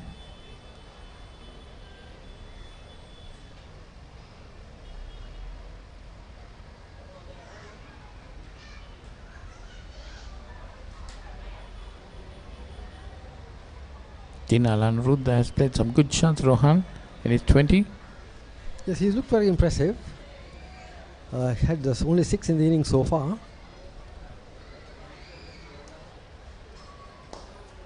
That one flied and taken on the full. Driven firmly towards mid-off and gets a single. You can see the schoolboys after school is over just walking across past the boundary line towards the buses. Not too many staying back to watch the cricket. It was those days, Rohan, waiting till the bell rings to come and watch the game. But today the Josephians, the young schoolboys, not that interested.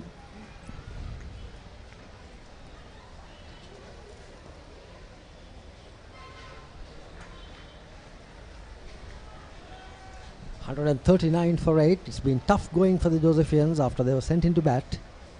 Some of their batsmen did play some rash strokes and got themselves out, but the Antonians have been on the ball.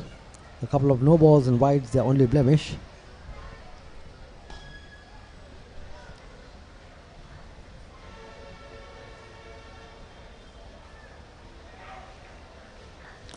So driven firmly back straight to the silly mid outfielder.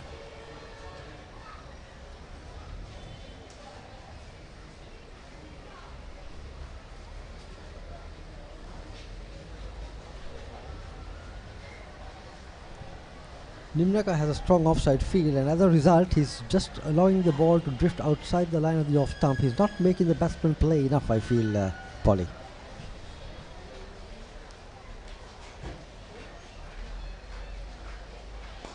Yes, this time he comes down the wicket and hits it, but straight to extra cover. So that's the end of the 38th over. St. Joseph's College 139 for 8.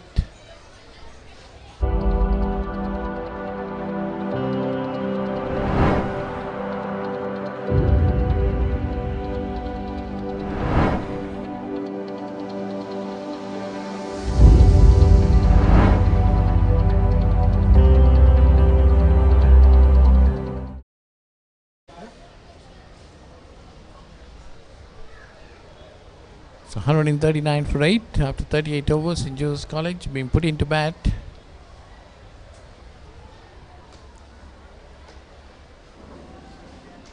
So Gihan Ebert to continue bowling, and he'll be bowling from the swimming pool end.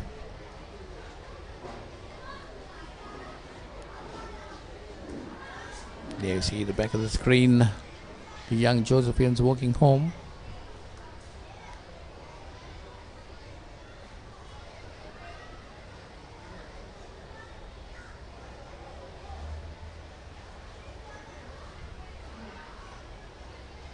That one beats him outside the off stump. Once again, the ball just going on without turning at all, and the batsman playing for the turn. So I think there is no real spin on this pitch, Polly. That's something the batsman must understand. Yes, exactly. I thought, Rohan, most of the wickets, it was bad batting by the Josephians instead of the Antonians did bowl well, no doubt about it, but a couple of bad shots by the Josephian batsmen. I thought that there were a few dismissals which could have been avoided. Some poor stroke play, poor technique.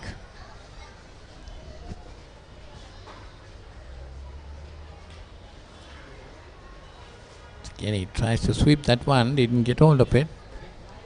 Bit of a dangerous stroke, the ball was on line. Lucky not to have got the pad first, because that could have been tricky.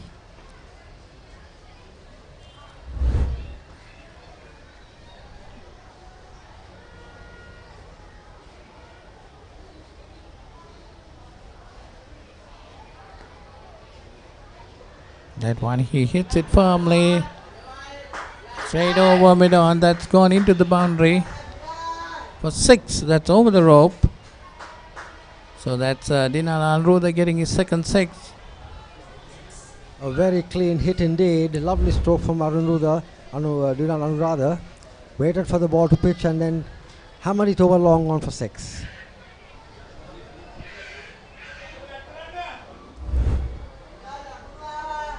That takes the Josephian score on to 145.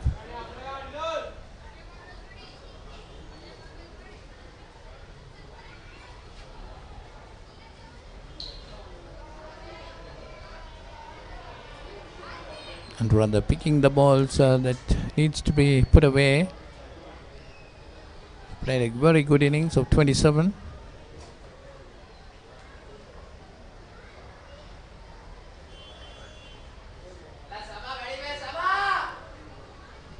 So that's the end of the 39th over. St. Joseph's College 145 for 8.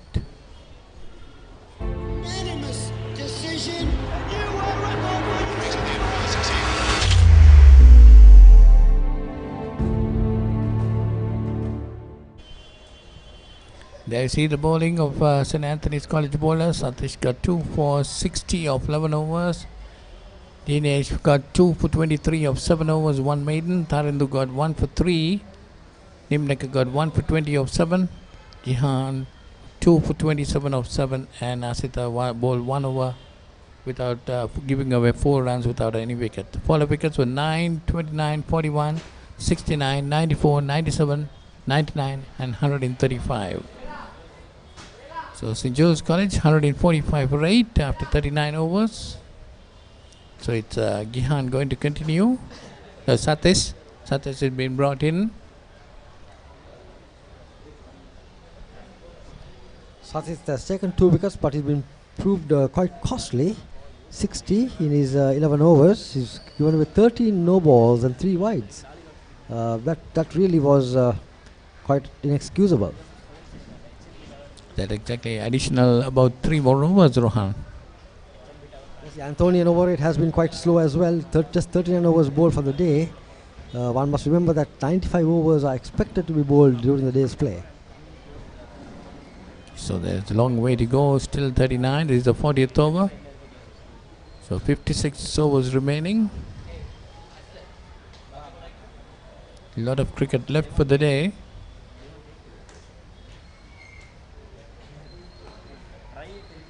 I wonder whether they'll be able to bowl 95 overs today, the way they are going. Well, it does seem a bit unlikely that they will be able to finish the 95, of course, unless the light is so good that they can continue playing well after the usual scheduled close. But let's see how it goes, because the spinners are bowling from one end, they're catching up a little bit. But whether they can really catch up what they've lost so far may be difficult to say at this stage.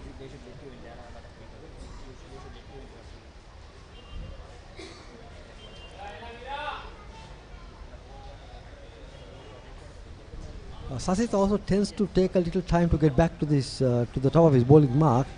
He takes probably around 5 minutes for an over. That's what I've observed over the course of his spell. Yes, definitely he's very slow in moving back to his run-up.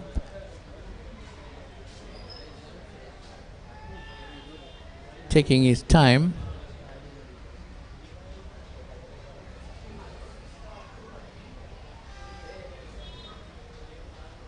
That one short is down the leg side. That's the umpire signaling one bouncer for the over. One short delivery.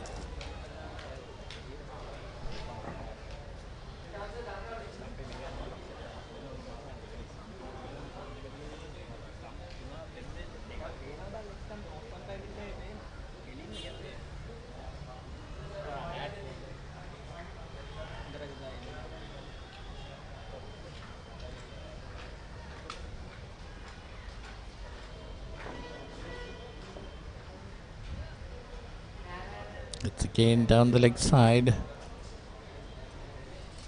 This has been a bit of a poor over from Sasith so far. Maybe just a little stiff. And spraying the ball down the leg side and not making the batsman play. I don't think this is what the captain expected when he gave him the ball. Last batsman to get out was Sadish Jawardena, who was out for 18, given out LPW.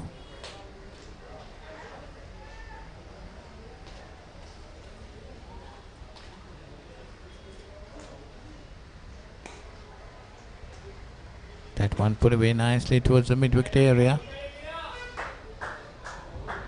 Get a single.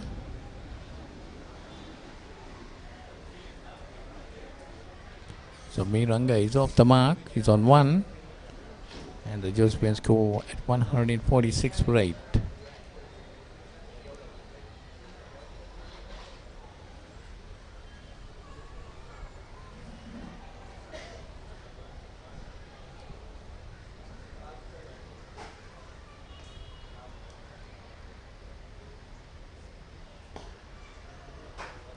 That one pushed away on the outside by Dinan and Rudra. So end of the 40th over, St. Joseph's 146 for 8.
මේ ගෙදරන්න අලුත බැඳපු ජෝඩුවක්.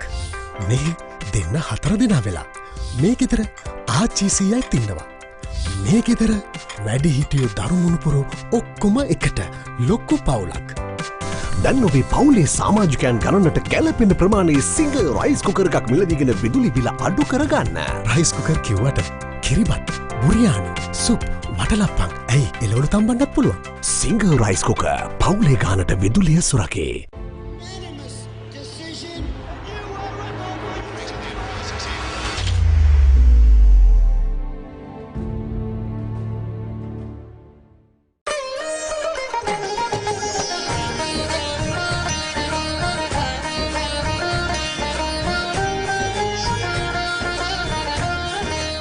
உங்கள் கிராமத்தில், உங்கள் நகரில், உங்கள் பிரதேசத்தில் உள்ள வீரர்கள் திறமையானவர்களா?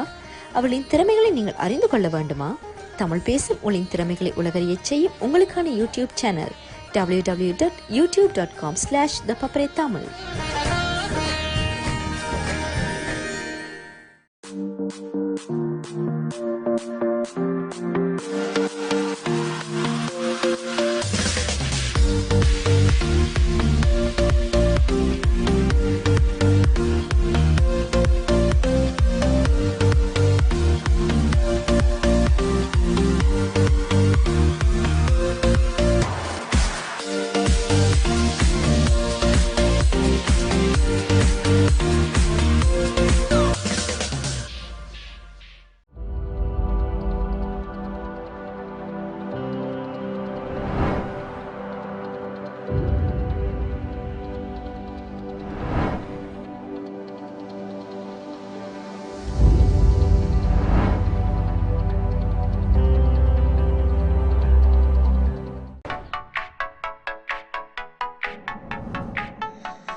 As we come back after this water break in the post-lunch session,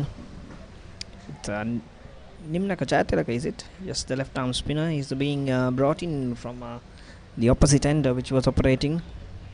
That's the swing pool end. So Sasit has proved to be quite expensive. 2 wickets for 61 runs out of a total of 148. Megan, very good afternoon to you. Well, a very good afternoon to you too, Fazara.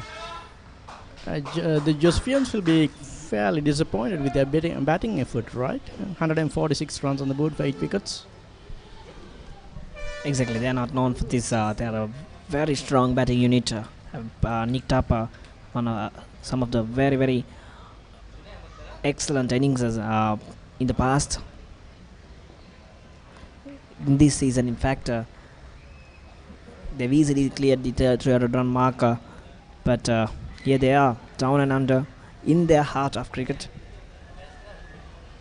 And Dali Road in their own den. Yeah, quite disappointing. Only thing, they must be happy with the last 2 wickets, adding 48 runs. They were 99 for 7 at one stage, struggling. They got up to 148, so that's about 49 runs added for the last 2 wickets. It must be a bit of a worry for the Antonians. They must be trying to price out the last 2 wickets and start batting themselves. Dinal Anuradha is very well known for our top order batsman. He usually bats at number 3, number 4, but for some reason he's dropped down the order. Miranga Vikramage, I think, struck a 70 odd last season also. So these are not new stuff for these two. Yeah, I see. Okay, there's still a bit of hope for the Josephians there. Dinal has been batting quite well for his 27 runs. He's been stroking the ball well. And the Josephians must be hoping that these two will carry on the good work and post a fairly respectable total. From there, they were 99 for 7.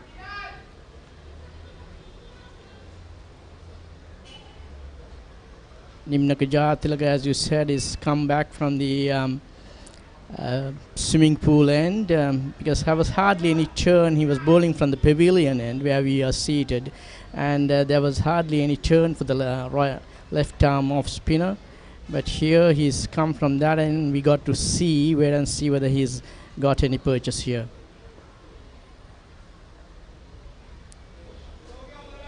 So that's the end of our 41 overs, 147 for 8.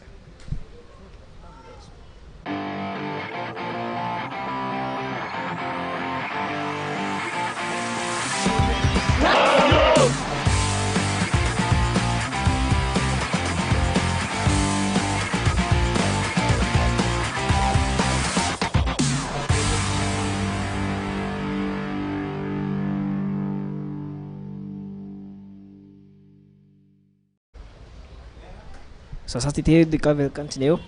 As I said, it has been a very expensive customer this morning. Mainly due to his extras, waiver deliveries. But when it's on target, is pretty troubling.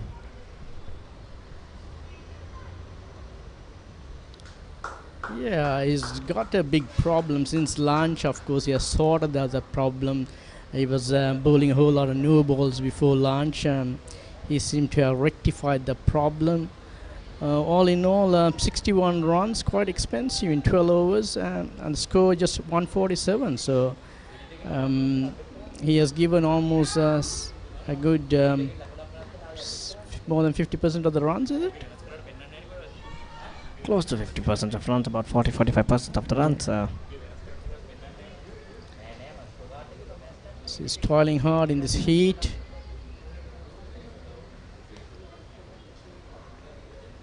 The good thing about Sasit is he's giving more than 100% to his captain and his side. He's prepared to bowl those, running in hard and, at the wickets all the time, bending his back. So good to have a captain always would love to have a bowler like that, prepared to give 100%, especially in these conditions, very hot, humid conditions in Colombo at Dali Road. And it's fairly a slow rate here.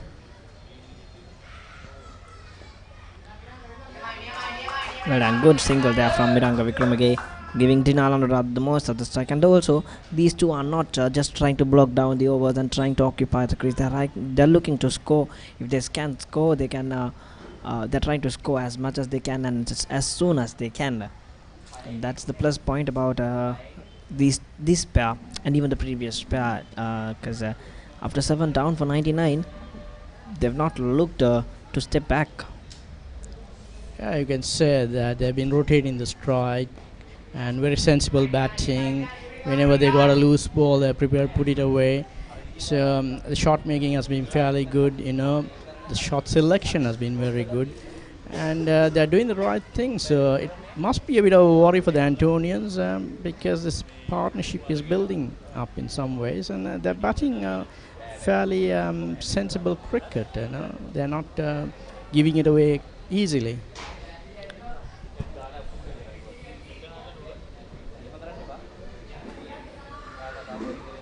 Again, very wide delivery there from Sasita Hirudika. That's what I was talking about. Spraying in such deliveries is a waste of energy and also the timer. Yeah, especially in these hot and humid conditions, you're running up from the boundary. A lot of effort, a lot of energy, End of the day, when you bowl those deliveries, it's just a waste of effort, and you don't want to do that often.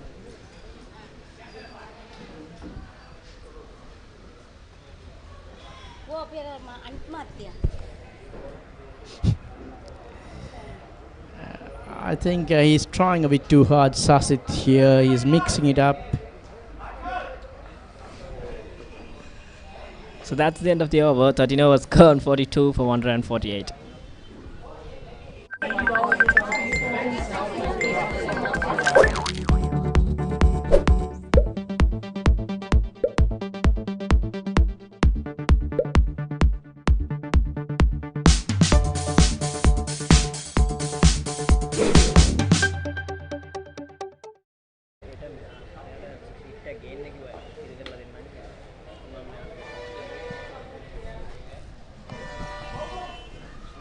So Nimnaka Jatilaka to continue from the swimming pool end. He'll be bowling to the right hand and Miranga. Watchfully played. And Antonian captain has done the right thing. He's been putting a bit of pressure on the batsman by having a close catching fielder right under the bat. Jatilaka, of course, not getting much turn. He's been fairly accurate here.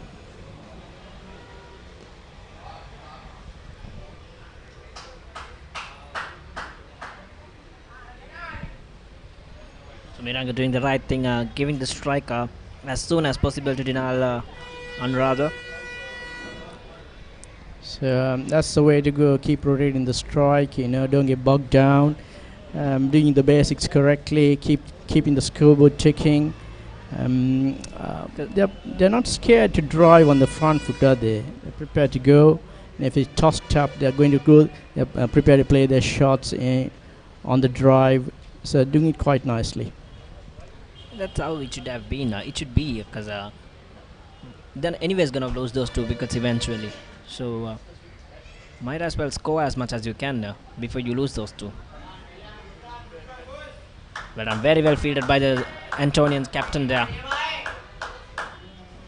Good sharp work, Mohammad Kamil it is. So that's the 150 on the board for St. Joseph's. 150 for 8 coming in the 43rd over. Close one, very close one there. Good work. Good cricket it is from both parts. Good single and also very good fielding. Again, short played on the back foot. No run there. Straight into the cover fielder's hands.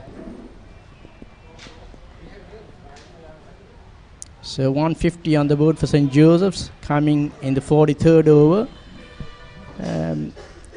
Just about less than 4 runs and over. Teasing the batsman there. The batsman watchful, not being drawn into that shot, leaving it.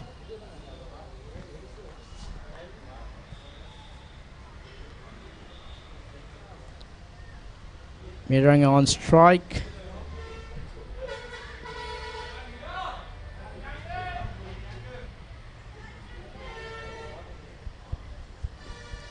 So 43 gone, 150 for 8, St. Joseph's.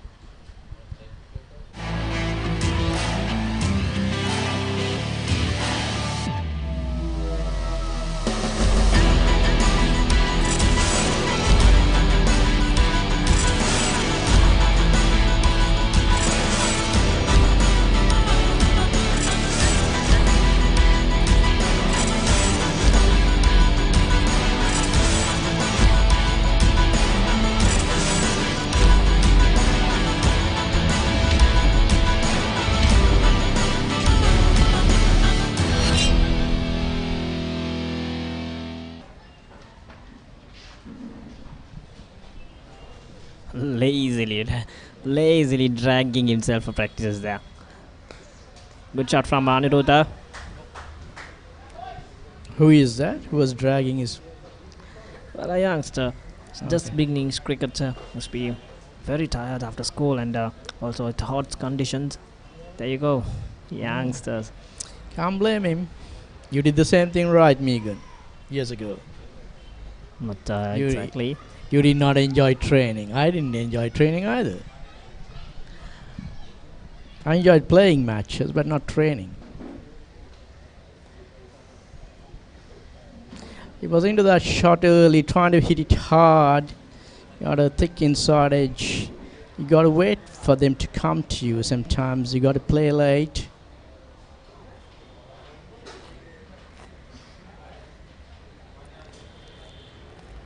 If you try to hit the ball too hard, sometimes it doesn't work. You got to time the ball. Timing the ball is more important than anything. So you got to wait, for the ball to come to you sometimes.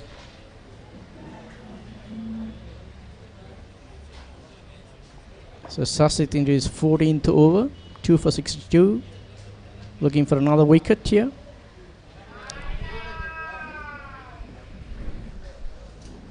I think they're relaxing. St. Anthony's College is relaxing a little bit, and they've got to make their changes soon before they put something out there in the border, because Josephian bowlers are so good that about 180 would be a handful for them.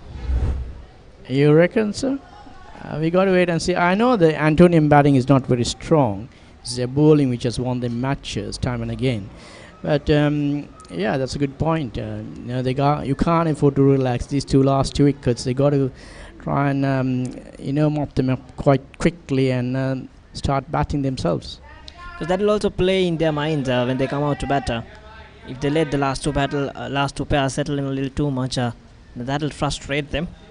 Absolutely. The momentum will be with the Josephians if that happens, And that's the last thing any fielding side wants. In the last couple of batsmen coming in, adding 50 to 60 valuable runs. Already 50 runs have been added for the last two wickets. To be exact, 52 runs. That's very, very valuable runs.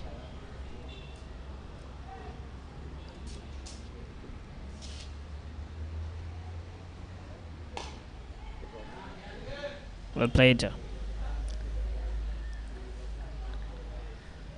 So things are slowing down, aren't they? Yeah, 44 gone, 51 for 8 St. Joseph's.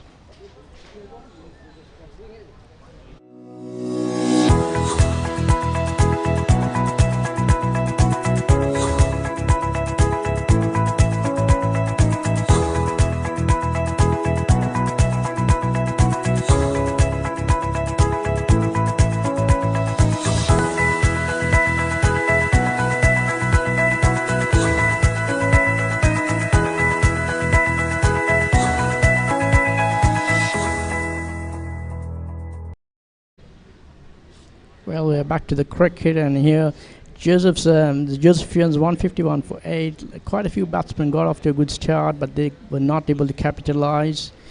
Not going on to make a big score. Dinal on 28 has been batting very well. He's on strike.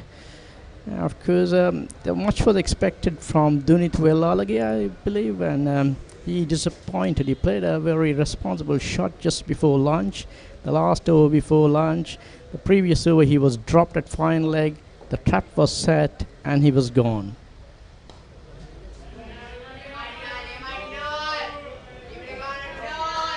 He looks quite a competent batsman, competent Dinal, coming down the track, taking Jatilak on the full, hitting it long off.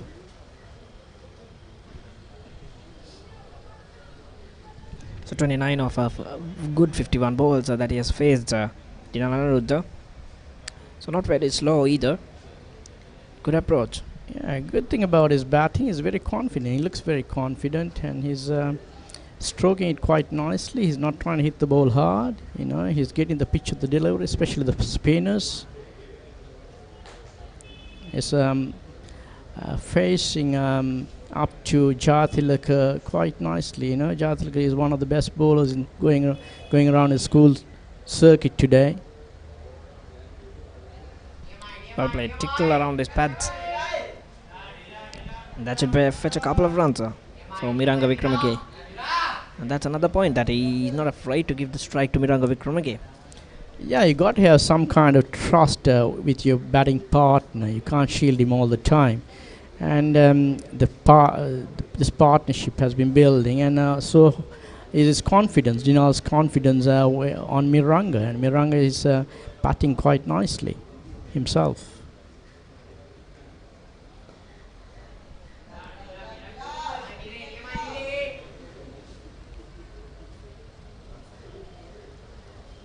So Antonians, bit of a worry. They got to find a way to get through, get one of these wickets, and then the last wicket.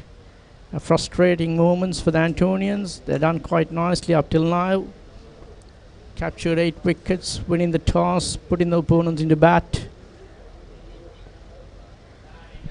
Good solid defense from Miranga Wickremake.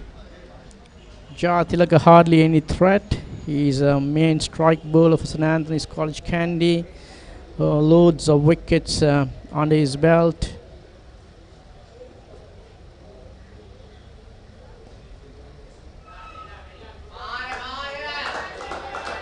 Beautifully played. That's gone for 4 runs. He beat the man at mid off, and once he beat the field, it was 4 runs all the way. So with that, 45 overs ends 158 for 8.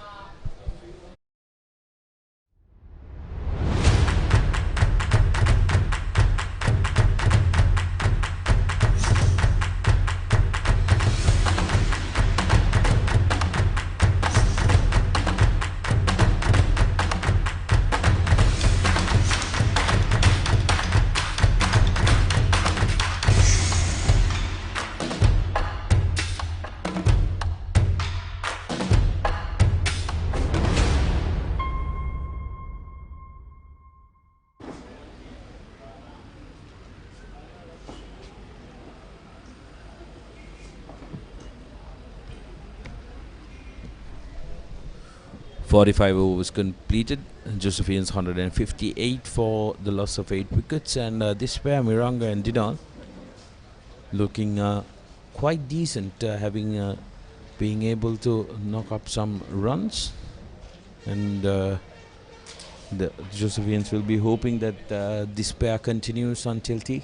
Yes, certainly. I think they came together 135 for 8. They're 158 for 8 now. And they've been looking very comfortable. So I think those will be hoping that these two can stay until tea, because they really do need to get up to 200. Absolutely, and this is something that we mentioned in commentary time and time again. This Josephian batting lineup, they bat deep. They can they bat up until if not the last man, one before the last. I think only Shalinda Senivaratne is not the most comfortable with the batter, but the rest are very comfortable with the bat. They're very good, to be honest. Dinal, a very experienced campaigner who's gotten 29 runs off 52 deliveries. What I've liked about him especially is the fact that he's played a lot of positive cricket out there. He's punished the loose ball, and he's respected the ball on its merit. Absolutely. I think the other batsmen were looking for demons that were not there on this pitch. And this boy Dinal has certainly been much more focused on just playing the ball according to his merits and hitting the bad ball to the boundary. Divyesh, the man with the ball for the Antonians that time. Dinal, I think, didn't read the line properly that occasion. Divyesh has managed to get 2 scraps for 23 runs in his currently in his 8th over. I think the Antonian bowlers have done justice to their captain's call of winning the toss and opting to bowl first. But yes. To be very frank, most of the wickets that fell were not due to very good bowling, but due to bad batting. Absolutely correct, and I think there was a lack of application on the part of the Josephian batting. There's certainly a lot of talent there, one can see that, but they certainly didn't apply themselves, and they allowed the Antonians to dictate terms, and they have got themselves into a bit of a mess. But I think they are very lucky that Dinal Anuradha is at least playing according to potential. The 46th over. I think now it's important for the Josephians to try and work at small targets. I think their first target now needs to be batting until tea without giving away a wicket, which is going to be very crucial. They lost a very important wicket of their experienced man Velalage just before lunch. I think that would have really affected their plans of going on for a threatening score. Now here, what they need to do is try and bat until tea without giving away any wickets.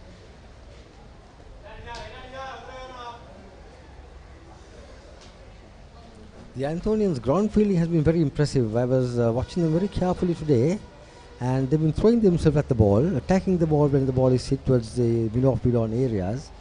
And although they did drop 2 important catches, the ground fielding has been top class. Absolutely, I agree with you 100%. I think that's the belief that the Antonians have amongst themselves. This is a team that has gotten the promotion after a couple of years in the second division. Now they believe, and they honestly believe, that they belong in the top flight. That's the end of the 46th over. St. Joseph's 158 for 8. මේ ගෙදර ඉන්න අලුත බැඳපු ජෝඩුවක් මේ දෙන්න 4 දෙනා වෙලා මේ ගෙදර ආච්චිසීයයි තින්නවා. මේ ගෙදර වැඩි හිටියෝ දරුමුණුපුරෝ ඔක්කොම එකට ලොක්කු පවුලක්. දැන් ඔබේ පවුලේ සමාජිකයන් ගණනට ගැලපෙන ප්‍රමාණයේ සිංහ රයිස් කුකර් එකක් මිලදීගෙන විදුලි බිල අඩු කරගන්න. රයිස් කුකර් කිව්වට කිරිබත්, බුරියානි, සුප්, වටලප්පන් ඇයි එළවලු තම්බන්නත් පුළුවන්. සිංහ රයිස් කුකර් පවුලේ ගානට විදුලිය සුරකේ.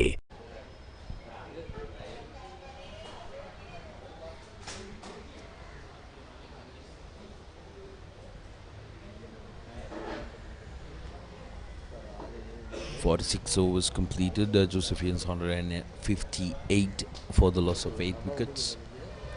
The Antonian bowling over rate has been very slow, Sudarshan. I think we are in for a long day. Another 49 overs to be bowled during the course of the day. Absolutely, that's going to be a cause of concern for the Antonians. The two quicks have taken a lot of time to deliver their overs. Overstepping and the no balls haven't helped either. When it's 8 ball, 9 ball over, it's all anyway going to take a lot of time. I believe that the umpires should have had a bit of a chat with them, because you can't suddenly catch up a slow over rate. It's got to be, the umpires have got to make sure that at least 30 overs are bowled at each session. Absolutely, because in order to have 95 overs, at the end of the day, it's imperative that you have at least a minimum of 30 overs. And the Antonians are lagging far behind. Currently, we are in the second session of the day. Tanidu, a lesser known spinner for the Antonians, but he's done that containing job very well. In the 7th over, four runs for 1 wicket. He's bowled at the right areas.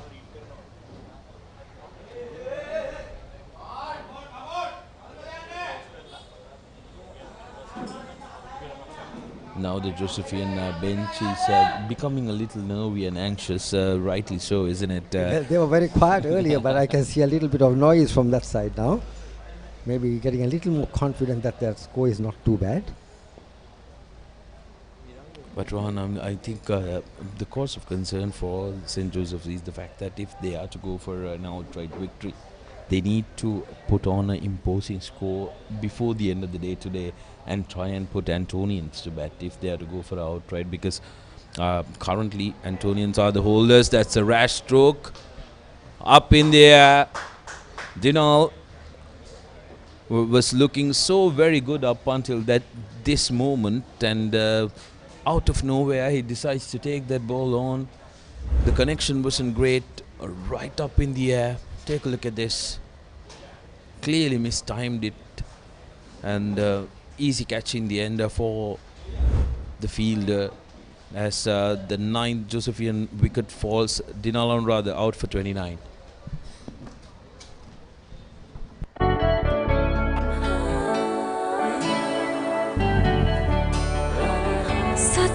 බෙදන නම ඔබ ළඟ රැඳි නම සැනසුම දෙන නම එය සිංහ නම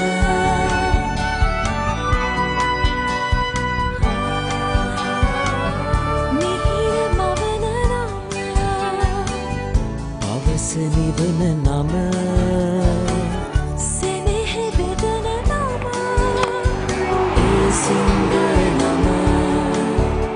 මුළු පවුලට සතුට සදන සිංහ අති විශිෂ්ට විශ්වාසය.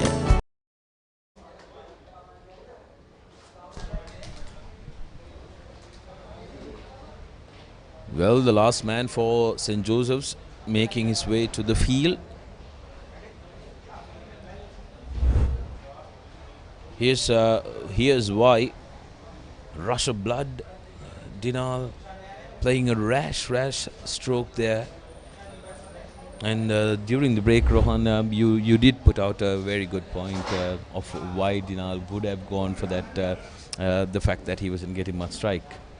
Yes, I think some of these fairly aggressive players, people who really want to get out there and do something, they do not want to be at the non-strikers end for too long. And if you are capable enough of keeping them on the non-strikers end, then you can be almost assured that their wicket is coming quickly. Shalin the Seneviratna, the new man in, the last man in for St. Joseph's. 159 for 9. I think skipper Johan De Silva wanted to go in, wanted something over the mark of 300 runs, but now he'll be very happy if they can get to 200. Oh yes, 159 for 9 is. I think the Antonians will be very pleased with what has happened so far in this game. And the Josephians, if they can get to 175, I think they will consider themselves as having done pretty well after a poor start. Yes, that's the end of the 47th, 159 for 9.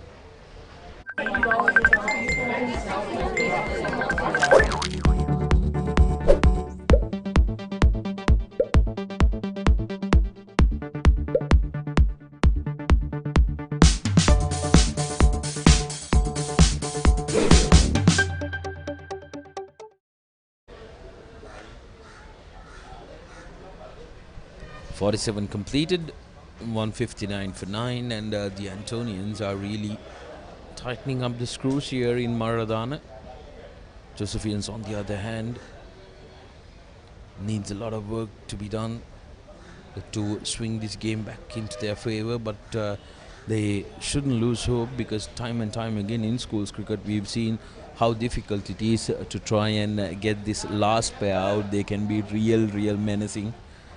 Especially they can frustrate the oppositions, given the fact that the last pair, there are two bowlers in the middle. The opposition will try to relax a little, thinking that the wicket would come. But if these two batsmen can hold on to their crease and make sure that they bat through, that they will do well to try and upset the Antonian bowling. Absolutely, every run from now on is very precious for the Josephians.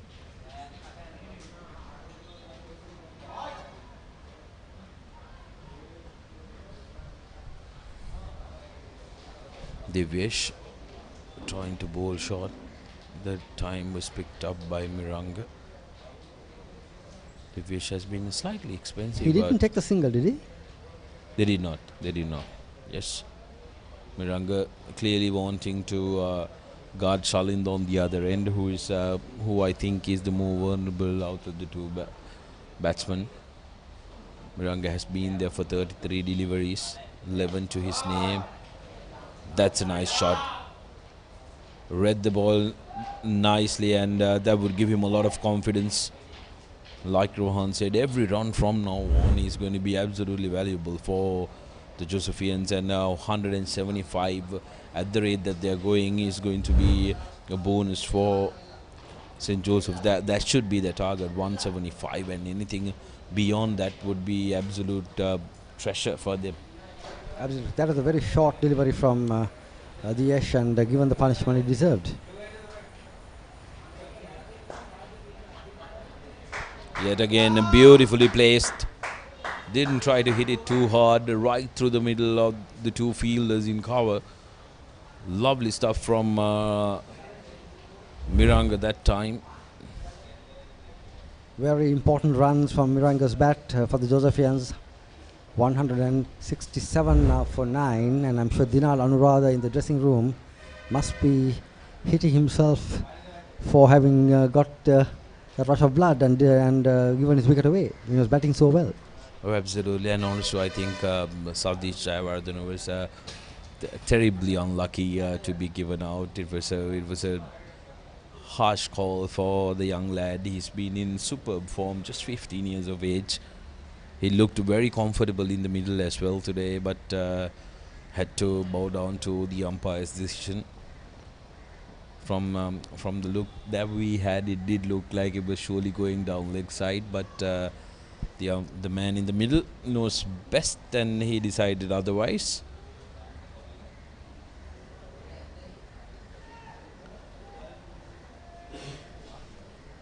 .168 for 9. It's been a little bit of an expensive over, 9 runs off it with the ball to spare. Shalinder just have to survive one delivery. He does so. That's the end of the 48th. St. Joseph's 168 for 9.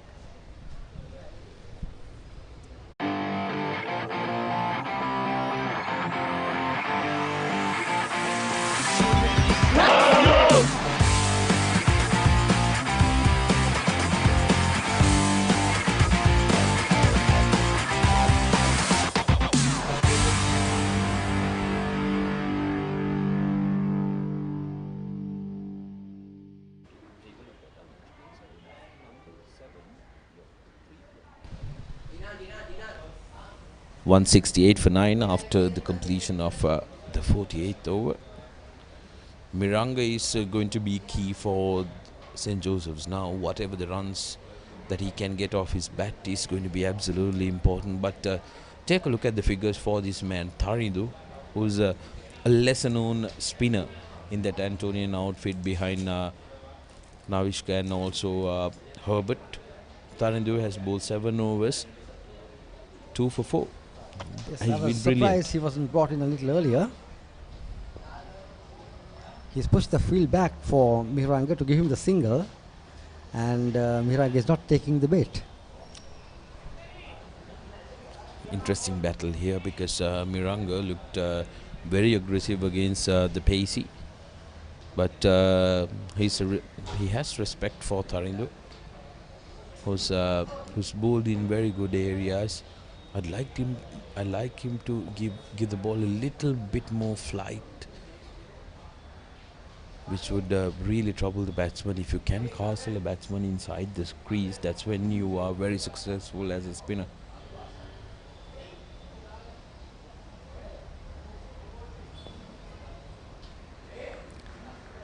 Tarindu is bowling fastish off breaks and more like off cutters, I would think, Sudarshana. And he's very accurate.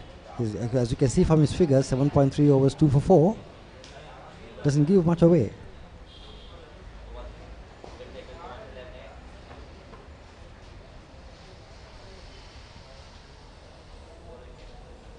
I'm sure it's not easy for the Antonian to travel down from Kandy. It's a very, very humid day, sun blaring out. Now the Josephians need to make sure that they bat as long as they possibly could, and when they come out to bowl, they need to make sure that they come out with some ferocity. They need to challenge the Antonians. They need to try and get some quick wickets if they want to turn the tide.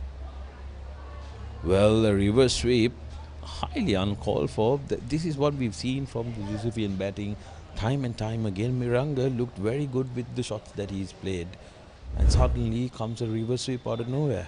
Very ambitious stroke indeed, and as you said very correctly, not called for at this stage of the game. A little bit premeditated. Gets a single of the last delivery. Seems like he's devoted to protecting Shalind on the other end. That's the end of the 49th over. St. Joseph's 169 for 9.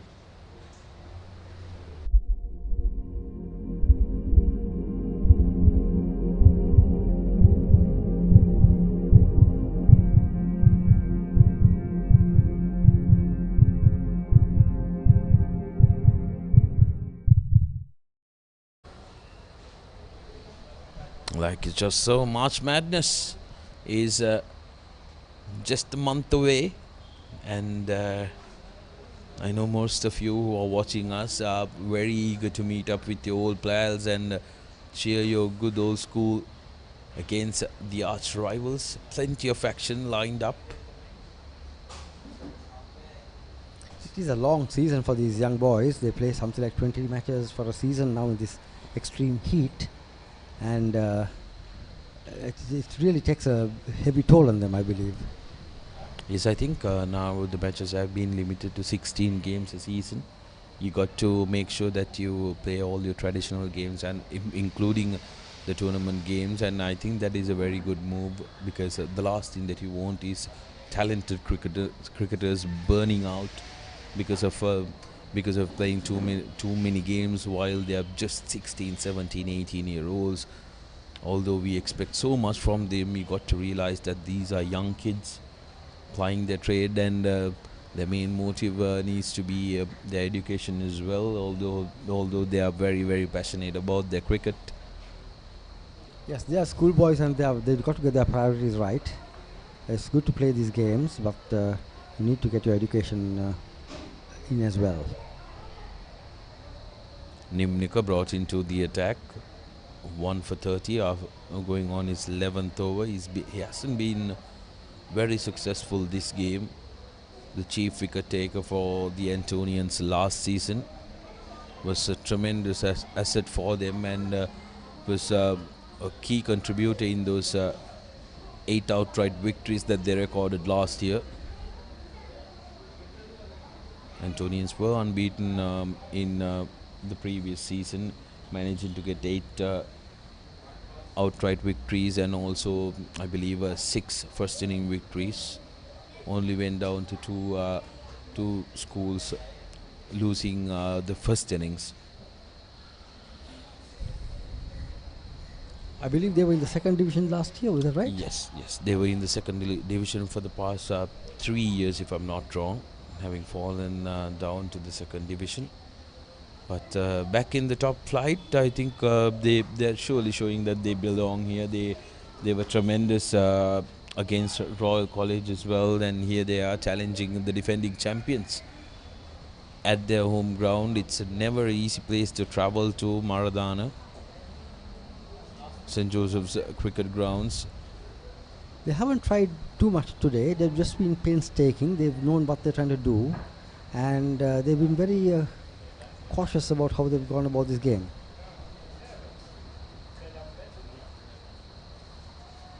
Well, not something that you see very often in this day and age. Miranga padding it away. That's the end of the 50th over. St. Joseph's 170 for 9.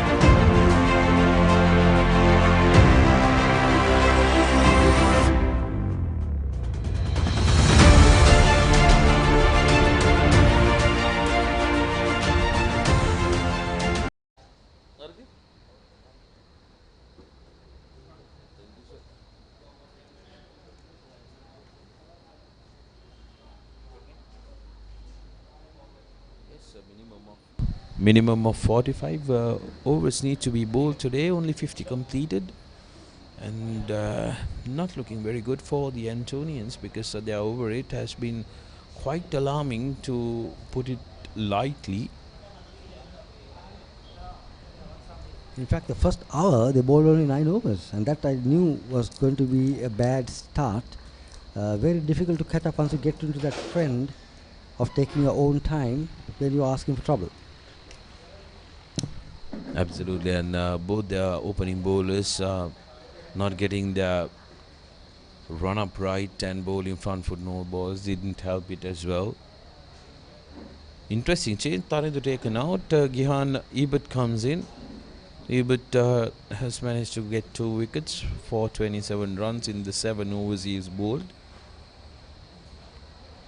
Reverse sweep comes in again, and this time to good effect, as Miranga collects a couple. Seems like the reverse sweep is something that Miranga is looking to use.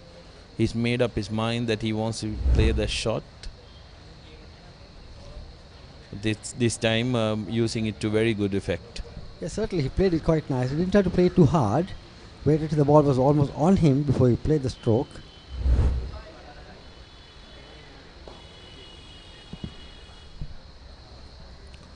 Good use of the feet to play the ball down the ground.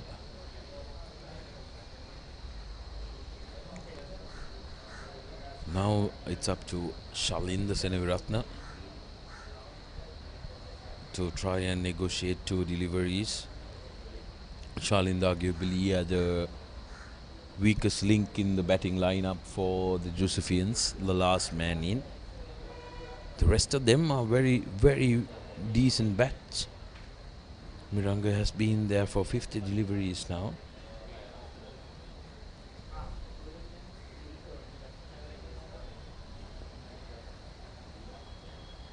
Showing the presence straight bat, full face the bat to the delivery.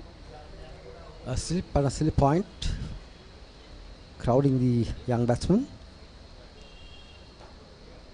Yes, the skipper commissioning a close in field to try and get into the face of Shalinder, who survives the two deliveries that he was trusted with, and at the 51st, St. Joseph's 171 for 9. මේ ගෙදර ඉන්න අලුත බැඳපු ජෝඩුවක්. මේ දෙන්න 4 දෙනා වෙලා. මේ ගෙදර ආච්චිසියයි ඉන්නවා. මේ ගෙදර වැඩි හිටියෝ දරුමුණුපුරු ඔක්කොම එකට ලොක්කු පවුලක්. දැන් ඔබේ පවුලේ සමාජිකයන් ගණනට ගැලපෙන ප්‍රමාණයේ සිංහ රයිස් කුකර් එකක් මිලදීගෙන විදුලි බිල අඩු කරගන්න. රයිස් කුකර් කිව්වට කිරිබත්, බුරියානි, සුප්, වටලප්පන් ඇයි එළවලු තම්බන්නත් පුළුවන්. සිංහ රයිස් කුකර් පවුලේ ගානට විදුලිය සුරකේ.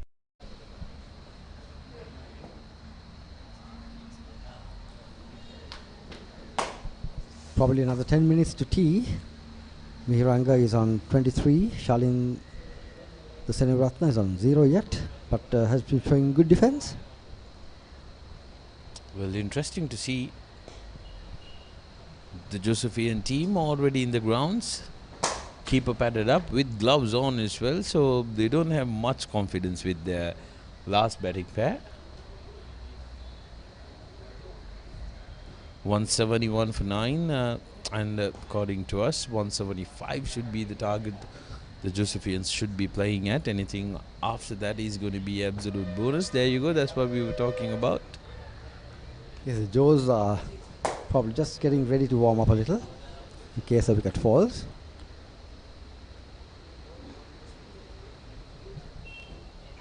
Mihiranga has been very impressive, Sudarshan. He's been good in defense, and he's also had he plays some very attractive, aggressive strokes as well. So I think he's going at number 9 or 10. I think probably deserves a little bit of a push-up in the batting order. And who do you demote? That's the problem with the Josephian batting order. They're all very, very talented players. It's just that today, oh, take a look at that. Yes, he clearly, very clearly wants to make sure that he gets a promotion from next game on. Well, they've reached the 175 mark, which I think is very creditable given their poor start. Of course, the game, they need a lot more runs. If they can get whatever they can get from now will be very useful indeed. But 175 certainly doesn't look a very poor score. Oh, absolutely. 175 for 9 reads much better than 138 for 8. Miranga strikes the ball very well, and also I love how he occupies the crease and only lets Shalinder face 1 or 2 deliveries and over. So he's an intelligent cricketer, knows when to work the ball and how to manage his other batsmen. That's a sign of a very intelligent cricketer and a thinking cricketer. Absolutely.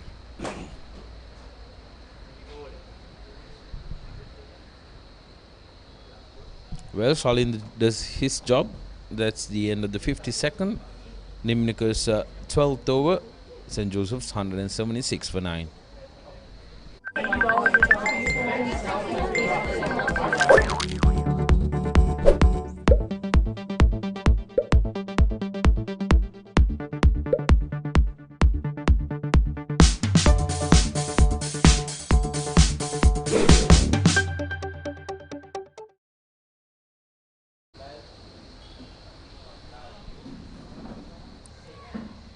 After 52 overs rather, St. Joseph's 178 for the lesser 9 wickets, and Miranga Wickremagay toiling hard to make sure that the lads from Dali Road end the day with a reasonable and a respectable score. Gihan Ebert to continue from the swimming pool end. And he's a single on offer, but Viranga decides to stay where he is. Wants to keep the strike as much as possible to protect his partner, the last man of the Josephian innings.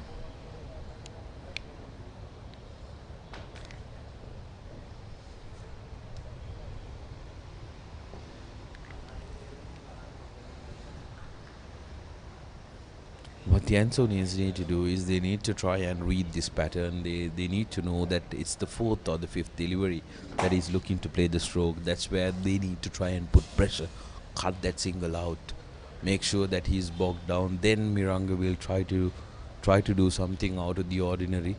That's when that's when he will be really vulnerable. If you can try and read that and put pressure onto that third or fourth delivery, that's where you can really expose him. Absolutely. At the very least, he might try an impossible single to retain the strike, and that may be you can get him out, run out, is it? Absolutely. So that's where the Antonian skipper Kamil needs to be a little vigilant. Well, there is a bit of a chat between the fielders just now.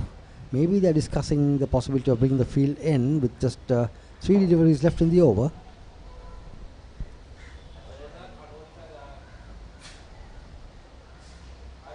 Miranga steps out, a lucky edge, but nobody to stop. The ball running away to the boundary. It's a very, very fast outfield here in Maradana. Josephians will take anything that comes their way in any fashion now, as Miranga moves on to 34 runs.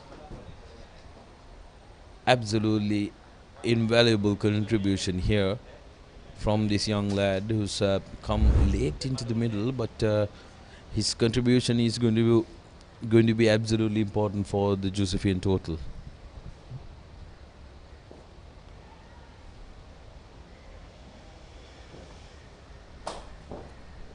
He's got 1 ball left, and I think he will want the single. Let's see what he does.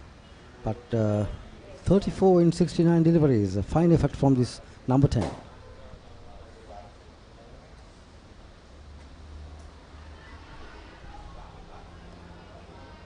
A quick single, good run in between the wickets, and mission accomplished. Miranga goes on to the opposite end. That's the end of the 53rd. St. Joseph's 183 for 9.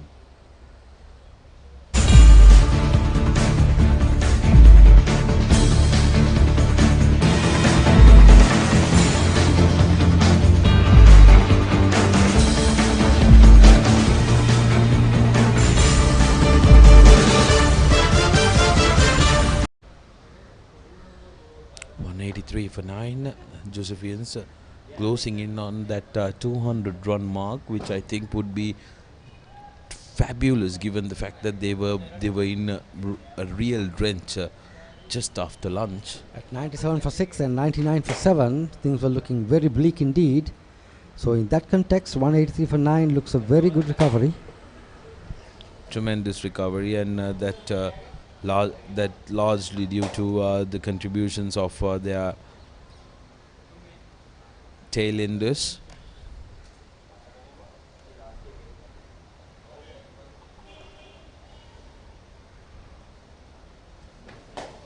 Josephians have played 7 tournament matches, 12 matches in total with their traditional fixtures, 5 traditional matches. They've been impressive. They've managed to win against Maristella College, Aloysius, Isipatana College, Dimasana, and they drew against Royal College.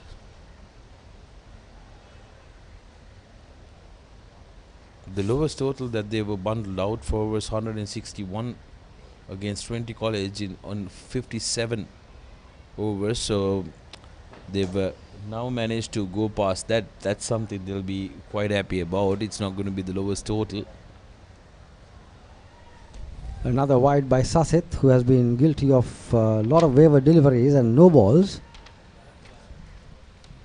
One serious blemish in this Antonian effort on the field today has been Sasit's no balls and wides.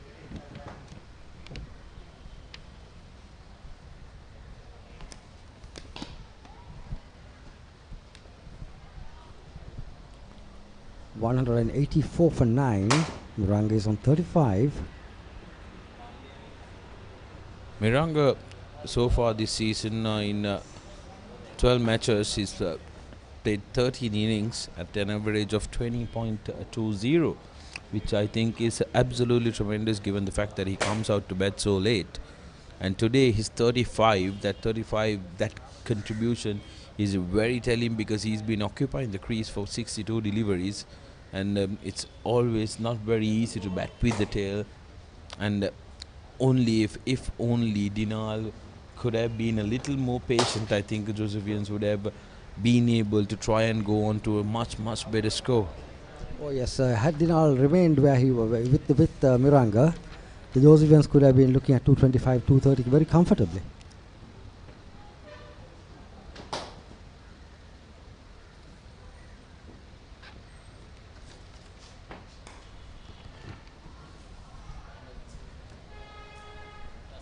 Good solid connection on that time, and yet again coming back to the point where Rohan raised earlier, very good ground fielding by the Antonians, managing to cut out definitely 3 runs there,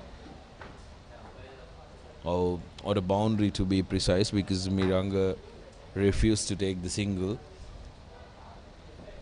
The Antonian captain clearly has a lot of faith in Sasit. He's bowled 14 overs and given away 84 runs, so he's 64. Been very 64 runs. He's been pretty expensive, but more than the runs that have come off the bat, it's been the no balls and the wides Absolutely, that have contributed to that scorecard as far as Sasit is concerned. Out of that 64, I think 6 to 7 are through front foot no balls and about 4 to 5 wides to his name.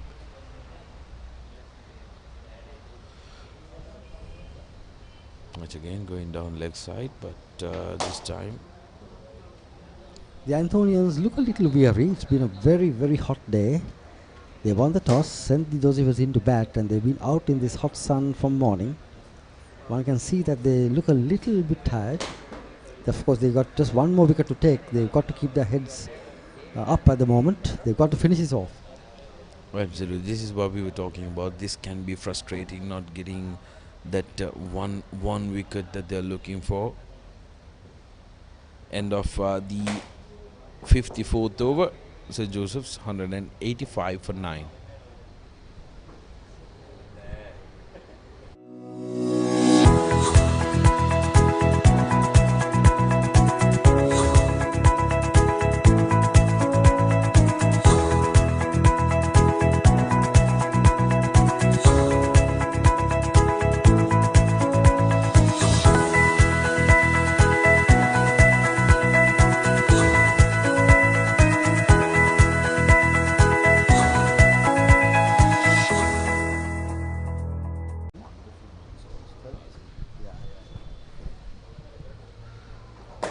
.54 completed, Josephians 185 for 9, and this last pair is becoming a real menace to the Antonians.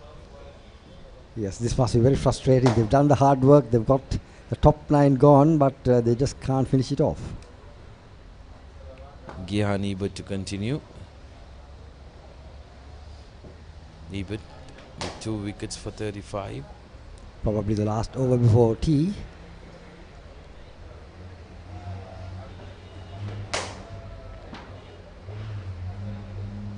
Run rate at 3.42, not a very healthy run rate given the batting powers of St. Joseph's. It's not the rate of scoring runs that they'll be worried about. What they'll be wondering about is how their decision making have really put them in a ditch here, because 300 runs in 2 sessions would have been absolutely possible with no hurry for the Josephians. That's the kind of quality that they possess when it comes to batting, but it's the bad decision making that has led them to come here. Antonians, on the other hand, need to be commended for their tremendous effort, because they've kept it simple and they've been a very disciplined unit, except for the 2 fast bowlers who've been a little wayward. They've painstakingly being accurate. They bowled to a plan, they've stuck to that plan. And more times than not, when you stick to a plan, when you put a plan in place and stick to it, the results are going to come. Absolutely. 186 for 9. So 90 runs have been added so far. 89 runs have been added so far this session. And they've lost 3 wickets.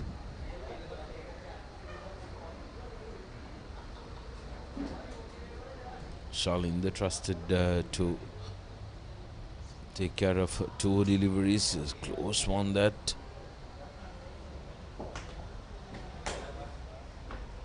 He wanted the single, but Miranga decided otherwise. Oh well, they've taken the single. Yes. So now the Antonians need to put their thinking caps on and see that Miranga will be desperate to take a single.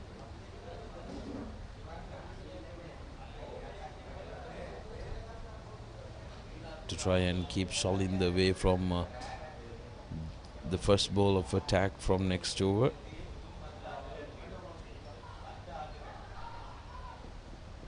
Gets it without a problem. Very good running between the wickets by the 2 batsmen. And that's the end of the 55th. Josephians 187 for 9. The Josephians really will be pleased with the way the tail has wagged here. They were looking down the barrel at 99 for 7 just after lunch. And one.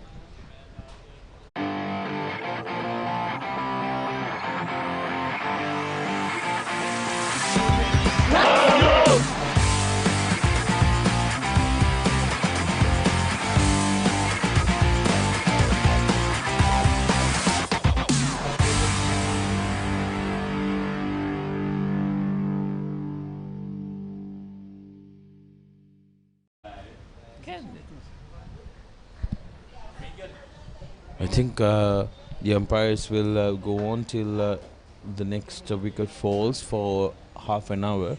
Since the ninth wickets are down, the fielding captain can ask for the extra half an hour. Sasit being called into the attack.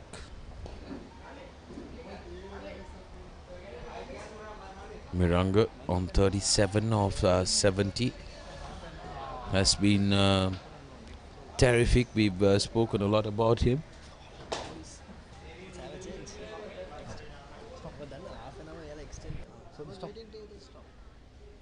After it's over, you stop. Yeah, we'll take over. Exactly.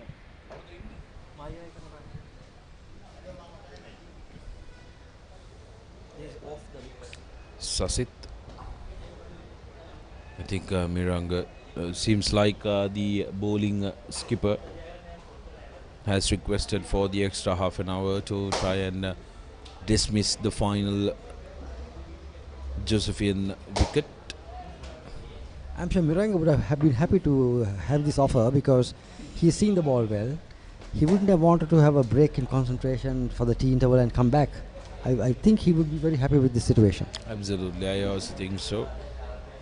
You'd rather go with the flow. Take a look at that. You can nicely struck for a single. A very confident stroke for number 10, Sudarshan. I thought that he looked very, very confident as he stretched forward and hit the ball perfectly hard. And got only a single for his trouble, but still it looked a very capable stroke. Yes, just couldn't get his placement right that time. Otherwise, that would have raced away to the boundary. Shalinder now. He's faced 11 deliveries for a solitary run. That's not what you'd expect Sasit to do, especially bowling at the number 11. You need to make sure that you get him to play. His arm is dropping at the point of delivery. If you look at him very closely, you can see that he's squaring up a little bit at the point of delivering the ball, and that is why he's spraying it down the leg side. Maybe he's getting a little tired. Yes, you can't blame him. It's been a difficult day's work for these Antonians who've toiled hard. Oh, no ball again. That's not going to help his team or himself. Sasit is going to hang his head down a little. The Josephians will take it for certain.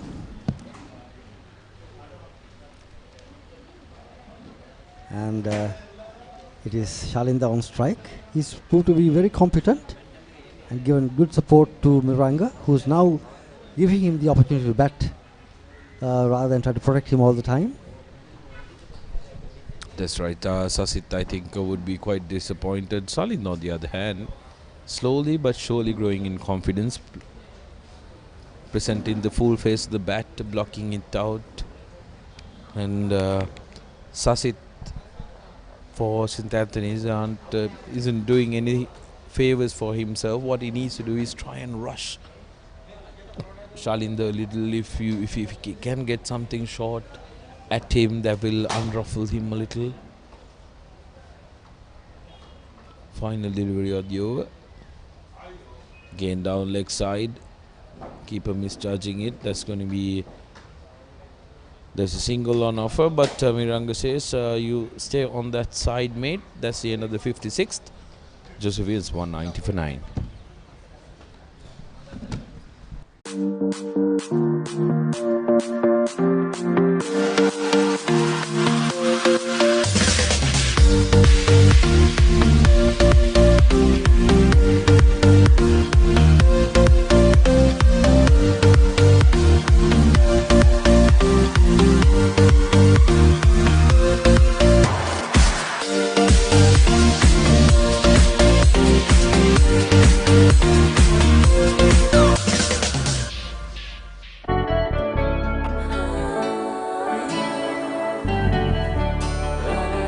සතුට බෙදන නම ඔබ ළඟ රැඳි නම සැනසුම දෙන නම එය සිංහ නම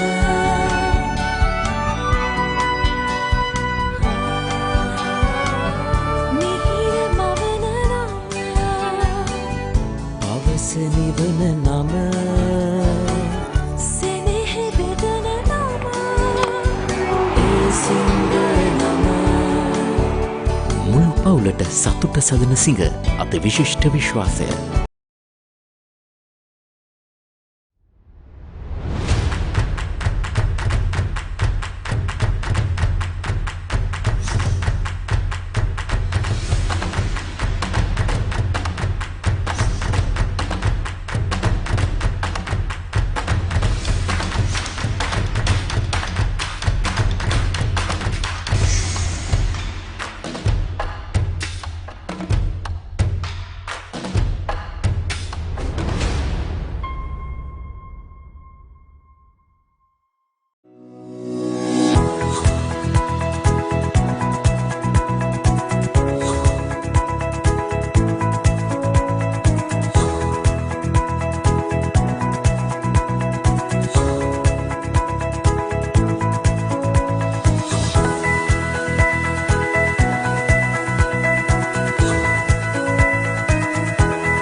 It comes back, St. Joseph's College 190 for 9 after 56 overs. Miranga is on 39 and Shalinda Seniviratna on 1.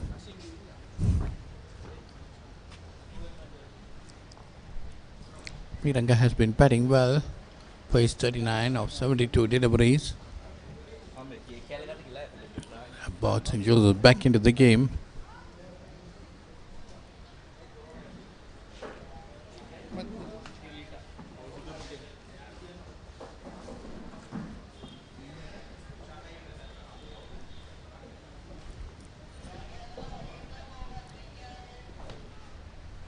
Well, from morning, St. Joseph's College, St. Anthony's won the toss and put St. Joseph's into bat.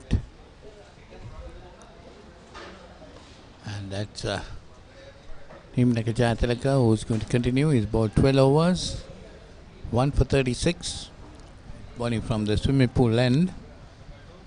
So Miranga Wickremage playing a useful hand here.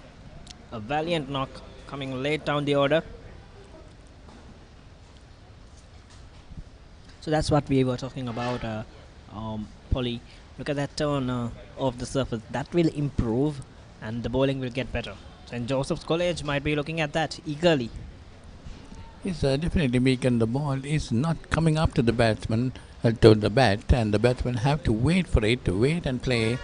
They have to watch it very carefully. Whereas the Josephian batsmen were putting the bat into it, following the ball basically. And that kind of deliveries will light up Miranga Wickremage's eye itself. Well, he has batted very well for these 39, coming in at number 10 for St. Joseph's.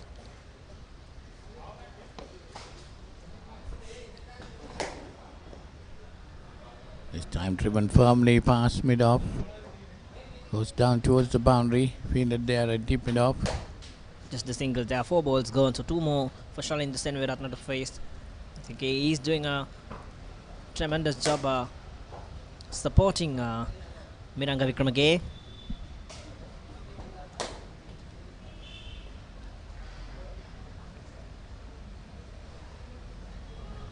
Nimna Kajataraka, the main Antonian bowler up to this stage, had a very successful season, but today managed only 1 wicket for 37 runs.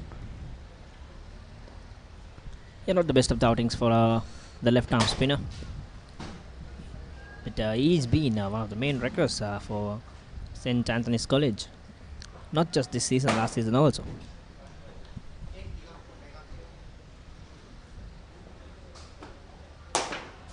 Well, that one dropped short, or did it carry? We'll have to wait and see with the replay.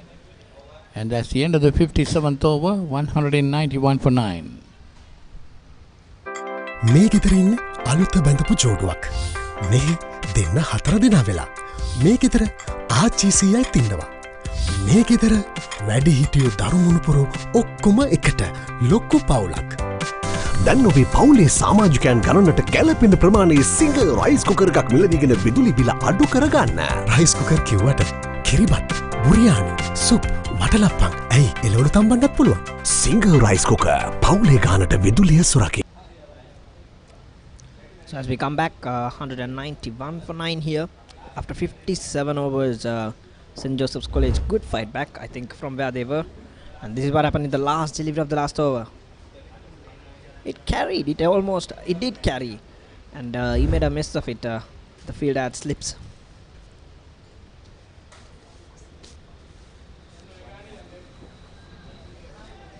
So that's Asita Vani Nayaka. We'll take the pavilion end. I think they've got to hurry some overs in St. Anthony's College. If not, they'll be in a bit of guilt. Yes, Asidwani Naik had bowled just 1 over before this, given away 4 runs. So Miranga on 40 of 77 deliveries. But you see the over rate has been very slow, 57 overs still gone, but the Josephian run rate has been quite satisfactory with 3.33 because said 191 runs scored only up to now, but that is because of the over rate has been very slow.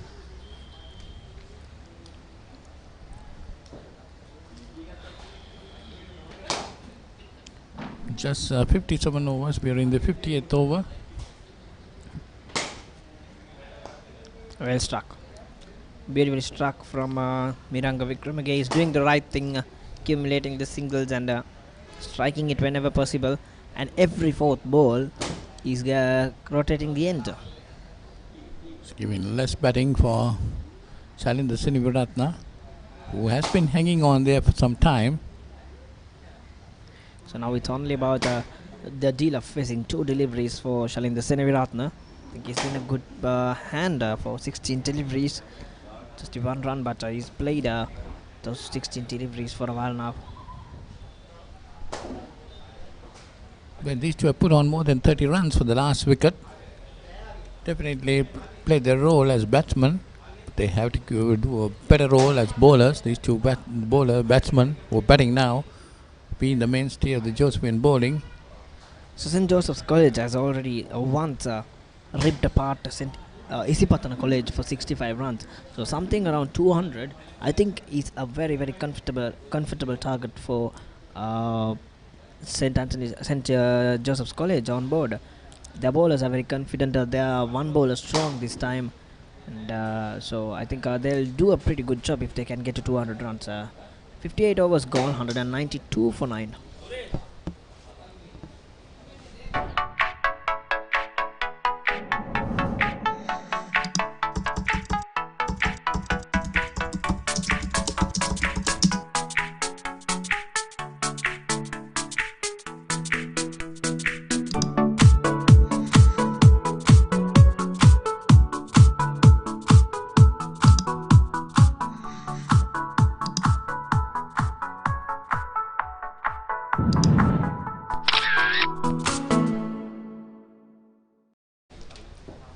So 192 for 9, 58 overs gone. Miranga on 41, Shalinda Seneviratne on 1.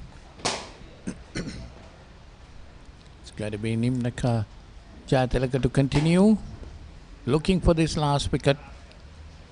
The Antonians, after winning the toss, putting the Josephians into bat, done quite well.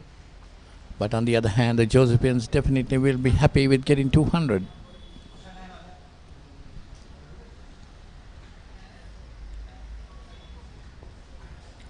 The risky point about playing in the back foot against Nimnaka Jayatilaka is that his trajectory is very low. So the ball will not rise as much as you expect it to when it is short. He's banging it short, but his trajectory is very low, and the flat trajectory means the ball slides through, holding its height. Well played, very well played. Paddle swept by Miranga Wickremaghe for a boundary. What a knock that is. What a hand he is playing here for St. Joseph's College. Very early, saw the ball and straight away hitting it on its head. Well, you won't be wrong, Megan, if you say that Miranga is showing the top order batsman how to bat on this wicket. Really playing such a very sensible inning. It's 45. I'm afraid they did. I'm afraid they did. 45 runs of 83 deliveries.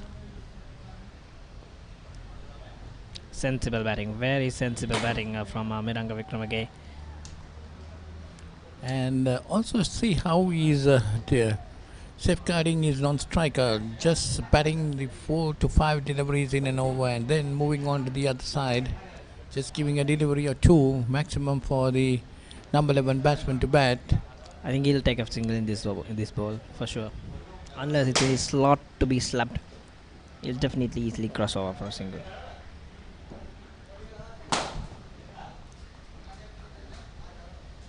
Good move from Nimnaka Jayatilaka. He sensed it early, brought his field in, not allowing Miranga Wickremaghe to cross through. But this man can hit when you do that. That's the 50 of Miranga Wickremaghe. What a brilliant 50 that is, going over the top for the for a maximum, and a valiant 51 from Miranga Wickremaghe. And with that 6, the Josephians move on to the score of 200. 202 for 9. He's brought some runs for him to coming guard. Down the wicket, hitting it over mid-off. Lovely shot. Well, not an easy shot to execute at all. Over long off and under pressure. Never an easy shot to play. 6 boundaries and a 6 in his 50. 51. Batted for 85 deliveries. Partnership for the 10th wicket is 41.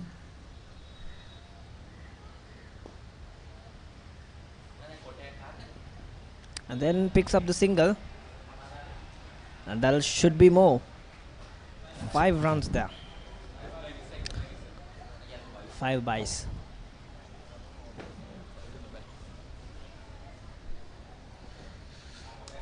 So that we take the score on to 207 for 9 after 59.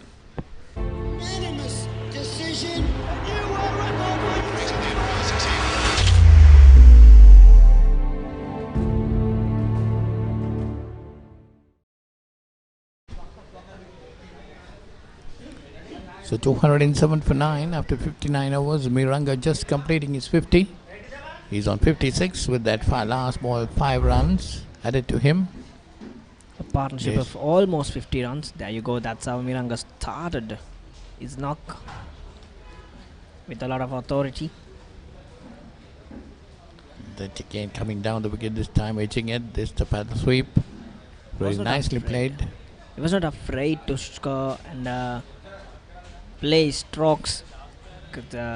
He played a supporting role when Dinal Anuruddha was on the driving seat, but once Anuruddha is departed, he's taken up and been more responsible. I should say now that is a wagon wheel. I said which could be good in this surface. More runs down the ground, straight down the ground, than trying to play cross and behind score. It's very tough to play behind score because it looks like a rapid wicket, but it is a slow surface out there. Definitely the ball is hanging on a bit, not coming up to the bat. So it's very tough to get the pace on ball to work it to either sides of the ground. So you have to be spot on to play score of the wicket. So Miranga got 56 to his name. Very valuable partnership for the last wicket between these two batsmen. Remember, when the Josephians come into the field, they got to do a lot of bowling too. Miranga Wickremesinghe and Shalindra Seniviratne has been two of the main wicket takers for St. Joseph's this season.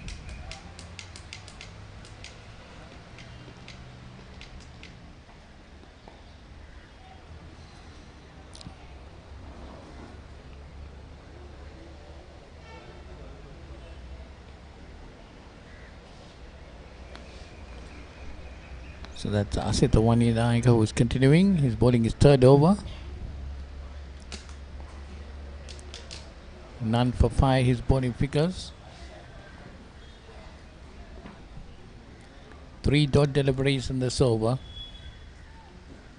It's not been the most impressive out there. Asita Wanidayaka, more of a batsman than a bowler. So Mohammad Kamil trying all his options.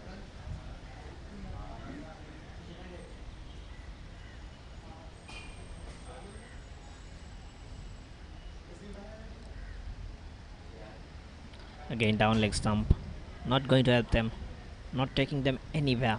I think they've just let the momentum slip away. Definitely, I think, especially the last wicket, putting on nearly 50 runs. Almost 50 runs, just 2 runs short. Oh, the chance of a run out. Shalindra Seniviratne all around the place there. Like Miranga didn't get hold of it properly. That's why he was ambling there. Otherwise, there would have been a run. Shalindra Seniviratne ran almost 3/4 of the length of the pitch. There you see Miranga stranded there.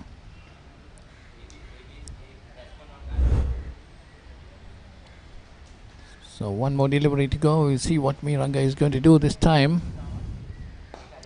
Comes down the wicket and pushes it towards deep mid-on. Gets that single easily. He moves on to 57 and the Josephians move on to 208 for 9 after 60 overs.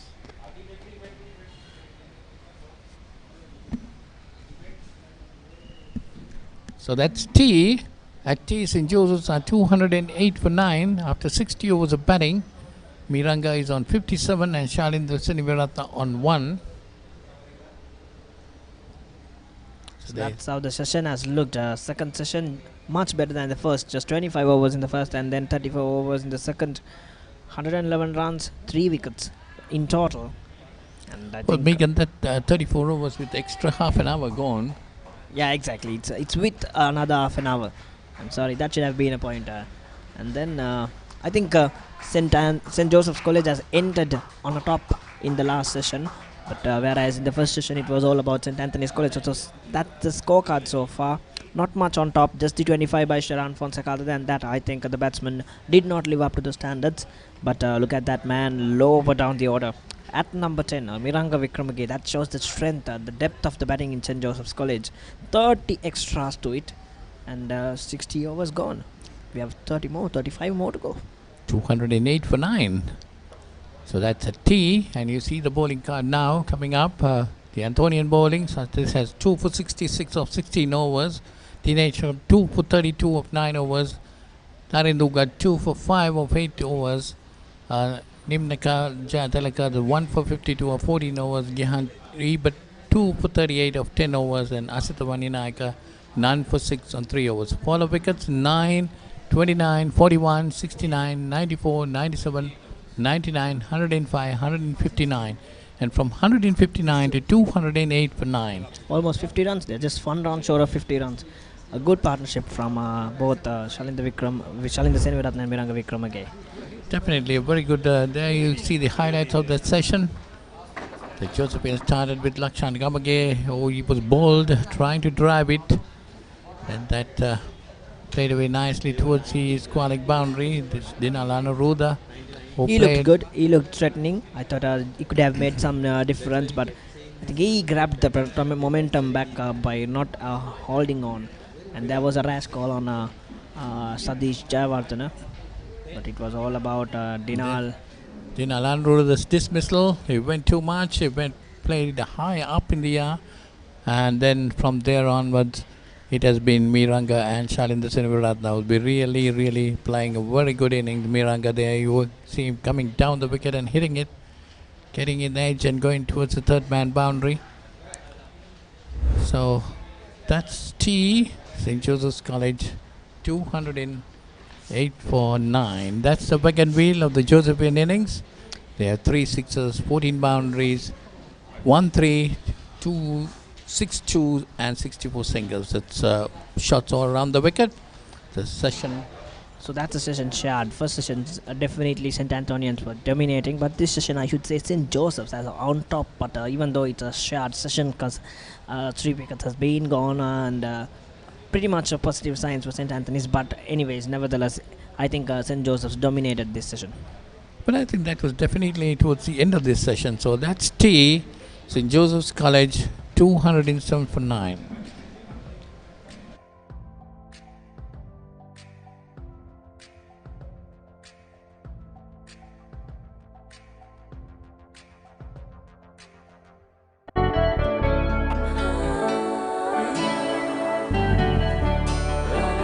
සතුට බෙදන නම ඔබ ළඟ රැඳි නම සැනසුම දෙන නම එය සිංහ නම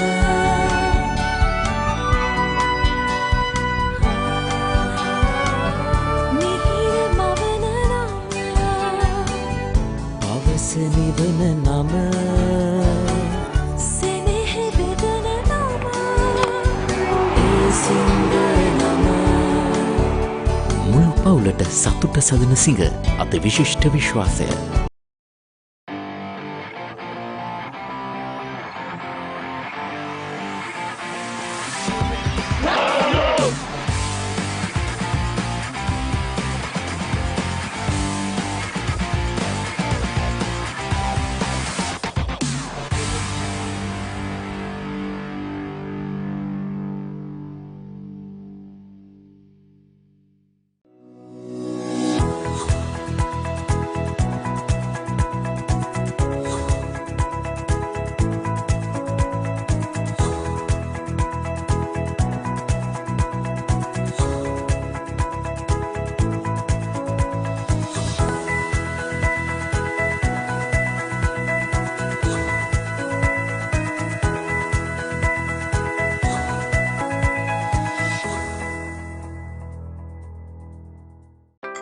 මේ ගෙදරින් අලුත බැඳපු ජෝඩුවක් මේ දෙන්න 4 දෙනා වෙලා මේ ගෙදර ආච්චිසියයි තින්නවා මේ ගෙදර වැඩි හිටියෝ දරුමුණුපුරු ඔක්කොම එකට ලොක්කු පවුලක් දැන් ඔබේ පවුලේ සමාජිකයන් ගණනට ගැලපෙන ප්‍රමාණයේ සිංහ රයිස් කුකර් එකක් මිලදීගෙන විදුලි බිල අඩු කරගන්න. රයිස් කුකර් කිව්වට කිරිබත්, බුරියානි, සුප්, වටලප්පන් ඇයි එළවලු තම්බන්නත් පුළුවන්. සිංහ රයිස් කුකර් පවුලේ ගානට විදුලිය සුරකේ.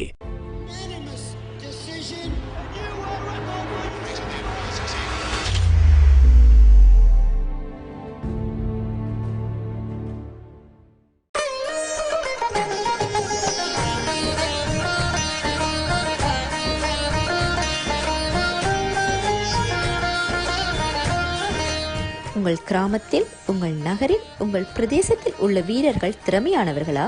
அவளின் திறமைகளை நீங்கள் அறிந்து கொள்ள வேண்டுமா? தமிழ் பேசும் உங்களின் திறமைகளை உலகறியச் செய்யும் உங்களுக்கான யூடியூப் சேனல் www.youtube.com/ThePapare Tamil.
සතුට බෙදන නම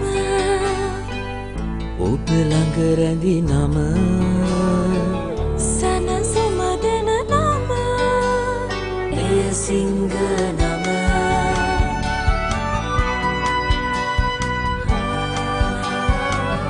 මිහිර මවන නම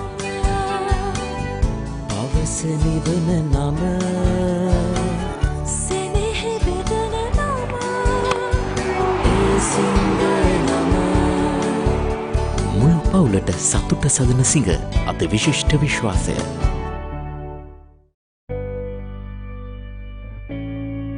මේ ක්‍රීඩාංගණවල ගහකොළ තනකොළයක් පවා බලන් ඉන්නේ අපි එනකම්. පිටියේ සිදුවෙන පුංචිම පුංචි තොරතුරේ ඉඳන් පිටියෙන් පිටත සිදුවෙන දේ දක්වාම රටට පෙන්වන්න අපි කැපවෙන නිසා. මේක ක්‍රීඩාව ගැන ගැඹුරින්ම තියෙන ආදරයක්. එක වෙලාවකට පිස්සුවක්.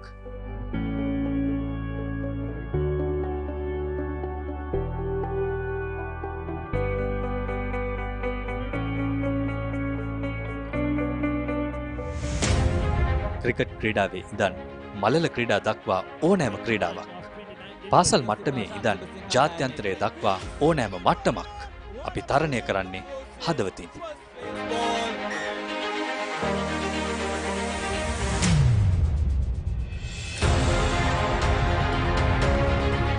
මව්බිම වෙනුවෙන් තරුණ දහදිය පිටිය සිඹිද්දී ඒ අත්දැකීම් ඔබට සමීප කරන අපේ දහදියත් පිටිය මත වැටුණා. ඔබේ හදවතට විජයග්‍රාහී හැඟීම් අරගෙන එන්න මව්බිමට ධනාත්මක බලාපොරොත්තු ඇති කරන්න ඕනෑම දුරක් යන්න අපි සූදානම්. උස්මිතිකම් භාෂාමය බාධා පිඳ දමලා ඕනෑම සමාජ මාධ්‍යයක් හරහා ක්‍රීඩාව රසවිඳින ක්‍රීඩාලෝලී හමුදාවක් අපි හැදුවේ ලක්මවගේ අනාගතය වෙනුවෙන්.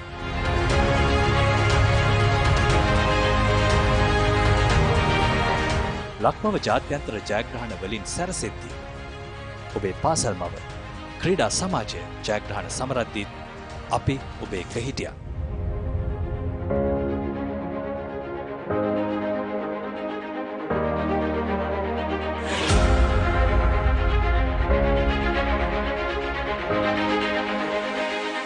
මේ අපේ රටේ ක්‍රීඩාවේ සාඩම්බරය, ක්‍රීඩාවේ පෙරගමන, ඒ ජයග්‍රාහී හැඟීම ඔබේම හැඟීමක් කරන ThePapare.com.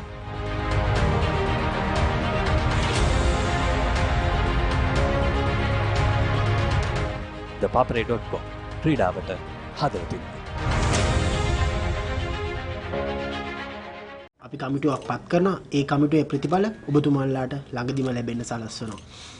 තා මොනවාරි ප්‍රශ්න තියෙනවද? රුපියල් 5කින් මොනවද කරන්න පුළුවන්? මේ ගෙදර ඉන්න අලුත බැඳපු ජෝඩුවක්. මේ දෙන්න 4 දෙනා වෙලා. මේ ගෙදර ආච්චිසියයි තින්නවා. මේ ගෙදර වැඩි හිටියෝ දරුමුණුපුරෝ ඔක්කොම එකට ලොක්කු පවුලක්. දැන් ඔබේ පවුලේ සමාජිකයන් ගණනට ගැලපෙන ප්‍රමාණයේ සිංහ රයිස් කුකර් එකක් මිලදීගෙන විදුලි බිල අඩු කරගන්න. රයිස් කුකර් කිව්වට කිරිබත්, බුරියානි, සුප්, වටලප්පන් ඇයි එළවලු තම්බන්නත් පුළුවන්. සිංහ රයිස් කුකර් පවුලේ ගානට විදුලිය සුරකේ.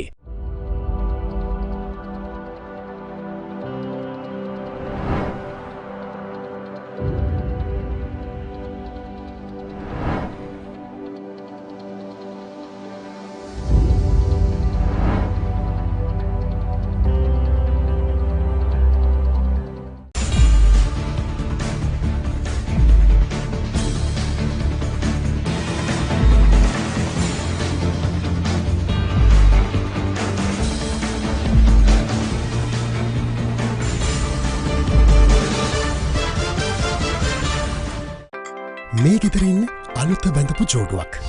මේ දෙන්න 4 දෙනා වෙලා. මේ ගෙදර ආච්චිසියයි තින්නවා.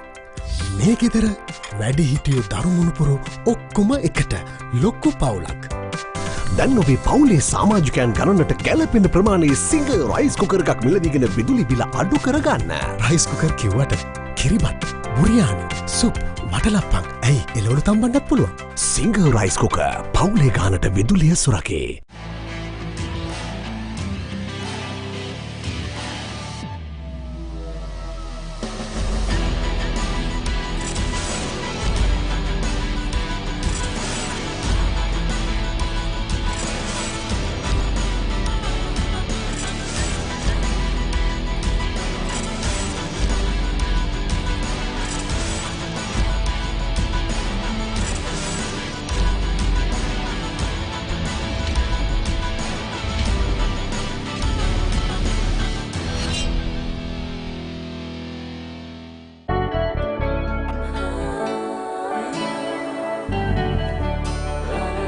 සතුට බෙදන නම ඔබ ළඟ රැඳි නම සැනසුම දෙන නම එය සිංහ නම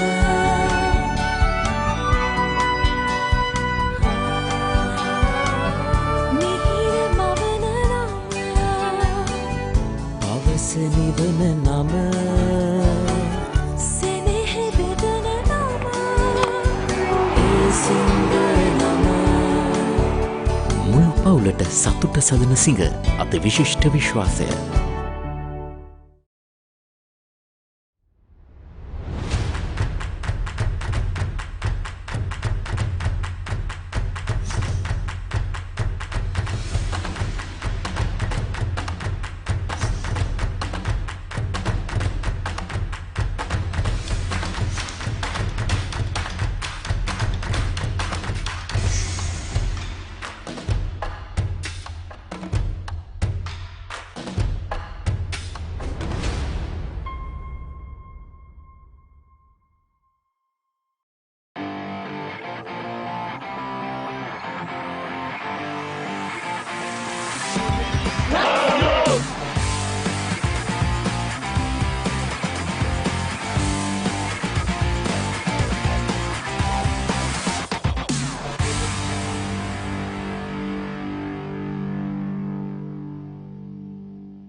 රුපියල් 5කින් මොනවද කරන්න පුළුවන්? 5කින්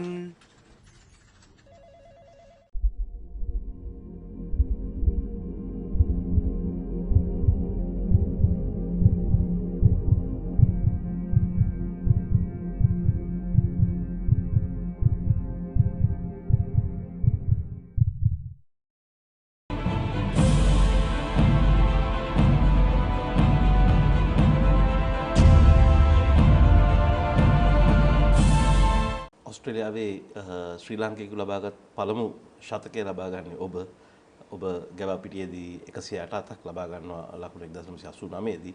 තාමත් YouTube එකට ගියා නම් එහෙම ඒ වීඩියෝ ක්ලිප්ස් බලා ගන්න පුළුවන්. ඔබ ගහන හුක් පාරවල්, කට් පාරවල්, ෆ්ලික් පාරවල් ඊටමත් දැකුම් කළුයි. ඔබගේ ටීම්මේට්ස්ලා ගොඩක් කියනවා ඒ තරඟයට කලින් හිටියේ ඔබ හිටියේ ගොඩක් තරහෙන් කියලා. මොකද ඊටමත් අව탁සේරුවට ලක් කරලා තිබුණා ඔබේ කණ්ඩායම. මොකද්ද මේ තරඟයට කලින් සිද්ධ වුණේ අරවින්ද? ඇත්තෙන්ම මේ සයිමන් ඕඩොනල් ඕස්ට්‍රේලියන් ක්‍රීඩකයෙක් ඊට ඉස්සෙල්ලා අපි ගහපු දවස් 3 තරඟයකදී මැච් එක අපි දවස් දෙකකින් කොහෙද පෙරදුනා.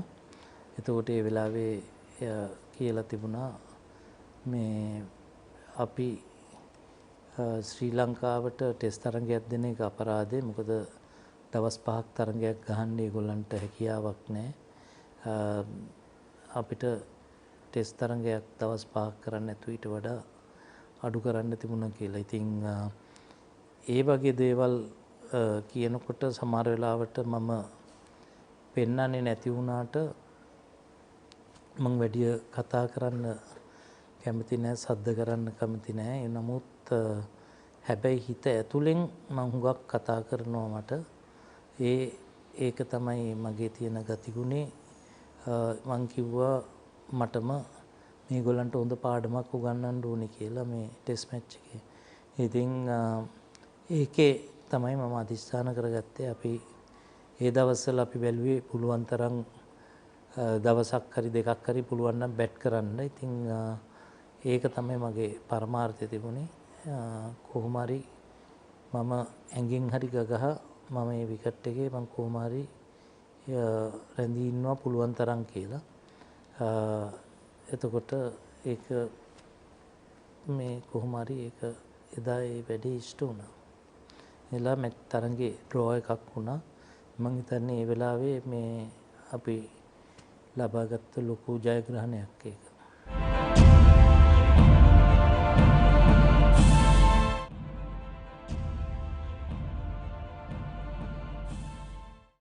සමහර දේවල් අපේ ජීවිතයට රසවත් ආරම්භයක් ලබා දෙයි. හිත මිතුරෙකුසේ ළඟ රැඳේ. දියුණුවේ කොටස්කරුවෙකු වෙයි. මහපාරෙත් සිත පිනයි. මහමුහුදෙත් තනි රකී.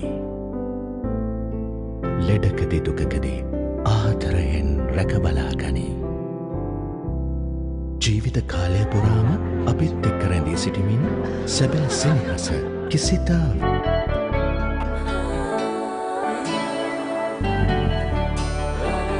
සතුට බෙදන නම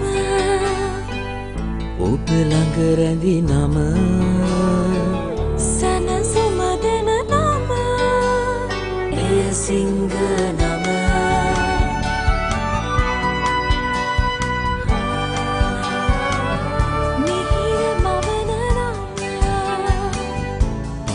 නිවන නම සෙනෙහ බෙදන නම ඒ සිංහ නම මුල් පවුලට සතුට සදන සිංහ අති විශිෂ්ට විශ්වාසය.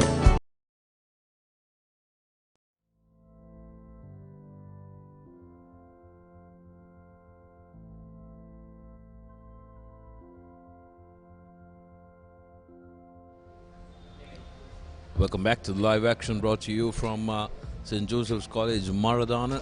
Murali Vaas Trophy in action here at St. Joseph's College. Antonians are travelling down to Maradona to take on the Josephians here.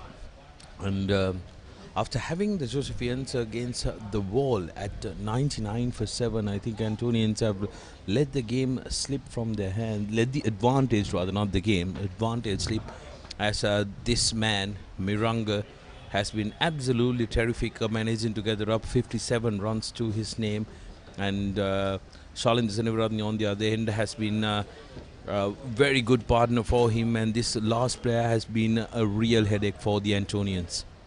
Absolutely, Sudarshana. Good 99 for 7. They were tottering. In the last 3 wickets added more than 100 runs. And this boy Miranga has batted really well. Antonian tactics a little bit desired. Bowling changes. I didn't see the left-arm seamer who bowled this morning came back into the attack at all. He looked quite a decent bowler. And of course, there was another boy, the first change off spinner. He bowled 8 overs, given away 5 runs, and claimed 2 wickets. He is not in the pitch either during this partnership. I think it was Tharindu you were referring to, who was very, very economical.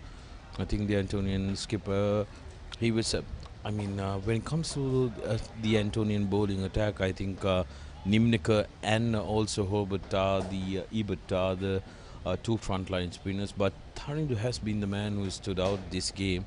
Hasn't got much opportunity, only bowled about 8 overs there. But Miranga, I think this is his highest score this season, 58 of 96. He's played tremendously well so far.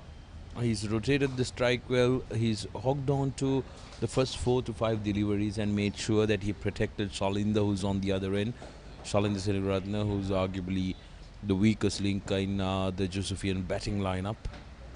Yeah, Miranga has batted really very well. Sensible cricket by him, intelligent cricket. Has kept the farm the strike, and he has shielded his partner and done a very good job. I think it's almost a close to 50-run partnership, the last wicket stand. And Antonians have run out. The Antonian captain has run out of ideas. Surprisingly, I would like to see. Okay, your best bowler is Nimnaka, but certain days it may not go his way. So it's one of these days. He's bowled 15 overs, and just the 1 wicket for 53 runs. There you go. That's the end of the first over after tea. St. Joseph's 209 for 9.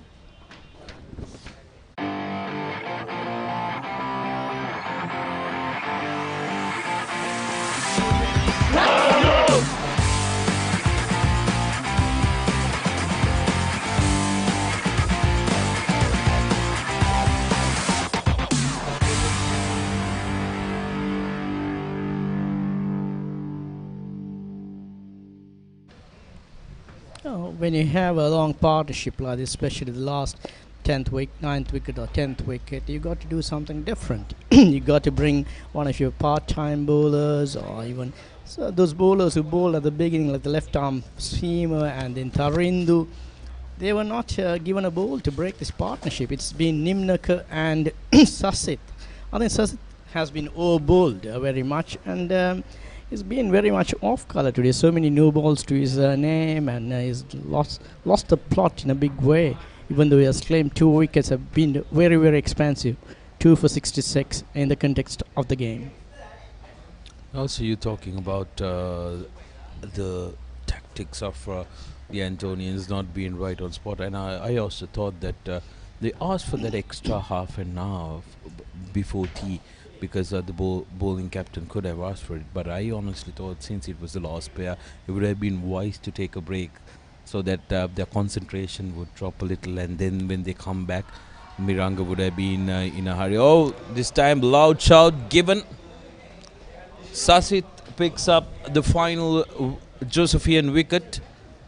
So he got plumb in front of the wicket. Umpire upholding the appeal, and Miranga, after batting beautifully, is out. Last man out, and 209 runs on the board. Here's the replay. Oh, I could be going down the missing leg for a moment, it looked like. But umpire has a better view than us here from the... Clearly, it did surely look like it was going down leg. But Miranga departs for 58. A very, very well made 58. I think that was the biggest contribution from Josephian batsman this innings. That's at the end of the Josephian innings. Miranga out for 58. And also the fact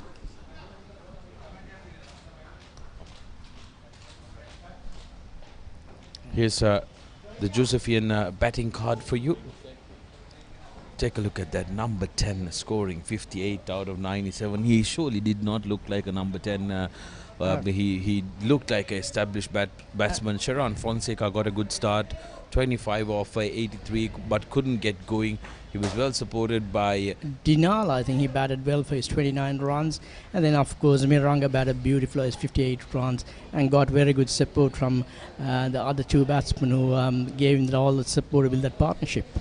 the last two batsmen, Sadish Jayawardene and Mirang Wickremege, who got out LBW, I think was fairly unlucky to be called LBW because it did look like it was going down leg, but like you mentioned, the umpire has the best view. Here's the bowling card for the Antonians. Sasit was extremely very expensive, 16.1 overs for 66 runs despite getting 3 wickets. Pick of the bowlers for me personally was Tharindu, who bowled 8 overs, 4 maidens, 2 wickets for 5 runs. Look at that economy rate, 0.6. Surprising, Sudarshan. 8 overs, 4 maidens, 5 runs, 2 wickets.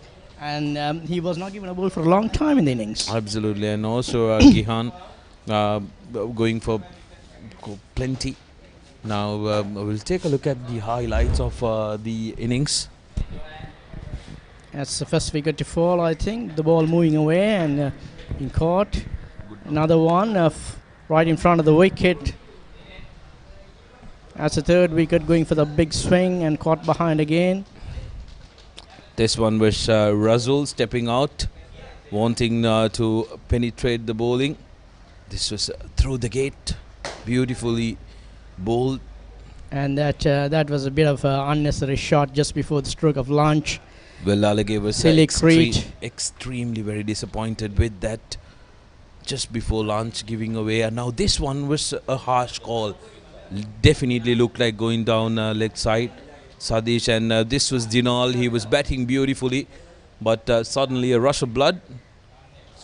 And that was the last wicket. Last wicket, it surely did look like it was going down leg side. Miranga, who is in the pavilion, is absolutely annoyed because, rightly so, then he did play a gem of an innings. 58 runs for 92 deliveries. That's the wagon wheel for St. Joseph's College. 61.1 overs, 209. It's a very, very respectable score. Yeah, definitely, from where they were 99 for 7.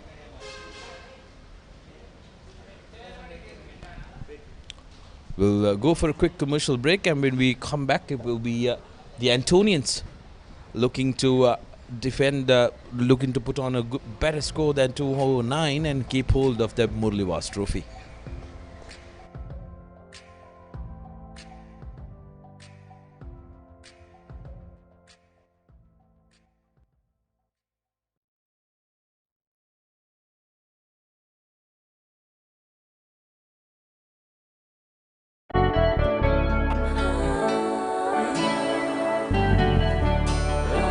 සතුට බෙදන නම ඔබ ළඟ රැඳි නම සැනසුම දෙන නම එය සිංහ නම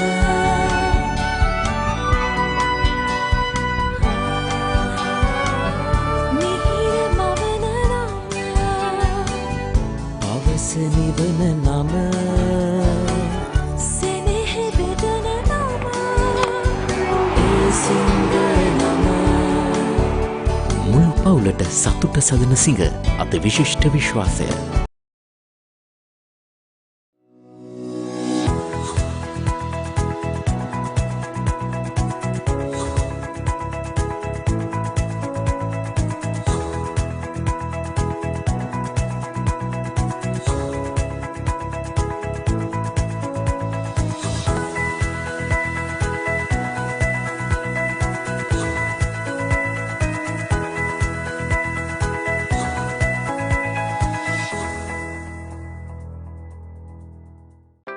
මේ ගෙදරඉන්න අලුත බැඳපු ජෝඩුවක්. මේ දෙන්න 4 දෙනා වෙලා. මේ ගෙදර ආච්චීසීයයි තින්නවා. මේ ගෙදර වැඩි හිටියෝ දරුමුණුපුරු ඔක්කොම එකට ලොක්කු පවුලක්. දැන් ඔබේ පවුලේ සාමාජිකයන් ගණනට ගැලපෙන ප්‍රමාණයේ සිංහ රයිස් කුකර් එකක් මිලදීගෙන විදුලි බිල අඩු කරගන්න. රයිස් කුකර් කිව්වට කිරිබත්, බුරියානි, සුප්, වටලප්පන් ඇයි එළවලු තම්බන්නත් පුළුවන්. සිංහ රයිස් කුකර් පවුලේ ගානට විදුලිය සුරකේ.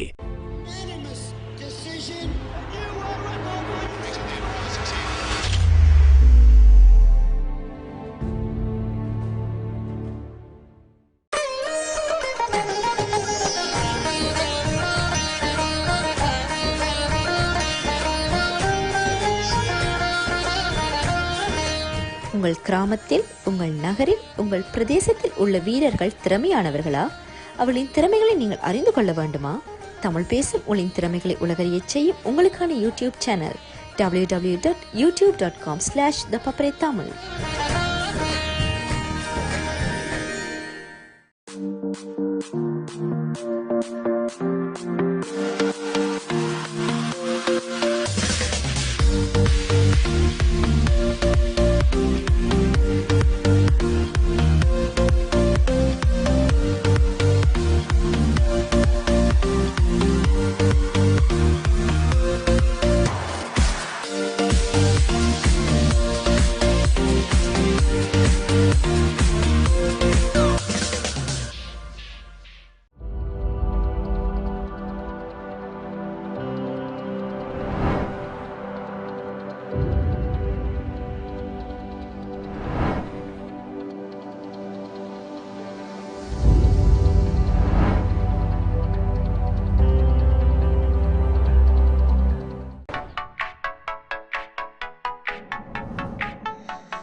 සතුට බෙදන නම ඔබ ළඟ රැඳි නම සනසුම දෙන නම එය සිංහ නම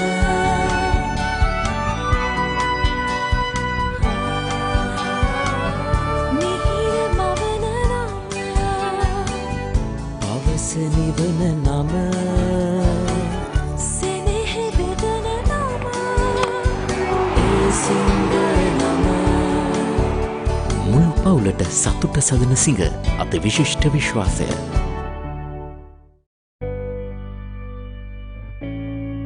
මේ ක්‍රීඩාංගනවල ගහකොළ තනකොළයක් පවා බලන් ඉන්නේ අපි එනකම්.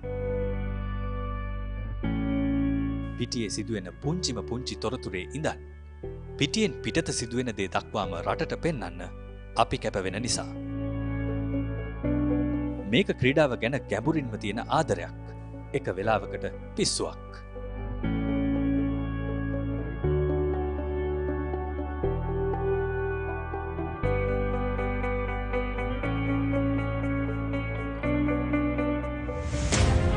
ක්‍රිකට් ක්‍රීඩාවේ ඉඳන් මලල ක්‍රීඩා දක්වා ඕනෑම ක්‍රීඩාවක් පාසල් මට්ටමේ ඉඳන් ජාත්‍යන්තරය දක්වා ඕනෑම මට්ටමක් අපි තරණය කරන්නේ හදවතින්.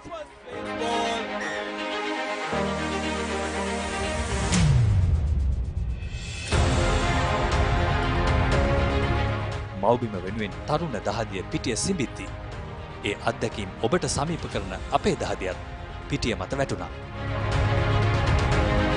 ඔබේ හදවතට විජයග්‍රාහී හැඟීම් අරගෙන එන්න මව්බිමට ධනාත්මක බලාපොරොත්තු ඇති කරන්න ඕනෑම දුරක් යන්න.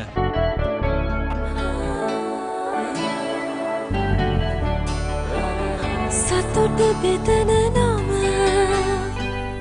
ඔබ ළඟ රැඳි නම සනසුම දෙන නම එය සිංහ නම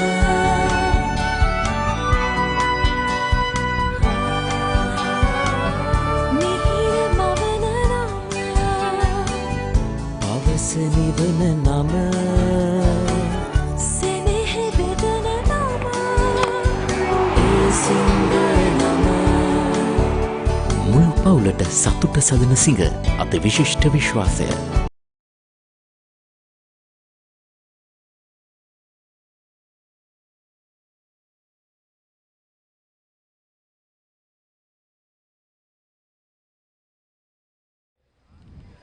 So back to the cricket here at Dali Road, the Murali Vaas trophy.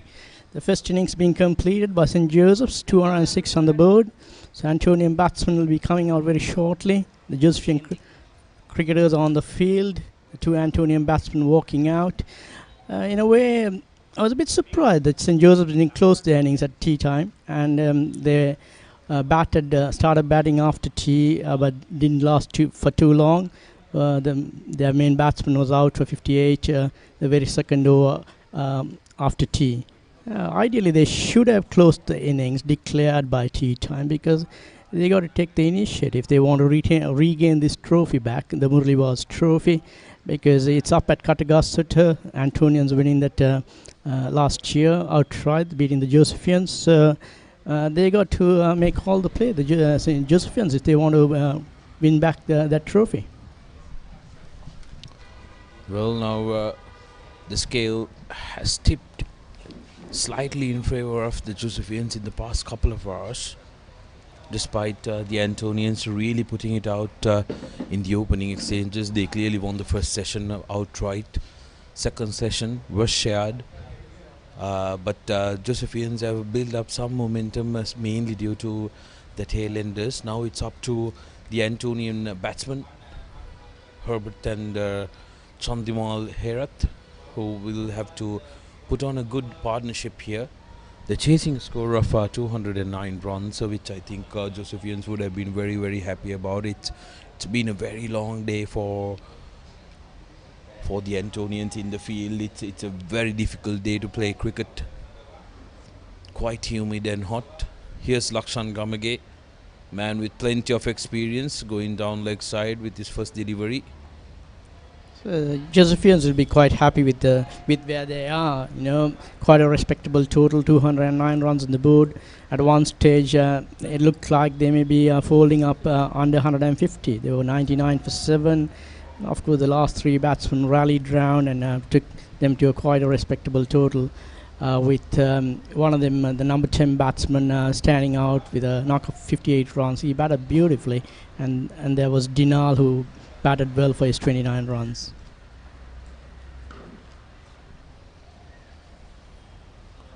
Lakshan Gamage, the opening bowler for St. Joseph's. He's bowled 74 overs so far this season, with 10 maidens and collecting 14 wickets to his name, but his best being a 4 for 22. So very, very good season for him so far. He'll want to make sure that he's able to penetrate a little more often, having a strike rate of 31.71. It's driven quite nicely, just a single, bit of misfield by the Josephian mid-off-fielder. And that was struck very well. What Lakshan Gamage is doing is he's keeping it up to the batsman, which is a good thing. There's hardly anything in the wicket. There is no terrors, and the wicket still looks. There's got a bit of tinge of grass, it's a lot of grass in it, but hardly any movement sideways in the air off the wicket. We don't see anything. Even in the first session of play, there was hardly any movement, but still there is a bit of grass cover on the wicket, Sudarshan. Absolutely, yes. There are no demons in this pitch. Definitely, it's a very good batting surface if you apply yourself.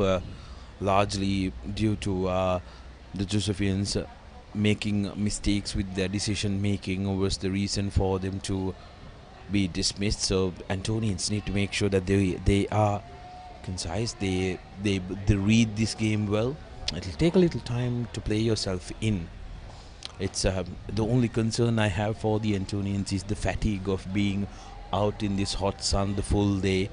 So what they need to do is they need to be very patient and to make sure that they have a small target, go 5 overs by 5 overs maybe, not be too concerned about the runs, because remember, they are the holders of the trophy. All they got to do is try and negotiate a draw, try and get a first innings victory, and the trophy will be on their way.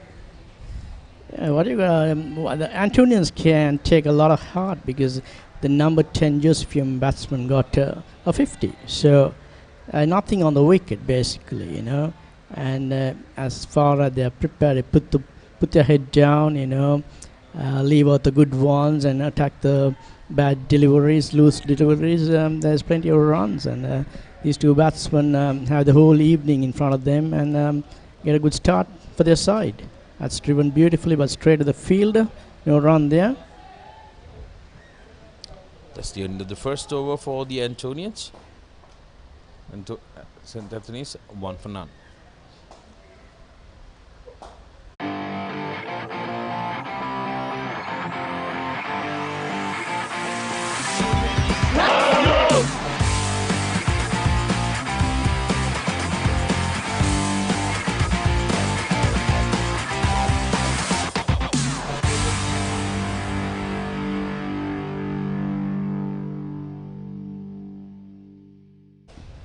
So now the 30 overs of cricket left in the day, and we got to see how the Antonians go about this task. St. Joseph, of course, would want to capture at least 3 to 4 wickets, or even 5 to 6 wickets, and try and get back into the game in a big way. Same way, Antonians would want at least in these 30 overs. They want something like 80 to 100 runs for the loss of 2 wickets. That should be their target. Skipper Johan De Silva coming into bowl, opening batsman, opening bowler for St. Joseph's. De Silva, a very rare beat, this kind of player in this time. De Silva has managed to gather up 14 wickets so far this season.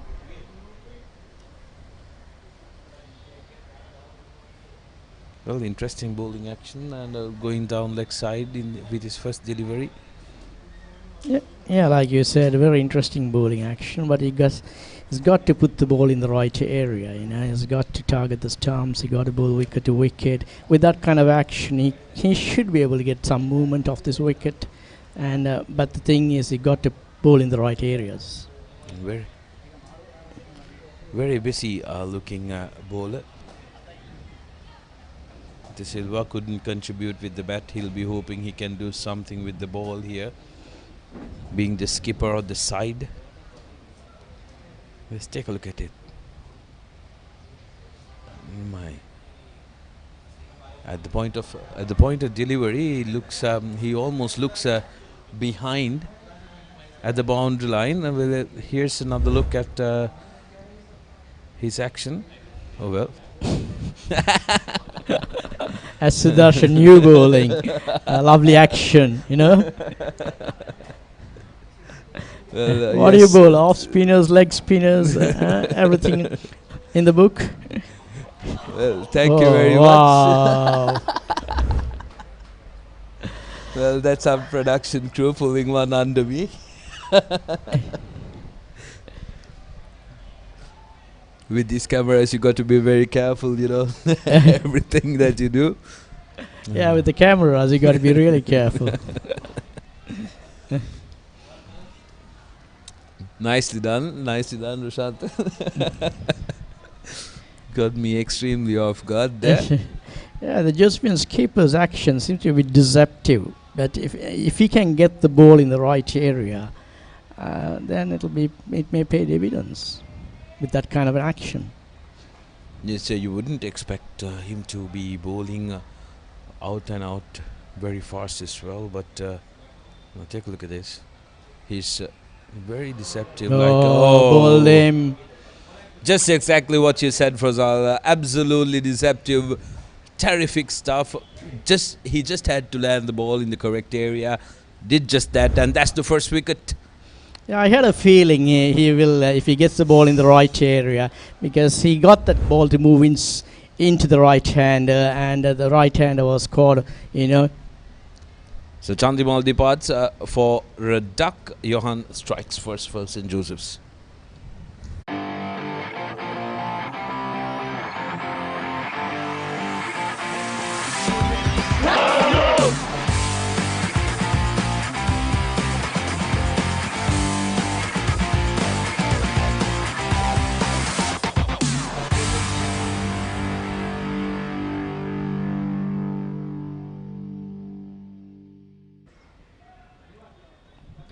So back to the cricket, Antonians losing their first wicket. The batting has not been their strong point, so early they lost one of their openers very early in the innings, and the Josephians keep striking very early in the innings. A beautiful delivery that it came back inside. Lovely stuff from Johan De Silva. Like we said, he couldn't contribute with the bat, but now looking to do it with the red plum, the skipper for St. Joseph's. Yet again going down leg side, but slight bit of movement there. He looks very much an in-swing bowler, and he's one of the few bowlers who has really swung the ball in these conditions. Got the ball to move, and the batsman who got out was in a horrible position. Absolutely, he didn't know much about that delivery, and he was in no man's land the way he played that shot. Terrible position. New man in, right-hander Sachin Prabhat for the Antonians. St. Anthony's their highest score total so far this season has been 278, which they posted against Kingswood College. Oh, lovely shot. Prabhat coming to the pitch of that ball, and but doesn't find the gap. Finds a man. And he's not able to go away with the single. 2 overs completed. Antonians 2 for 1. මේ ගෙදරින් අලුත බැඳපු ජෝඩුවක් මේ දෙන්න 4 දෙනා වෙලා මේ ගෙදර ආච්චීසීයයි තින්නවා මේ ගෙදර වැඩි හිටියෝ දරුමුණුපුරු ඔක්කොම එකට ලොක්කු පවුලක් දැන් ඔබේ පවුලේ සමාජිකයන් ගණනට ගැලපෙන ප්‍රමාණයේ සිංගල් රයිස් කුකර් එකක් මිලදීගෙන විදුලි බිල අඩු කරගන්න රයිස් කුකර් කිව්වට කිරිබත් බුරියානි සුප් වටලප්පන් ඇයි එළවලු තම්බන්නත් පුළුවන් සිංගල් රයිස් කුකර් පවුලේ ගානට විදුලිය සුරකේ. Last delivery, the new batsman walking down the track, showing a bit of aggression, intent, and trying to loft it over mid-on. Didn't get hold of it, but he was using his feet to the fast bowler.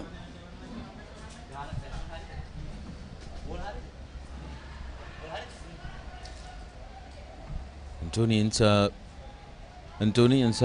are no strangers to batting collapses as well, isn't it? The lowest total this season has been 74 against Royal College, where they lost by 83 runs, despite putting on a very good show in the opening exchanges of the game. So what they need to do is they need to be careful, because if they are tentative like that, it's not going to serve any purpose, because they put some really hard work into this game in these opening exchanges. Won the first session, come the second session, first half of the second session again, they performed very well, but it was the second half of the second session that they let it go. Yet again, I don't think for Sachin to play such a stroke it's warranted at this point in game. Yes, he can attack of the loose ball, but I didn't think he was very convincing going for that shot there. It was half-hearted. Yeah, he was not in full control of that shot. If you're going to play the hook shot, you got to get on top of the delivery, on top of the bounce, and hit it down. Or if otherwise you got to hit it over the ropes. He was not very much in control. So yeah, like you said, these two batsmen, they got to be very decisive with their stroke play. They can't be half-hearted. Well, seems like Gihan this time was very, very lucky. It didn't carry to the man. So they're testing the two batsmen with short pitch deliveries, asking them to go for the hook. It looks like they know that these two batsmen have a weakness for the hook shot, and they're playing it in the air. So the Antonian batsmen have got to be very decisive with their stroke play, keep it down, get on top of the bounce rather than playing those shots in the air. Yet again, Gihan here was in two minds whether to go for a shot or leave it. You can see the Josephian fielders getting a little chirpy as well, getting around the batsmen, putting them under a little bit of pressure. They know that they need to get quick wickets. They don't have a very imposing target. Because of that, they need to make sure that they get quick wickets as soon as possible, because the Antonians, if they can settle down, I think they will be quite comfortable chasing this one, with the wicket not posing any demons, to say. Well left that time. What you need to do is you need to recognize which balls you're going to attack. White ball signals the umpire. First extra of the innings. Looks like the Josephian fast bowlers are doing the short pitch, overdoing the short pitch delivery. There's no need to do that, wasted delivery. You got to, if you are bowling a bounce, bowl it at the batsman's throat, get it on his face, not where the batsman can't reach. You can just leave it very comfortably, and you just keep wasting the new ball.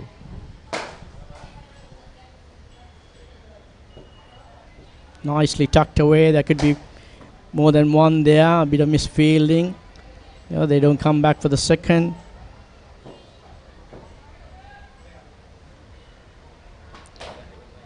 So still lovely conditions, but the Josephian bowlers, the two opening bowlers, a lot of intent. They're running in fast. They're running in hard. They want to get something out of this wicket, and they have found a few weaknesses in the Antonian frontline batsmen. They are prepared to go for the hook shot, even though they're not playing the hook shot well. They're not keeping it down. They are, most of it is a top edge, or they're not on top of the bounce. Can get them into trouble. Here's Lakshan. This time sweetly timed, but only get a couple for that. That's the end of the third over. St. Anthony's 8 for the loss of 1. මේ ගෙදරින් අලුත බැඳපු ජෝඩුවක් මේ දෙන්න 4 දෙනා වෙලා මේ ගෙදර ආච්චීසීයයි තින්නවා මේ ගෙදර වැඩි හිටියෝ දරුමුණුපුරු ඔක්කොම එකට ලොක්කු පවුලක් දැන් ඔබේ පවුලේ සමාජිකයන් ගණනට ගැලපෙන ප්‍රමාණයේ සිංගල් රයිස් කුකර් එකක් මිලදීගෙන විදුලි බිල අඩු කරගන්න රයිස් කුකර් කිව්වට කිරිබත් බුරියානි සුප් වටලප්පන් ඇයි එළවලු තම්බන්නත් පුළුවන් සිංගල් රයිස් කුකර් පවුලේ ගානට විදුලිය සුරකේ 3 overs completed in the Antonian innings, chasing 209 runs put in by the Josephians. If you're joining us now, welcome to the action of the Murali Vaas Trophy, day 1. St. Anthony's won the toss and put the Josephians into bat. Josephians, despite stumbling earlier on in their innings, managed to crawl up 209 runs. Antonians now in their reply, 8 for the loss of 1. And like we were been mentioning a little earlier, these Josephian bowlers seems to be employing the short ball very effectively, as seems like they've done a lot of homework on these two batsmen and have found out that they have a liking for the hook. It's a fascinating shot, isn't it? When you can play it, if you can execute it to perfection, it looks like art, but if you don't time it properly, if you don't execute it properly, that could very easily be your downfall. Absolutely, Sudarshan. He could be gone. A big appeal. The ball leaving the right hander. It's a good tactics by the opening fast bowler, Josephian fast bowler, the captain. He dug one shot, the previous delivery, this one, he kept it up to the batsman. And the batsman was on the back foot, just trying to play away from his body. So he was waiting for that. It looked like for a moment he was anticipating another short pitch delivery. So good tactics employed by the fast bowler, the Josephian captain, thinking bowler. Johan so far has been very good with his lines and lengths. Got the first wicket of the opener with a beautiful in-swinging delivery. Yeah, the thing is with Johan Silva, he's all over the place. The moment he gets it right, that's the time the batsman has problems, you know. You have those bowlers who are all over the place, and then they get one in the right area, and the batsman is at sea. So he's one of those bowlers, it looks like, but he has got the right tactics in a way. He bowls a short pitch delivery, then he pushes one right up there, you know, making the batsman think it's going to be another short pitch delivery. Asking questions from the batsman. Oh God, that should be a double wide, Sudarshan. Just when you said he's all over the place, yes, that's a wide. Even by the red ball standards, it was far away from the popping crease as well. This is the kind of bowler you got to be careful as a batsman. He bowls all over the place, and then he comes and lands one in the right area, and he takes you by surprise. And he's a guy who can swing the ball. You know, he's got movement off the wicket and in the air, so he can cause a few problems. Well, this time a no ball. Plenty extras in this over. A wide followed by a no ball. I think Johan needs to take a little moment. He seems to be trying a little too hard. Absolutely. From what I can see. Has he taken this position by force? Opening bowler, opening batsman? No, like the way we used to play cricket in our school days, you know. In order for you to do that, you need to be either the owner of the bat or the ball. You get to bat first and bowl first. But Johan De Silva has been very, very effective for St. Joseph's. He's collected 14 wickets. He's been quite economical as well, bowling at an economy of 3.67 after bowling 104 overs. So he's one of those bowlers who will hold you one end when he's accurate, rather than being all over the place. If he's accurate, like you've been mentioning, if he can bowl into that, if he is disciplined with his deliveries, he can pose a threat because he gets the ball to work both ways. But that time, absolutely brilliant shot by Sachin. He's made his intentions clear from the time he walked in. Anything loose, he will pounce at it. He's not a batsman who is going to sit there and wait for the bowler to dictate terms. Take a look at this shot. Oh, lovely shot. He went through with a shot. Beautifully played, and deep cover for 4 runs. See, he went through the shot, true bounce. You know, that's a good thing. The ball coming onto the bat nicely. Like you said, he's prepared to play his shots if the ball is there to be hit. And I believe that's the way to go. But despite losing an early wicket, if you're going to be bogged down, that's when you open the door for the opposition to come dictate terms. Oh well, big shout, but the umpire is not interested at all. That's the end of the 4th over. Antonians 15 for 1.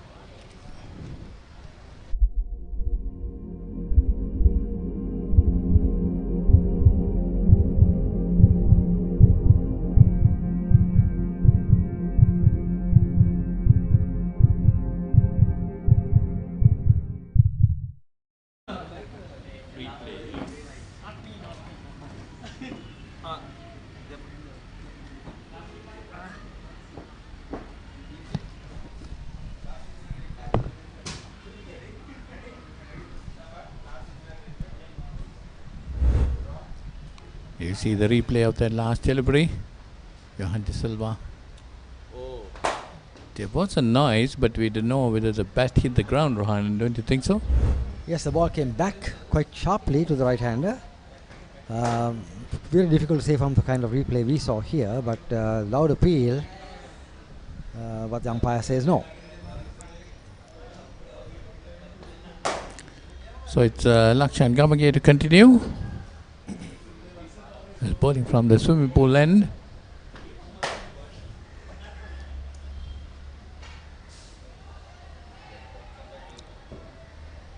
A good delivery from Gamage, pitching on off and moving just slightly away from the right-hander, drew him to the forward defensive stroke, but the ball eluded the bat and went through to the keeper, so good delivery from Gamage. That we saw some movement there, taking away from the batsman.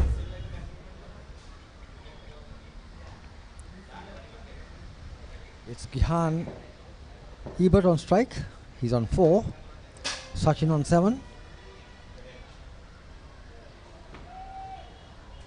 Lakshan Gamage on his third over. Well, 2 overs given away 7 runs.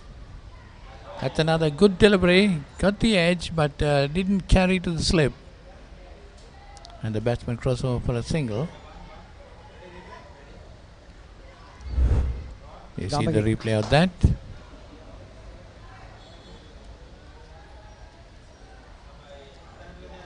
You see, didn't carry at all to the slip fielder. Did well to stop it. Gamage getting a little bit of outswing there. Good line, good length. The batsman had to play, but I think he played it with soft hands and the ball didn't carry to the slip fielder. 16 for 1.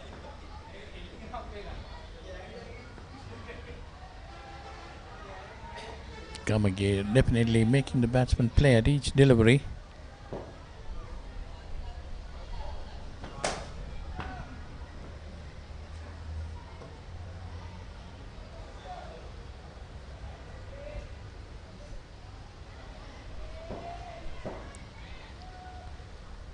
Sachin, tall, lanky, man on strike, comfortable stance.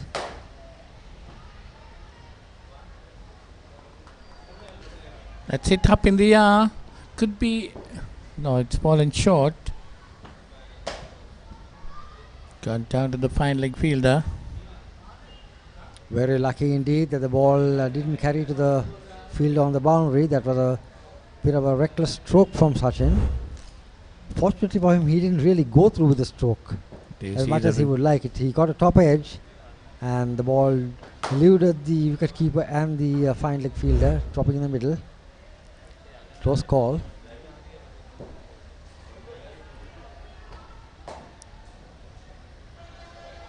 Lakshan Gamage worrying the batsman at the moment.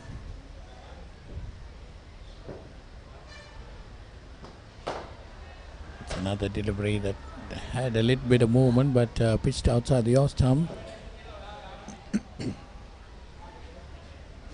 17 for 1 St. Anthony's in reply to St. Joseph's 209 all out.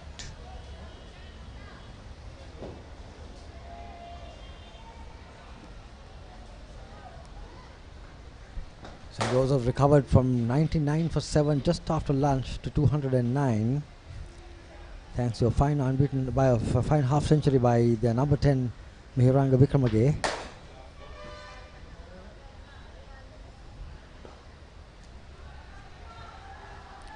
It's nicely driven past cover and extra. Fielded well inside the boundary. The batsman crossed over for 2. A firm stroke past extra cover. I'm surprised the ball didn't go through to the fence because this is a very fast outfield. The ball came sweetly off the bat. Good piece of fielding by the fielder down there at the boundary line. That's the end of that over. St. Anthony's 19 for 1 after 5 overs. මේ ගෙදරින් අලුත බැඳපු ජෝඩුවක්. මේ දෙන්න 4 දෙනා වෙලා. මේ ගෙදර ආච්චීසීයයි තින්නවා. මේ ගෙදර වැඩි හිටියෝ දරුමුණුපුරු ඔක්කොම එකට ලොක්කු පවුලක්. දැන් ඔබේ පවුලේ සාමාජිකයන් ගණනට ගැලපෙන ප්‍රමාණයේ සිංග රයිස් කුකර් එකක් මිලදීගෙන විදුලි බිල අඩු කරගන්න. රයිස් කුකර් කිව්වට කිරිබත්, බුරියානි, සුප්, වටලප්පන් ඇයි එලවලු තම්බන්නත් පුළුවන්. සිංහ රයිස් කුකර් පවුලේ ගානට විදුලිය සුරකේ. The Josephians at one time were 159 for 9, and the last wicket put on 15 valuable runs. Of course, as you said, Ronnie Himiranga Wickremake, a superb half century.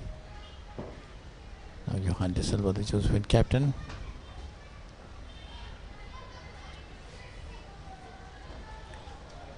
Sachin missing out on a full toss. He tried to work it away on the onside, couldn't beat mid-on. Those were runs for the asking.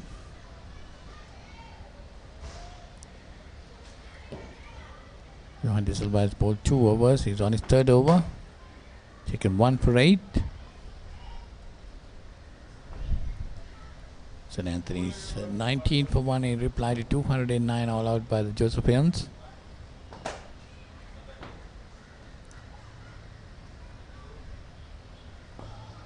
That one shortish and pulled again. And that was bad fielding. That was not the way to go for a high catch. Really made a meal of it and dropped it. So Sachin is living dangerously.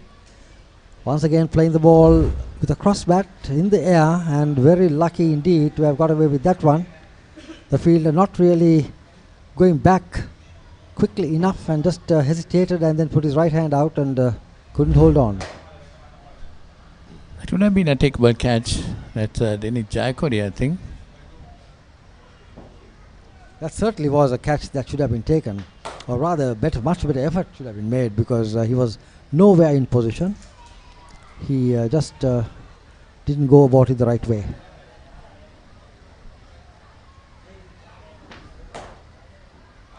And this time definitely took the edge, and it's given out, so it's caught behind. Nice, good catch by Sharon Fonseca, the wicket keeper. And Johan De Silva gets his 2nd wicket. That's Gihani, but the batsman walking out. St. Anthony's 20 for 2. There you see, very nicely taken by Fonseca.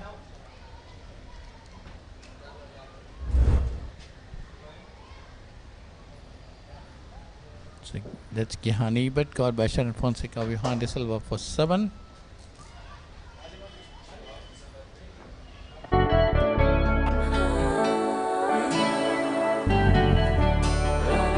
සතුට බෙදන නම ඔබ ළඟ රැඳි නම සැනසුම දෙන නම එය සිංහ නම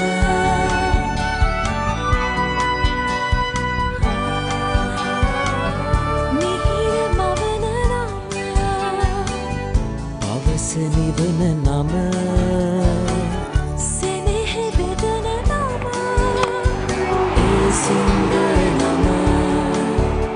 මුළු පවුලට සතුට සදන සිංහ අද විශිෂ්ට විශ්වාසය. So St. Anthony's 2 down for 18.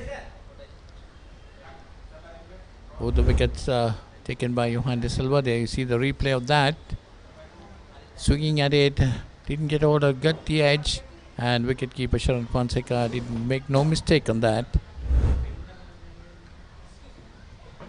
The ball was quite wide outside the off stump, and Gihan didn't have his foot to the pitch of the ball, just swung wildly, got the edge. Well taken by Sharan, who had to move quite a distance to his right hand side to collect the ball.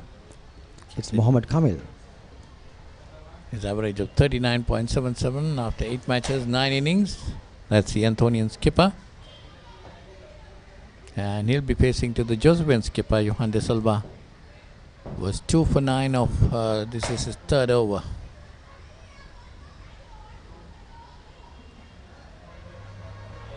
Was one wide outside the off stump. Kamil lets it go to the wicket keeper. St. Anthony's 20 for 2 in reply to 209 all out by the Josephians, who did well to reach 200. They were struggling at one stage. It's 97 for 6 at lunch. And they were later 159 for 9. Then the last pair put on an invaluable 50-run partnership between Miranga Wickremagge and Shalinda Siniviratna. This one, Johan De Silva to come in, who pushes it towards the onside. No run.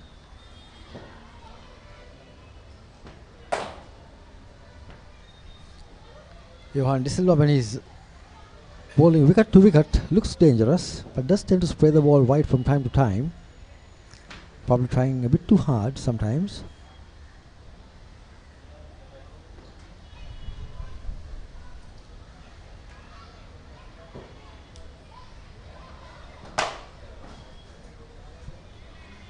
Good tactics. A third slip being introduced. The ball being taken away from the left-hander by Johan De Silva.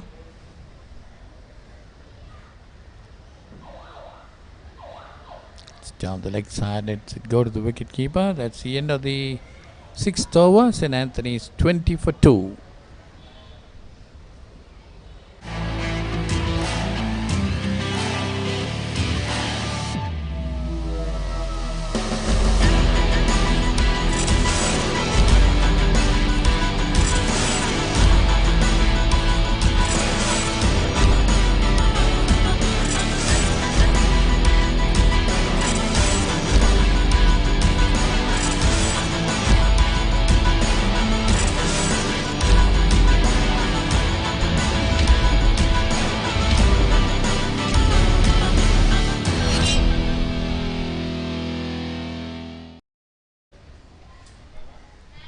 So St. Anthony's College 20 for 2. Mohammad Kamil, the Antonian skipper, still to open his account, and Sachin Prabhat on 9. Lakshan Gamage to continue from the swimming pool end. That's a good delivery. Get pitched on the off stump leg, moving away from him.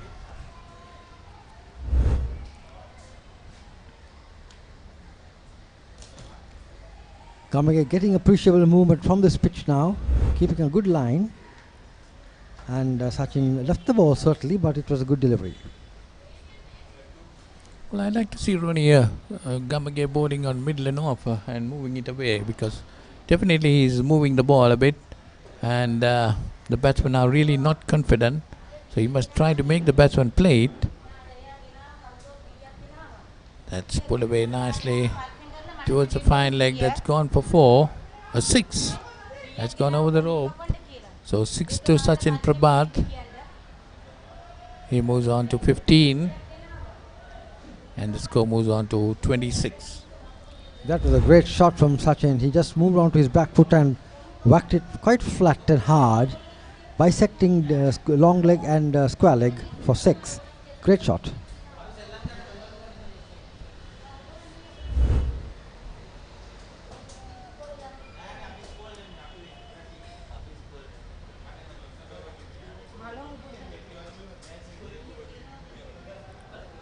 Again, another short delivery from Lakshan Gamage.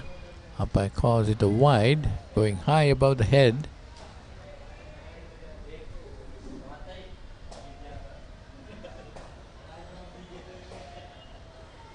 So St. Anthony's 27 for 2 in reply to 209 by the Josephians.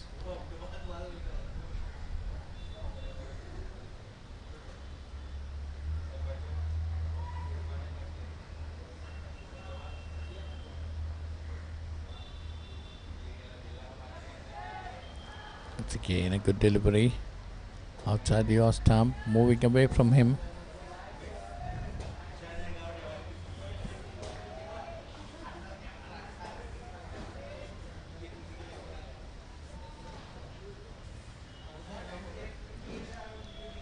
A pleasant breeze across the ground now. The shadows lengthening. A very pleasant evening at Dali Road.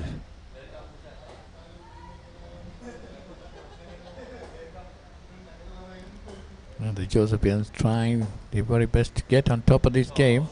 That's a good delivery. He was late in pulling the bat away. Got the inside edge. Lucky not to have gone to the wickets. Do you see the replay of that?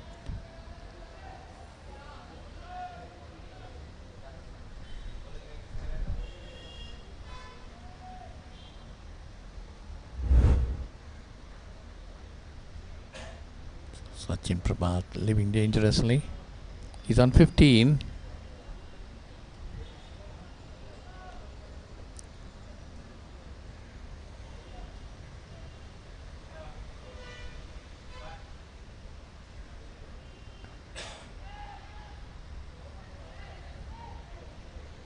It's again pushed on the offside.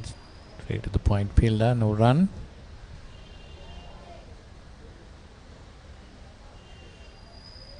Seven runs of this over.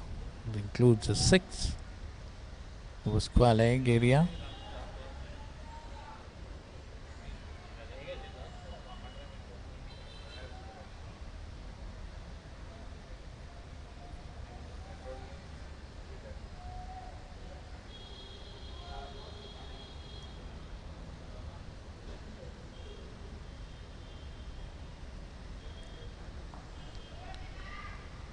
That's again hit in the eye and caught.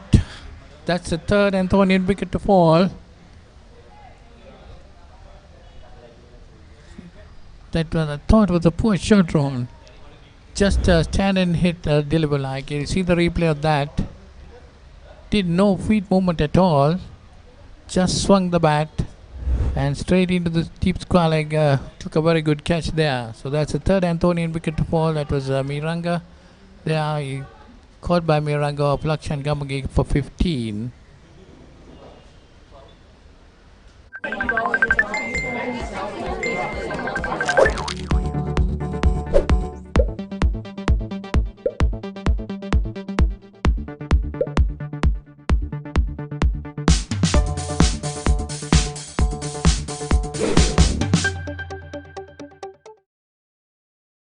Nicely, but couldn't give it up. That was a bit of careless batting by Sachin, who had been fortunate enough in the previous over to have escaped being caught at mid-off. He hit a beautiful 6, a flat 6, but this time, once again a bouncer, and a similar stroke, but he couldn't keep it away from square leg, and Miranga took a catch straight at him. He didn't have to move as the ball came straight at his midriff, and he made no mistake. So that is good bowling by Gamage, and the Josephians have struck very early in the Antonian innings. Well, I think Rohan, there was no feet movement at all. He didn't get across the line to hit it. That's Asitovic Wanyanayaka, the new batsman. Has 9 matches, 10 innings, 220 runs to his name. 24.44 is average, high score being 58. St. Anthony's might be wanting him to put up a good inning. He's joining his captain, Mohammad Kamel, who is yet to open his account. So it's Johan De Silva, the Josephian captain, who was 2 for 9 in 3 overs, bowling to the Antonian captain. Well, these early strikes will give the Josephians a lot of confidence, having recovered from their own 99 for 7 to 209, and demoralizing the Antonians somewhat, and now they've hit back to hit 3 more wickets as well. So Josephians trying to take control of this game. A lot of overs still left for the evening.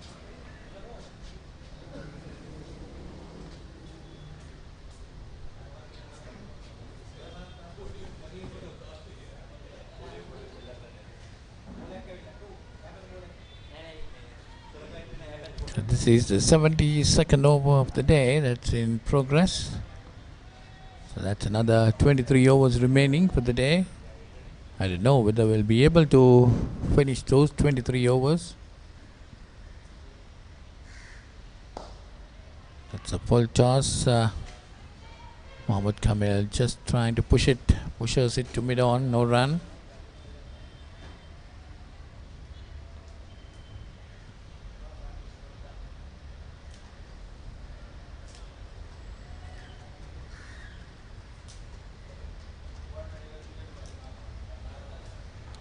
Josephians have just 2 pace bowlers in Johan De Silva and Lakshan Gamage.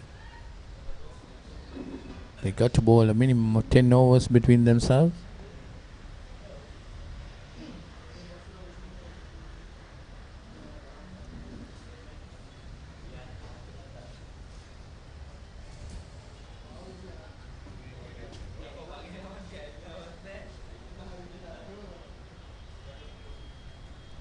Kamil, the captain, has just opened his account. He's on 1. The last man after Sachin Prabhat, caught by Miranga off the bowling of Gambage for 15.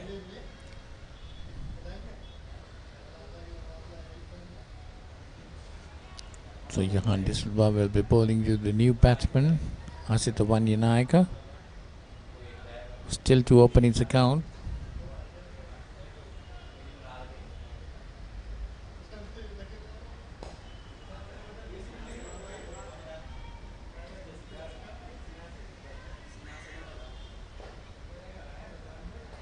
Two deliveries remaining in this over.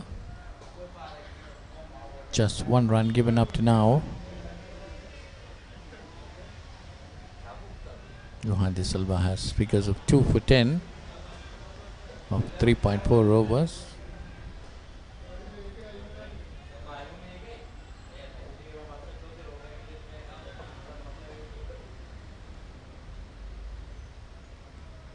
At one shot down the leg side. As it moves away from it. The umpire having a good look at De Silva's run-up. Is he going into the danger area? No warning, but just a little observation there.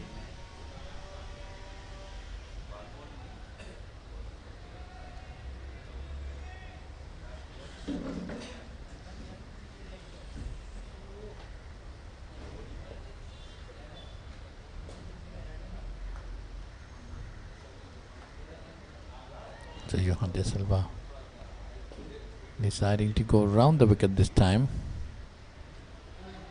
Turned away nicely towards the fine leg area, gets a single.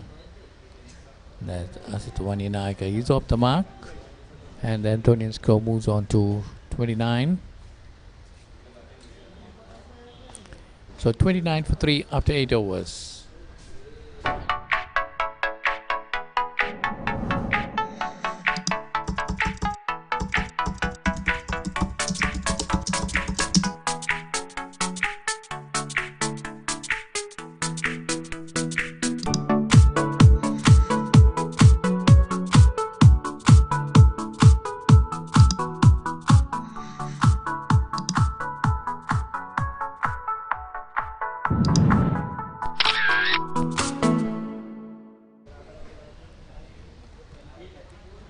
St. Joseph's is struck early in the Antonian innings. They got 3 wickets for 29 runs. So it's Lakshan Gambage to continue. He's bowled 4 overs, given away 18 runs for 1 wicket. And this time, good bit of fielding there at cover point.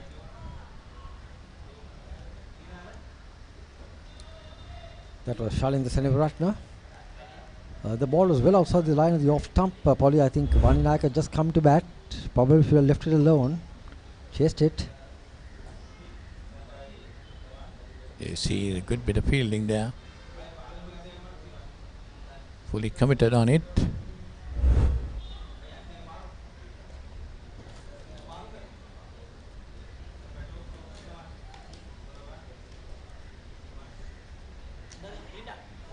It's nicely put away towards fine leg. That's gone to the boundary for 4. So 4 more to Asita Vanyanayaka. He moves on to 5, and the Antonian total moves on to 33. There you see the replay of that. Nicely played there.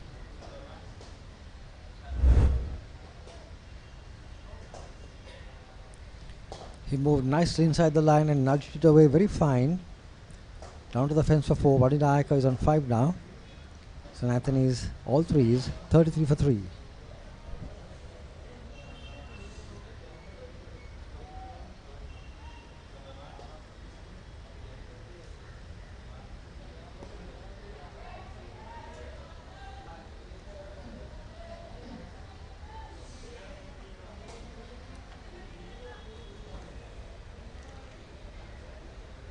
Gambage coming over the wicket to the left-hander.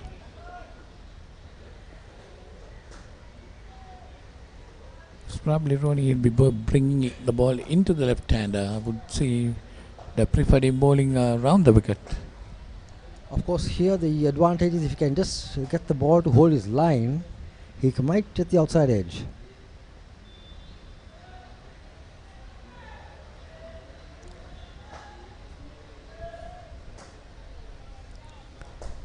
He's bowling his 5th over, giving away 22 runs for 1 wicket.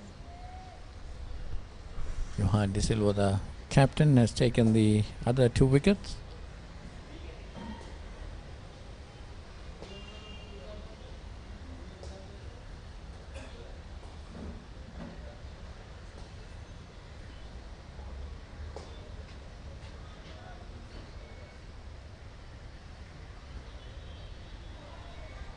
That's a good delivery by Lakshan Gamage. That moved away really from the left-hander, and Valinayaka was able to pull his bat away the last minute, but that was a good delivery. Certainly had him in trouble.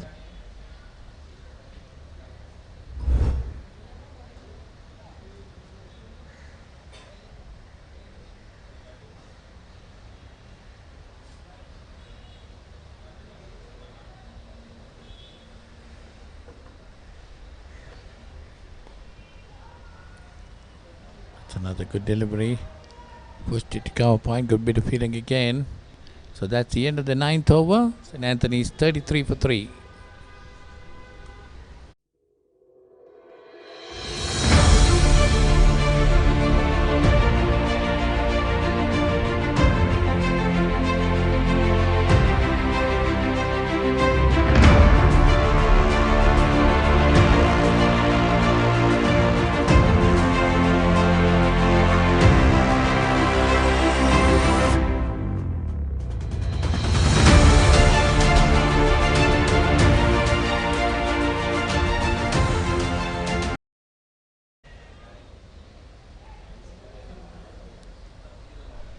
So St. Anthony's College 33 for 3 after 9 overs. Johan De Silva going to continue. And he'll be bowling from the pavilion end. That's down the leg side. Mohammad Kamil, the Antonian captain, has nothing to do with it. De Silva has been straying down the leg side from time to time. He's been lucky not to go for runs, but with a wasted effort, particularly in hot and humid conditions, as he walks back to the top of his bowling mark.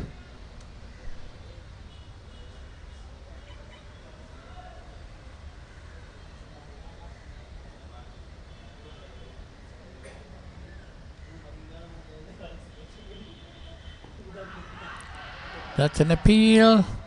A loud appeal there.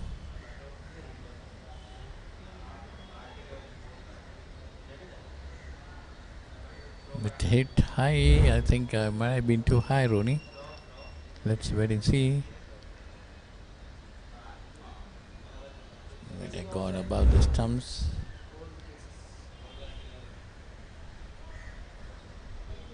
That's a good delivery again from Johan De Silva.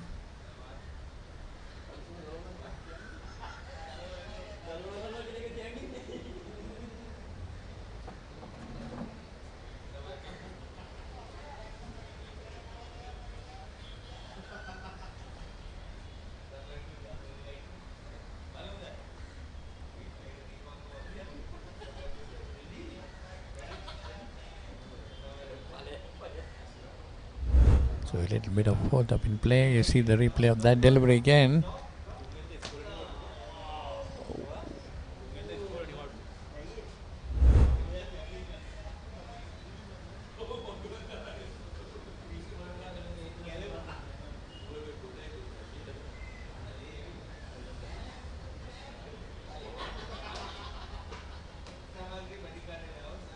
So St. Anthony's 33 for 3.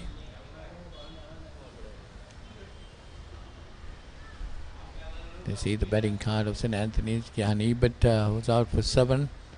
Chadid Malherat was dismissed without scoring. Sachin Prabhat was out for 15.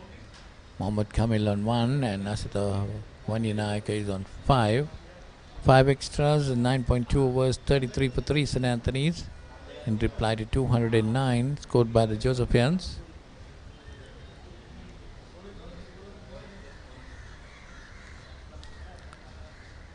Well, just 2 bowlers used up to now. Lakshan Gamage has bowled 5 overs, 1 for 22.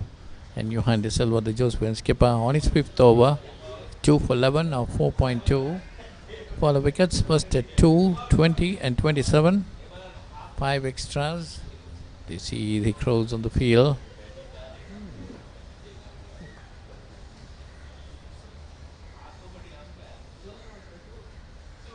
Very interesting. They're all hovering around the little area where the matting is placed usually. I wonder whether they can see a few worms around. So okay, we're going to have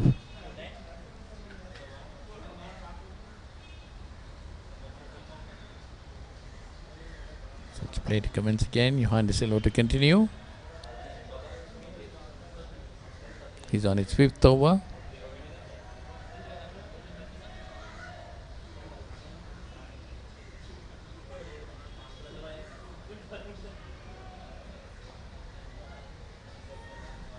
A very good delivery from De Silva to Kamil, who is a little tentative. He was hit on the groin just a moment ago and is probably still feeling the effects of that blow. Played forward rather gingerly, didn't get to the pitch of the ball. Lucky to have missed the ball completely.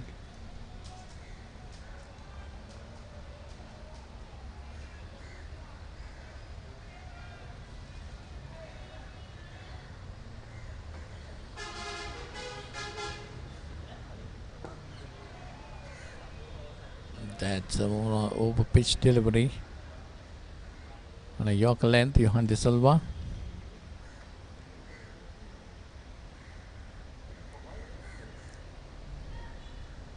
The umpire once again having a good look at where De Silva is landing his foot. He has not been warned officially yet.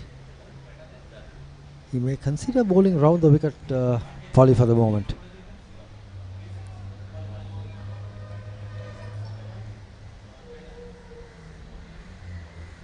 Earlier he went round the wicket and then came back again over the wicket. Still continuing with over the wicket. That one shot is down the leg side, turned away nicely by Kamil. Gone towards the fielder in the fine leg boundary, gets a single. Kamil moves on to 2 and the Antonian score moves on to 34.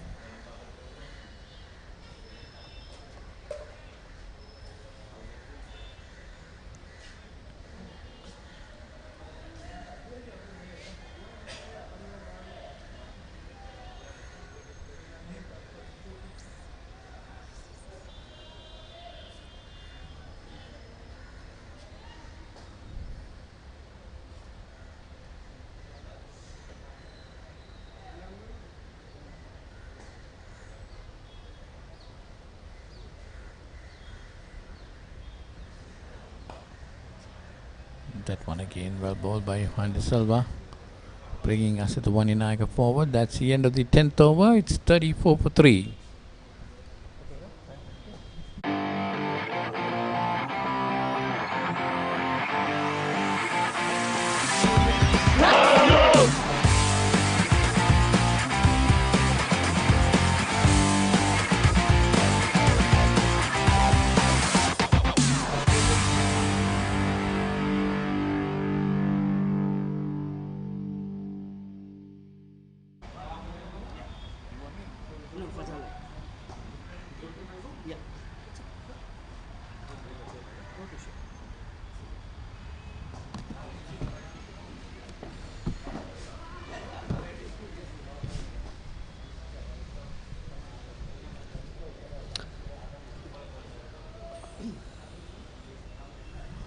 So Lakshan Gamage will continue into his 6th over.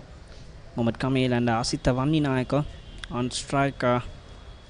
34 for 3. St. Joseph's College, St. Anthony's College, I beg your pardon, as Lakshan Gamage walks in.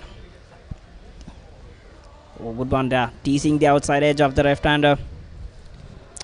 So beautifully bowled. St. Anthony is in a bit of a bother here. Darley Road. Their reply 34 for 3.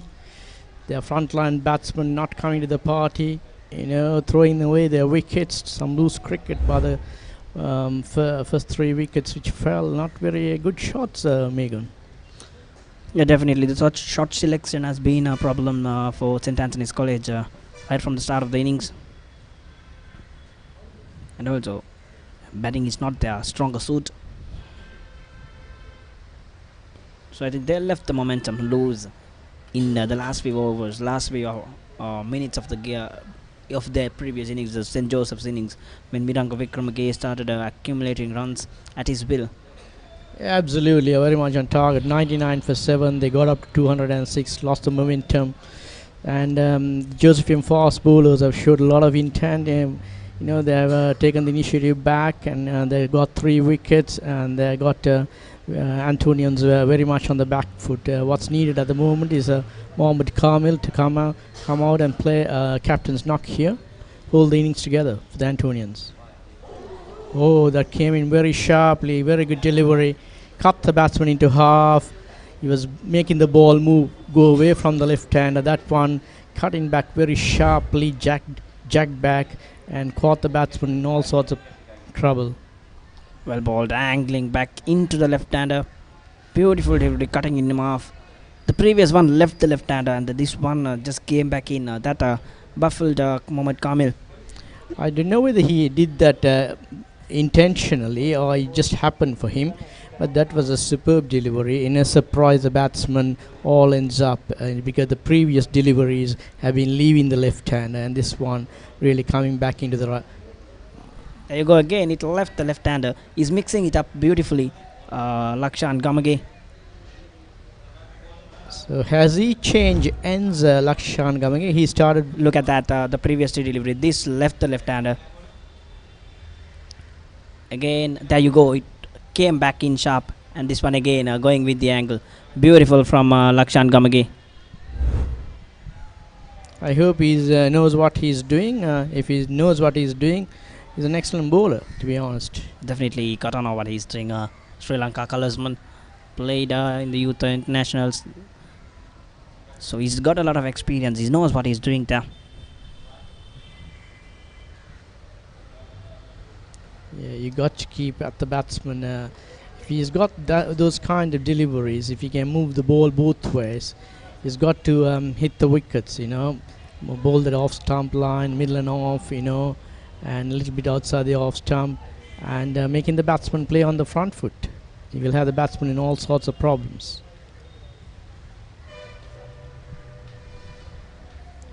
Mohammad Kamil, the Antonian captain, on strike. He's got to play a captain's knock here and pull the side out of the woods. More beauty. Nicely played, flicked away off his toes. Couple of runs.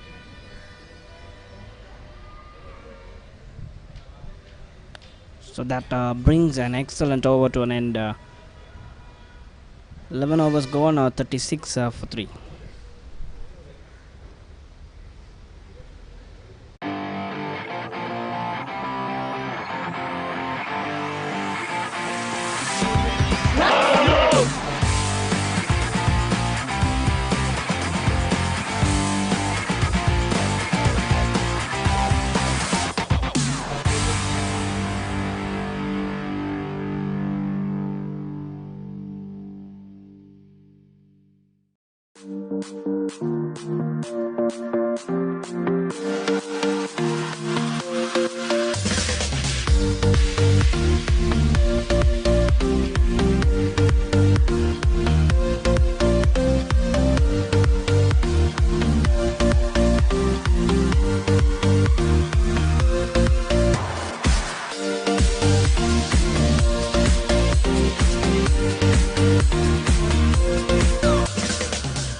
බෙදන නම ඔබ ළඟ රැඳි නම සැනසුම දෙන නම එය සිංහ නම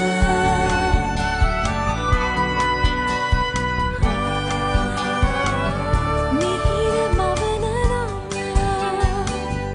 අවස නිවන නම සෙනෙහෙ බෙදන නම එය සිංහ නම මුළු පවුලට සතුට සදන සිඟ අද විශිෂ්ට විශ්වාසය. So back to the cricket at Dali Road after the drinks break in the Murali Vaas trophy. So Antonians continuing from 36 for 3 here. The Josephian fast bowler and captain will continue the attack.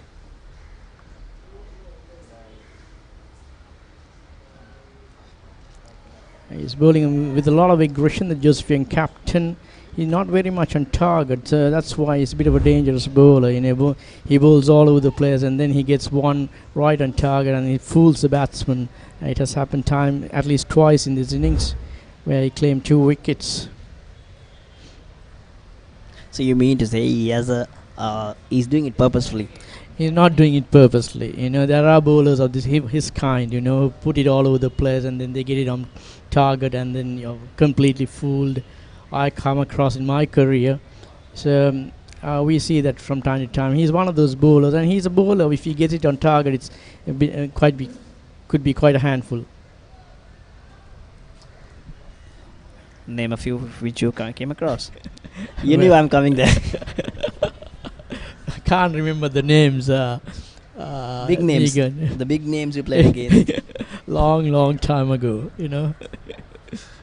You find this odd type of bowler who bowls all over the place, and then he gets one on target, and then you don't know what hits you.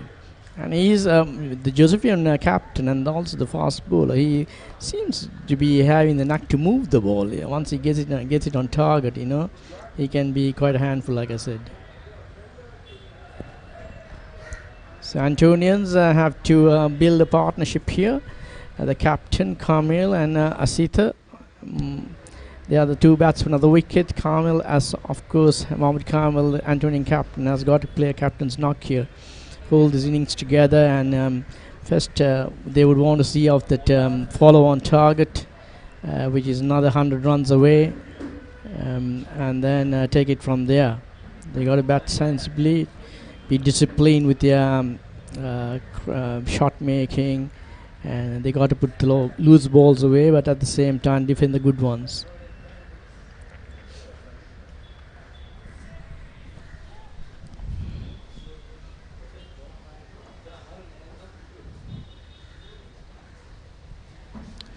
Again, that was a better delivery from Giant De Silva. So there's a warning. He seems to be running on the wicket, the danger area of the wicket. So umpire spotted it. Is that the warning for Megan? Yes, I think that is the warning. I think this is the second time, and they'll be penalized in the third. And there'll be 5 penalties added. And that depends completely. The right depends on the umpire. Will he be stopped from bowling if he crosses a certain mark? No, not anything as such, but definitely there'll be penalty points awarded. I think his bowled his heart out. He's tiring out. It'll be good to see a change in the next over from the pavilion end. 6 overs on the trot, and it's been tough conditions at the center, but I should say they should be able to bowl more. I think didn't spend a lot of time at the center, spent a lot of time in the hut, then again go out there and bowl 6 overs. He's got to be better. He is better. We've seen a lot of Giant De Silva, so he's capable of delivering more.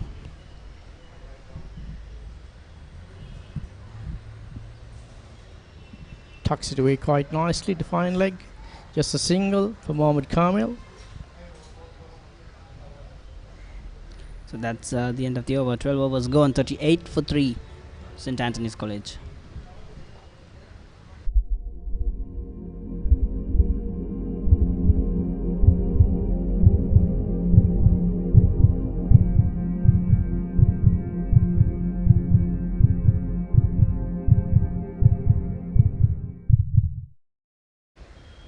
So the Josephians made their 206 in 60 overs, was it? American? They made 206 in 60 overs, was it? Yes, 60 odd overs.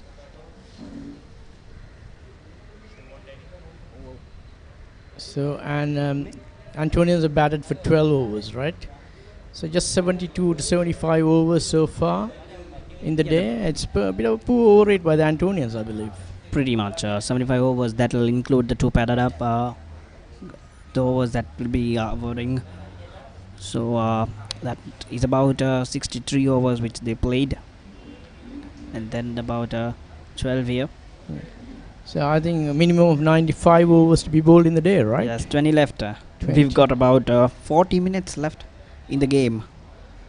So spinner is coming onto bowl for the first time in the Antonian innings.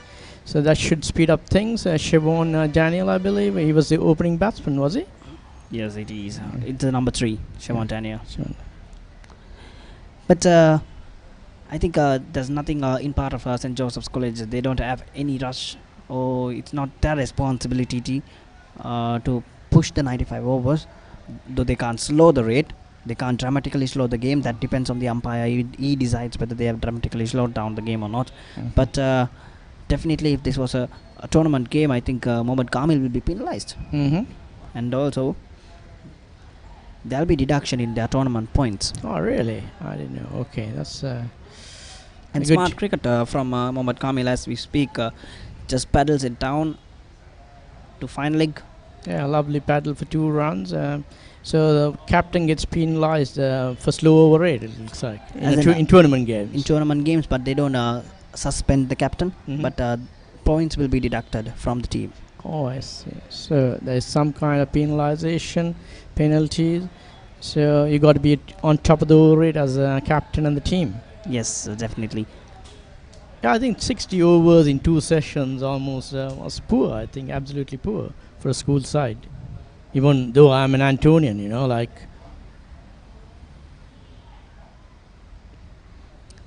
I think a lot of extras, a lot of overs with about. Well, again, this time he paddles to the boundary. Yeah, once again he played the paddle sweep quite nicely. Played it this time fine, more finer than the previous shot, and there was the square leg fielder didn't have any chance of stopping it. So 4 runs all the way. He seems to be very fond of that shot, and it's quite productive. It's more like a scoop than a sweep. Just spoons it over the wicket keeper. Absolutely. Seems to be mastered that shot quite well. So Siobhan Daniel will have to think of a different line, because Mohammad Kamil seems to be quite confident playing that shot. So you got to keep it outside the off stump, on the off stump.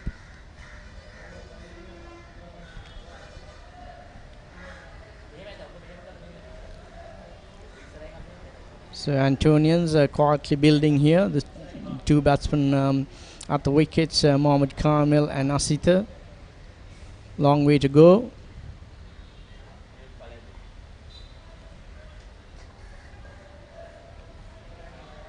Cricket been very quiet here at Dali Road in some ways. The Murali Vaas Trophy. First day coming almost to an end, and another 40 minutes to go. At least another 20 overs to be bowled.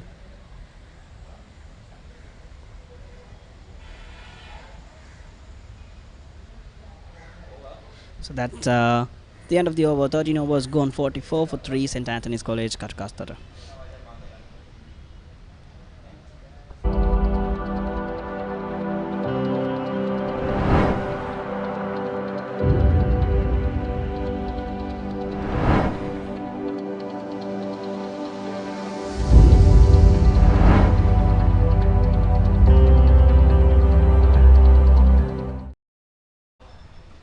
But they into some cricket, right? Movie team. No? Sri Lankan team? Nothing? Nothing. Schoolboy cricket. So Lakshan Gamage changes ends and comes in from the pavilion end. Now that's a tactical move, I should say. If not, if he had bowled that over on the opposite end, he'll have to wait for 20 minutes, by when the game could have been over for the day. Yeah, Johan De Silva taking a much needed rest. The Josephian captain, he bowled his heart out. He was quite aggressive. 6 overs on the trot, and he's taking a very much needed break. And Lakshan Gamage, change of ends. It's coming from the pavilion end. So but we never know. He might continue from the other end. Johan De Silva. Yeah, you never know. You got to wait and see.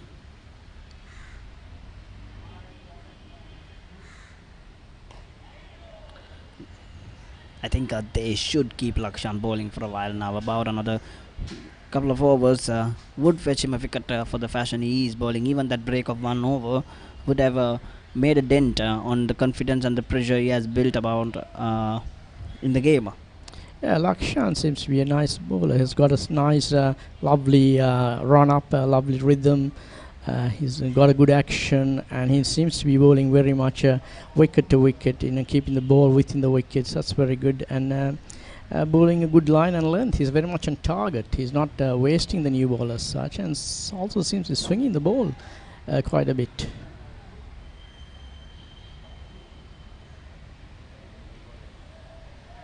Yeah, lovely action, Lakshan Gamage. High arm used to be a very wayward run up and a very wayward action, a pretty weird action, Lakshan Gamage.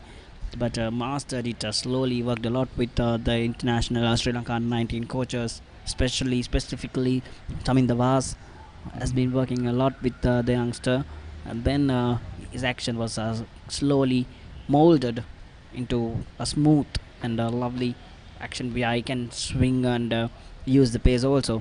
Yeah, with that kind of action, if he gets the ball in the right areas, he could be causing a lot of problems to the batsman.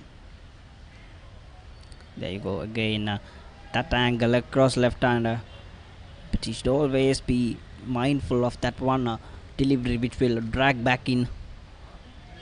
Yeah, especially with two left-handers batting, most left-handers have got a weakness for the ball leaving them from middle and off, and if he can keep hitting the ball in that area, getting it across the left-hander, he could meet with success. At least he could cause some headaches to the batsman.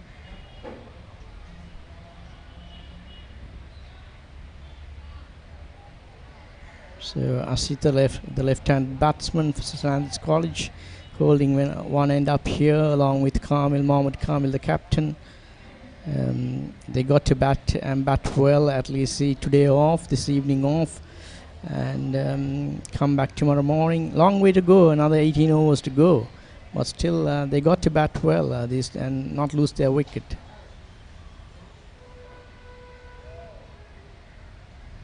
Again, a lot of swing from Lakshan Gamage off the surface, and India still he had been sending that delivery across the left-hander.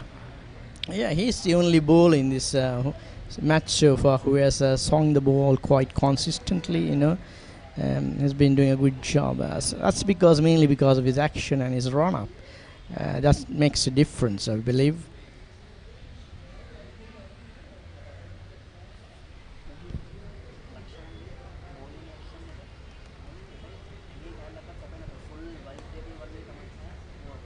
Tucked away beautifully, nicely to the fine leg fence, just a single. That was onto his hips, and he played it quite nicely, Asita.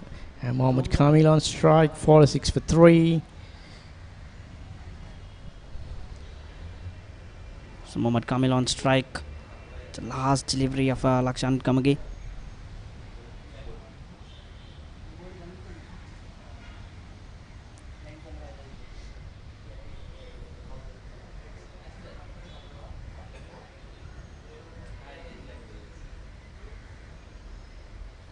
Again, poking the bat at it, Kamil. I don't understand the reason to do that though. Let's get to it. 14 overs gone, 45 for 3.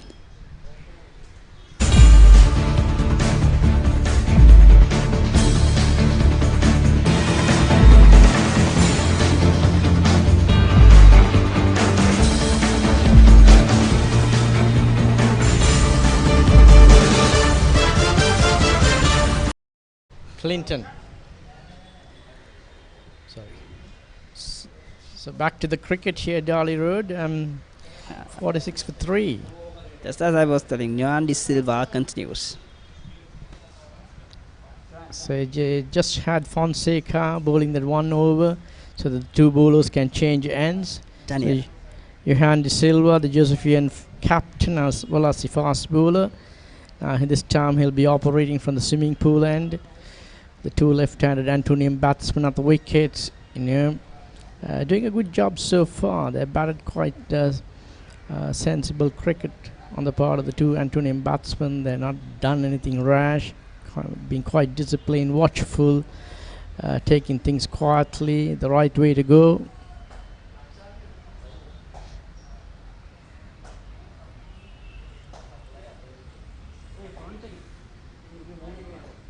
So the Josephians keeper still having 3 slips or 2 slips in a gully. Left to be seen what he can do from the swimming pool end. He's already got 2 wickets to his credit. So Johan De Silva steaming in from the swimming pool end.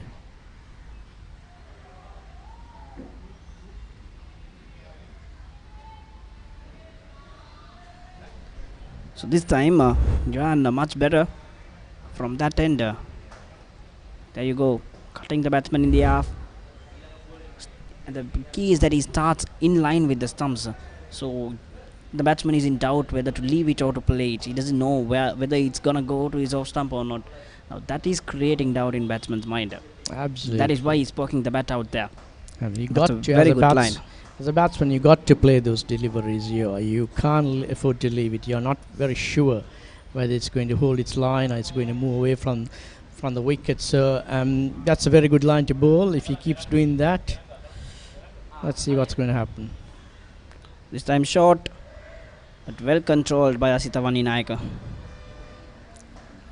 So what I can't understand is you bowl one good delivery, and then the very next delivery you pitch it short. You should be bowling 3 or 4 of those deliveries, and then if you want to bounce a batsman out, you bowl a good bouncer.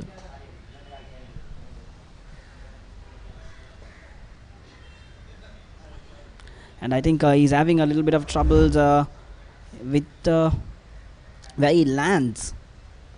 Look at that. There you go, into the danger area. That foot mark there, the last foot mark there, that is what is the umpire's concern. So he was warned, right, previously from this end by the umpire. So let's see what is going to happen from the other end. Now he has changed ends. Is the umpire going to notice the same thing what the umpire was standing at the bowlers end doing previously? So he's having a bit of trouble with controlling his follow through. Because I that will think be running in his head definitely. So that's going to have a dent in his line and length and the composure. Maybe that's the very reason he changed ends, because he wanted to, so that it's out of his head, because he was warned twice from this end. And that's not a bad tactic. Well, that definitely was not the only reason, because if he had bowled another one from this end, he'll have to wait 20 minutes. So that's a tactical move to bowl both the bowlers to give them an extended spell. There you go again, running a little bit too straightish. Johan De Silva testing the umpire there. Is he really? With the umpires are very consistent, maybe. Umpires have done, the 2 umpires have done a remarkable job here. The Murali Vaas trophy, done their job very well, made some very good decisions. Josephians might not be very happy with a couple of decisions though, but nevertheless they are human and we have to accept the 1 or 2 flaws. Well, it's all part and parcel of the game, the human eye, the umpire, they don't have the advantage of the TV cameras or the slow motion replays, so they got to make decisions, in a split second. They can get it wrong sometimes, so I think on the whole they've been very good, really good. They've done a good job.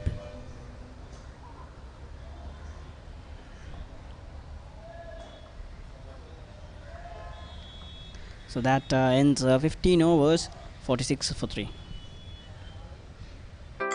මේ ගෙදරින් අලුත බැඳපු ජෝඩුවක් මේ දෙන්න 4 දෙනා වෙලා මේ ගෙදර ආච්චිසියයි තින්නවා මේ ගෙදර වැඩි හිටියෝ දරුමුණුපුරු ඔක්කොම එකට ලොක්කු පවුලක් දැන් ඔබේ පවුලේ සමාජිකයන් ගණනට ගැලපෙන ප්‍රමාණයේ සිංහ රයිස් කුකර් එකක් මිලදීගෙන විදුලි බිල අඩු කරගන්න.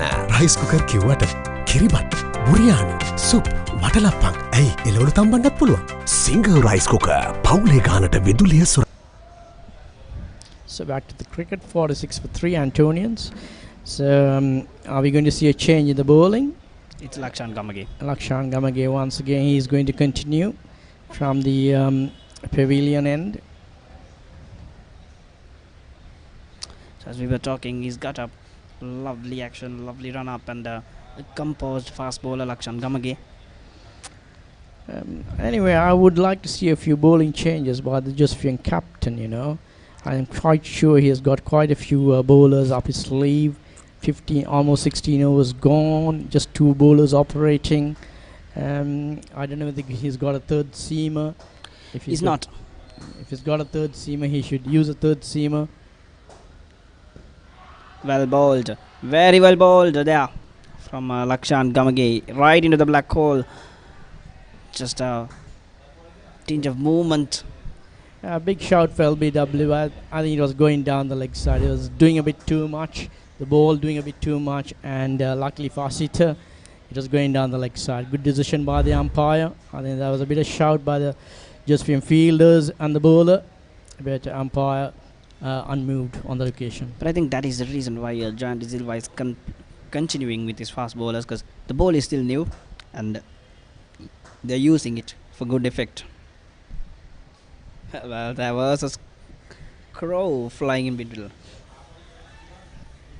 A whole lot of crows right in the grounds there. A whole big number. A flock of them. You don't see many crows these days. Well, they could be distracting. They could really be distracting. There used to be big numbers of crows up in Kandy in those days, but these days they are quite rare quantity. But here at the Josephian grounds, right on mid-pitch, we got hundreds of them. And they're watching the cricket, the last stages of day 1. Again into the block hole. Bowling very well here, Lakshan Gamage. I'm very impressed with his seam position and how he gets the ball to move in the air. Absolutely, very much. And there you go, we are bringing up the replay of his action. There you go, nice and steady, still head. Eye arm action. There you go.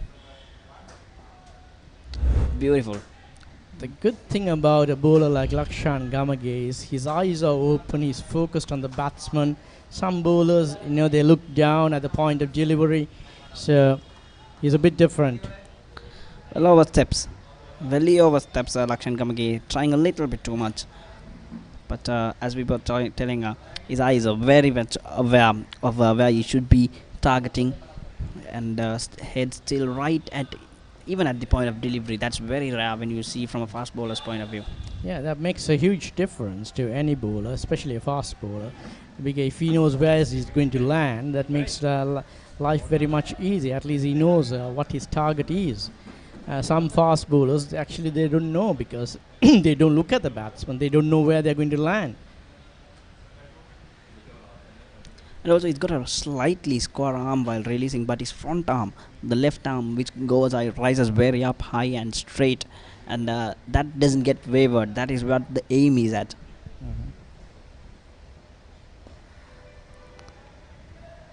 Into the left hand and worked away around his hips.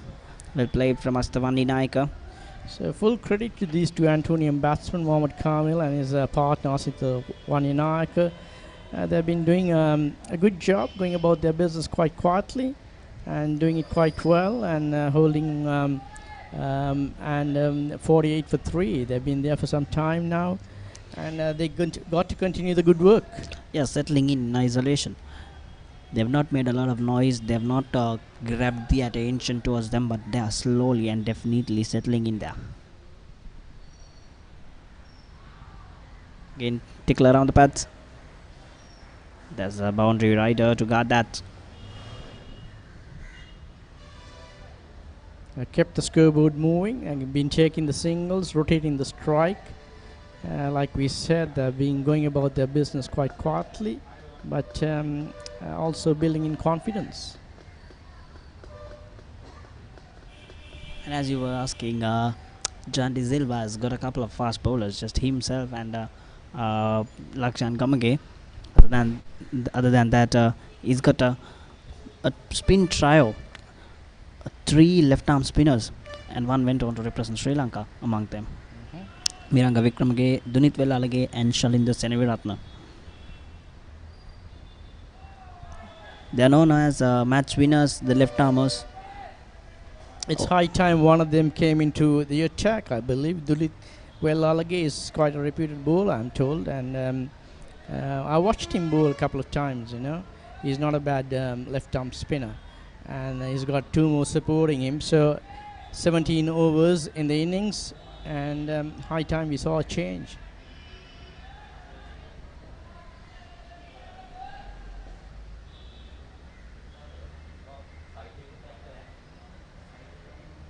No, Okay. he's gone.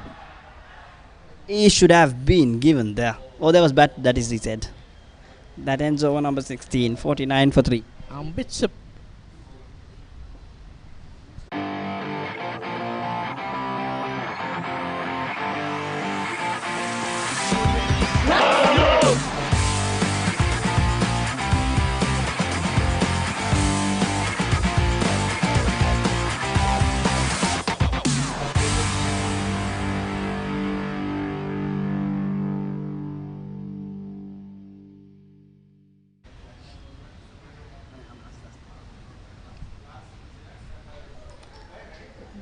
There we go. That the last ball of the last over coming up. A close call. There was a bat involved, was it? I think could be possible. There was a bit of, some sort of bat edge, inside edge, hitting the pads. It looked plumb though. Otherwise, they've been very plumb. So I think maybe the umpire got it right. Yeah.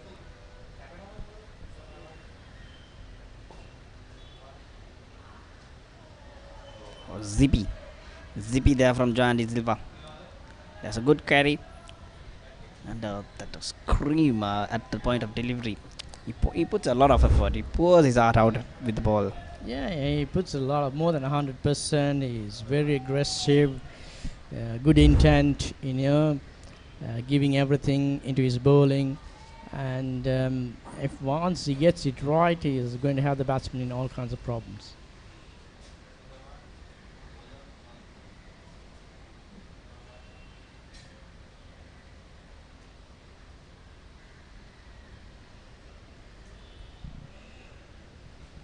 There you go again. Kamil is having a word.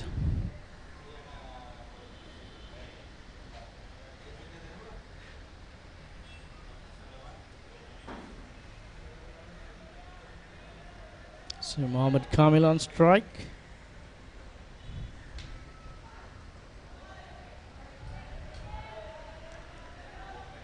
Got to make the batsman play. You put all that effort, tiring effort, running hard, and you bowl straight deliveries. It's not going to help your cause as a fast bowler especially.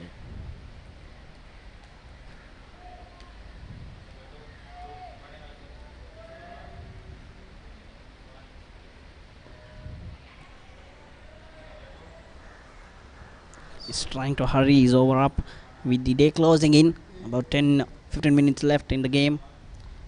So 50 up for St. Anthony's College in the 17th over. So 50 for 3. Mohammad Kamil batting on 13 and Asita Waniyanaka batting on 9. They're stuck together. And the daylight dying slowly into the western skies. And again, a lot of runs score off the wicket and behind again. Well bowled. Very well bowled from Jan De Silva. That's what Johan has got to do time and again. if you keep doing that repeatedly, you're going to be rewarded. You can't be just bowling one delivery in over like that and the other 5 deliveries all over the place. It's not going to help your cause. And isn't he the kind of bowler who does that, according to what you mentioned earlier? What is happening here? The batsman pulling out at the last moment. Dead ball called by the umpire. The bowler coming off a short run up.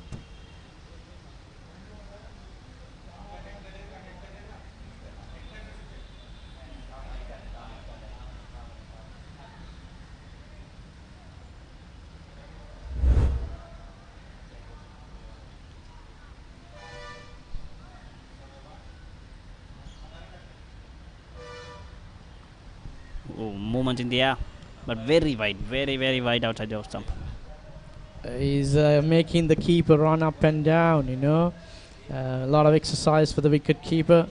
The keeper is working and taking it with a smile there. Sharan Fonseca.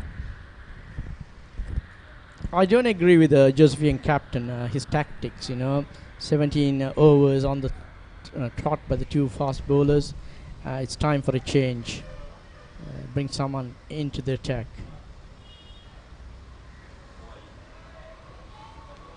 That's the end of 17th over, 50 for 3, St. Anthony's College. And that's drinks on the field.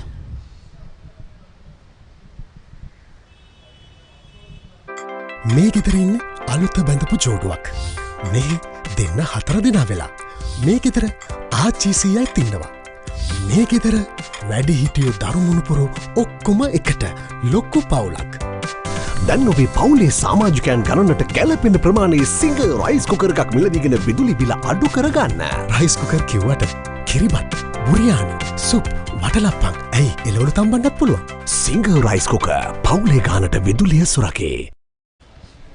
So Lakshan Gamage continues extended spell to the fast bowler into his 9th over now.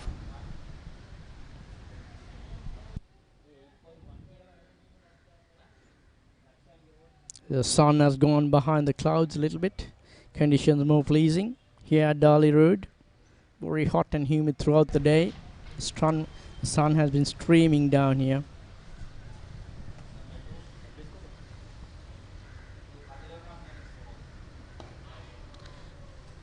I wish the conditions remained like this throughout the day.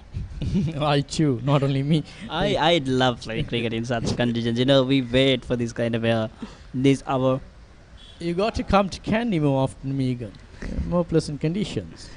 Yes, even though the sun blazes down there in Kandy, there is a cool breeze across that will keep things chill. It's not as humid as it is in Sri Lanka, in Colombo. The Antonians must be finding it a bit difficult, these conditions. The heat, the humidity. So I heard Nasir Hussain say recently at the World Cup, he said, Colombo is the hottest place I've ever played cricket in. Kandy is okay, I can manage Kandy, but Colombo is hot. Who was that? Nasir Hussain, England captain. Oh, really? He mentioned in the World Cup that Colombo is the hottest place that he played, and especially that is because of the humidity.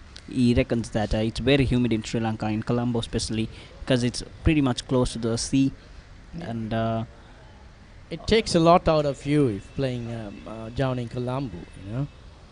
It's the dry heat in India. It's dry heat in mostly in Caribbean also, not as much as humid as Sri Lanka.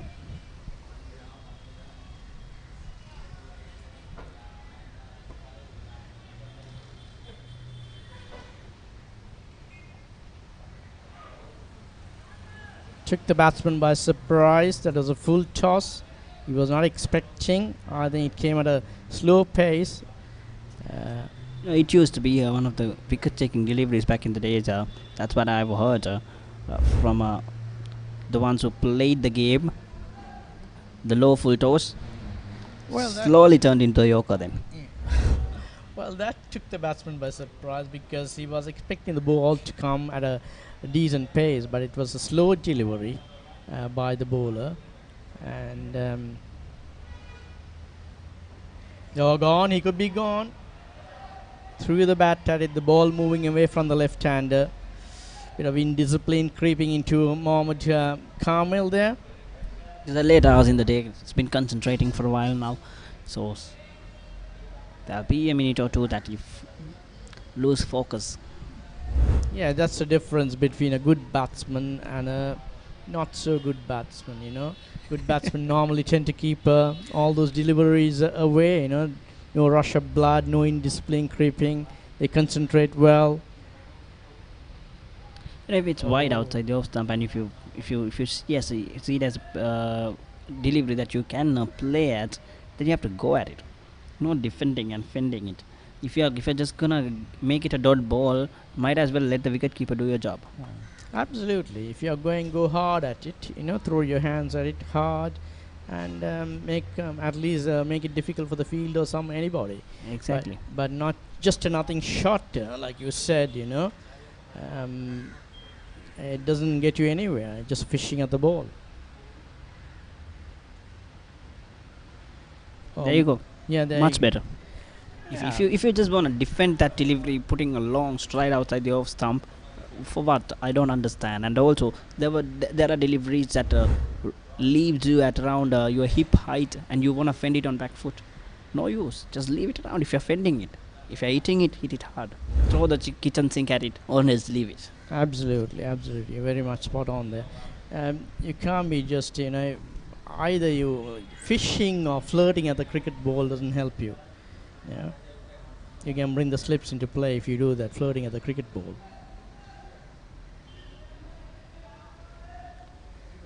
His bowling is hard out. I think he looks a tired lad. That's well bowled and well played. Easy single into the covers.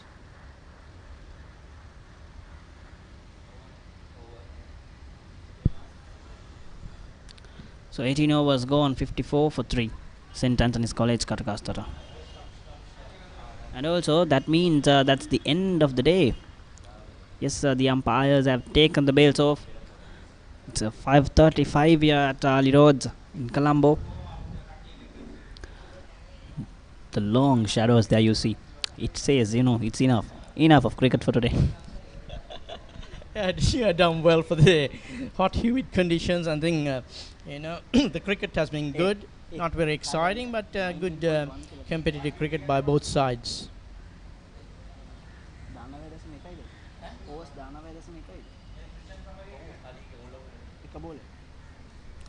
So 19.1 over in the third session.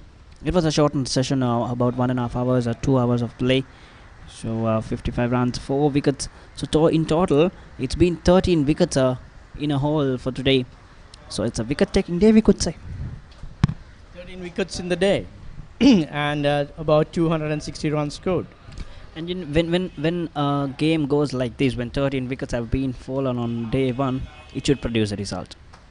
I am not very sure about that, because only 1.5 innings have been completed. So you got to wait and see how St. Anthony's goes about their business tomorrow morning until lunch, and then we will have a rough idea of lunch or mid-afternoon whether this game is going to produce a result or not. So Mohammad Kamil not out on 15 and Nasitha Vanninayaka on 10. So just the 7 extras, much better than what we saw from the Antonians. So the bowling card, 7.5 overs, 08 overs for Jandy Silva, and Lakshan Kamagi 9 overs, and 3 wickets shared between the two spacemen. Yeah, just three bowlers used for 18 overs bowled. Like I said, I would have liked to see a couple of more bowlers being brought into the attack in these 18 overs. Not just 2 fast bowlers operating throughout the innings.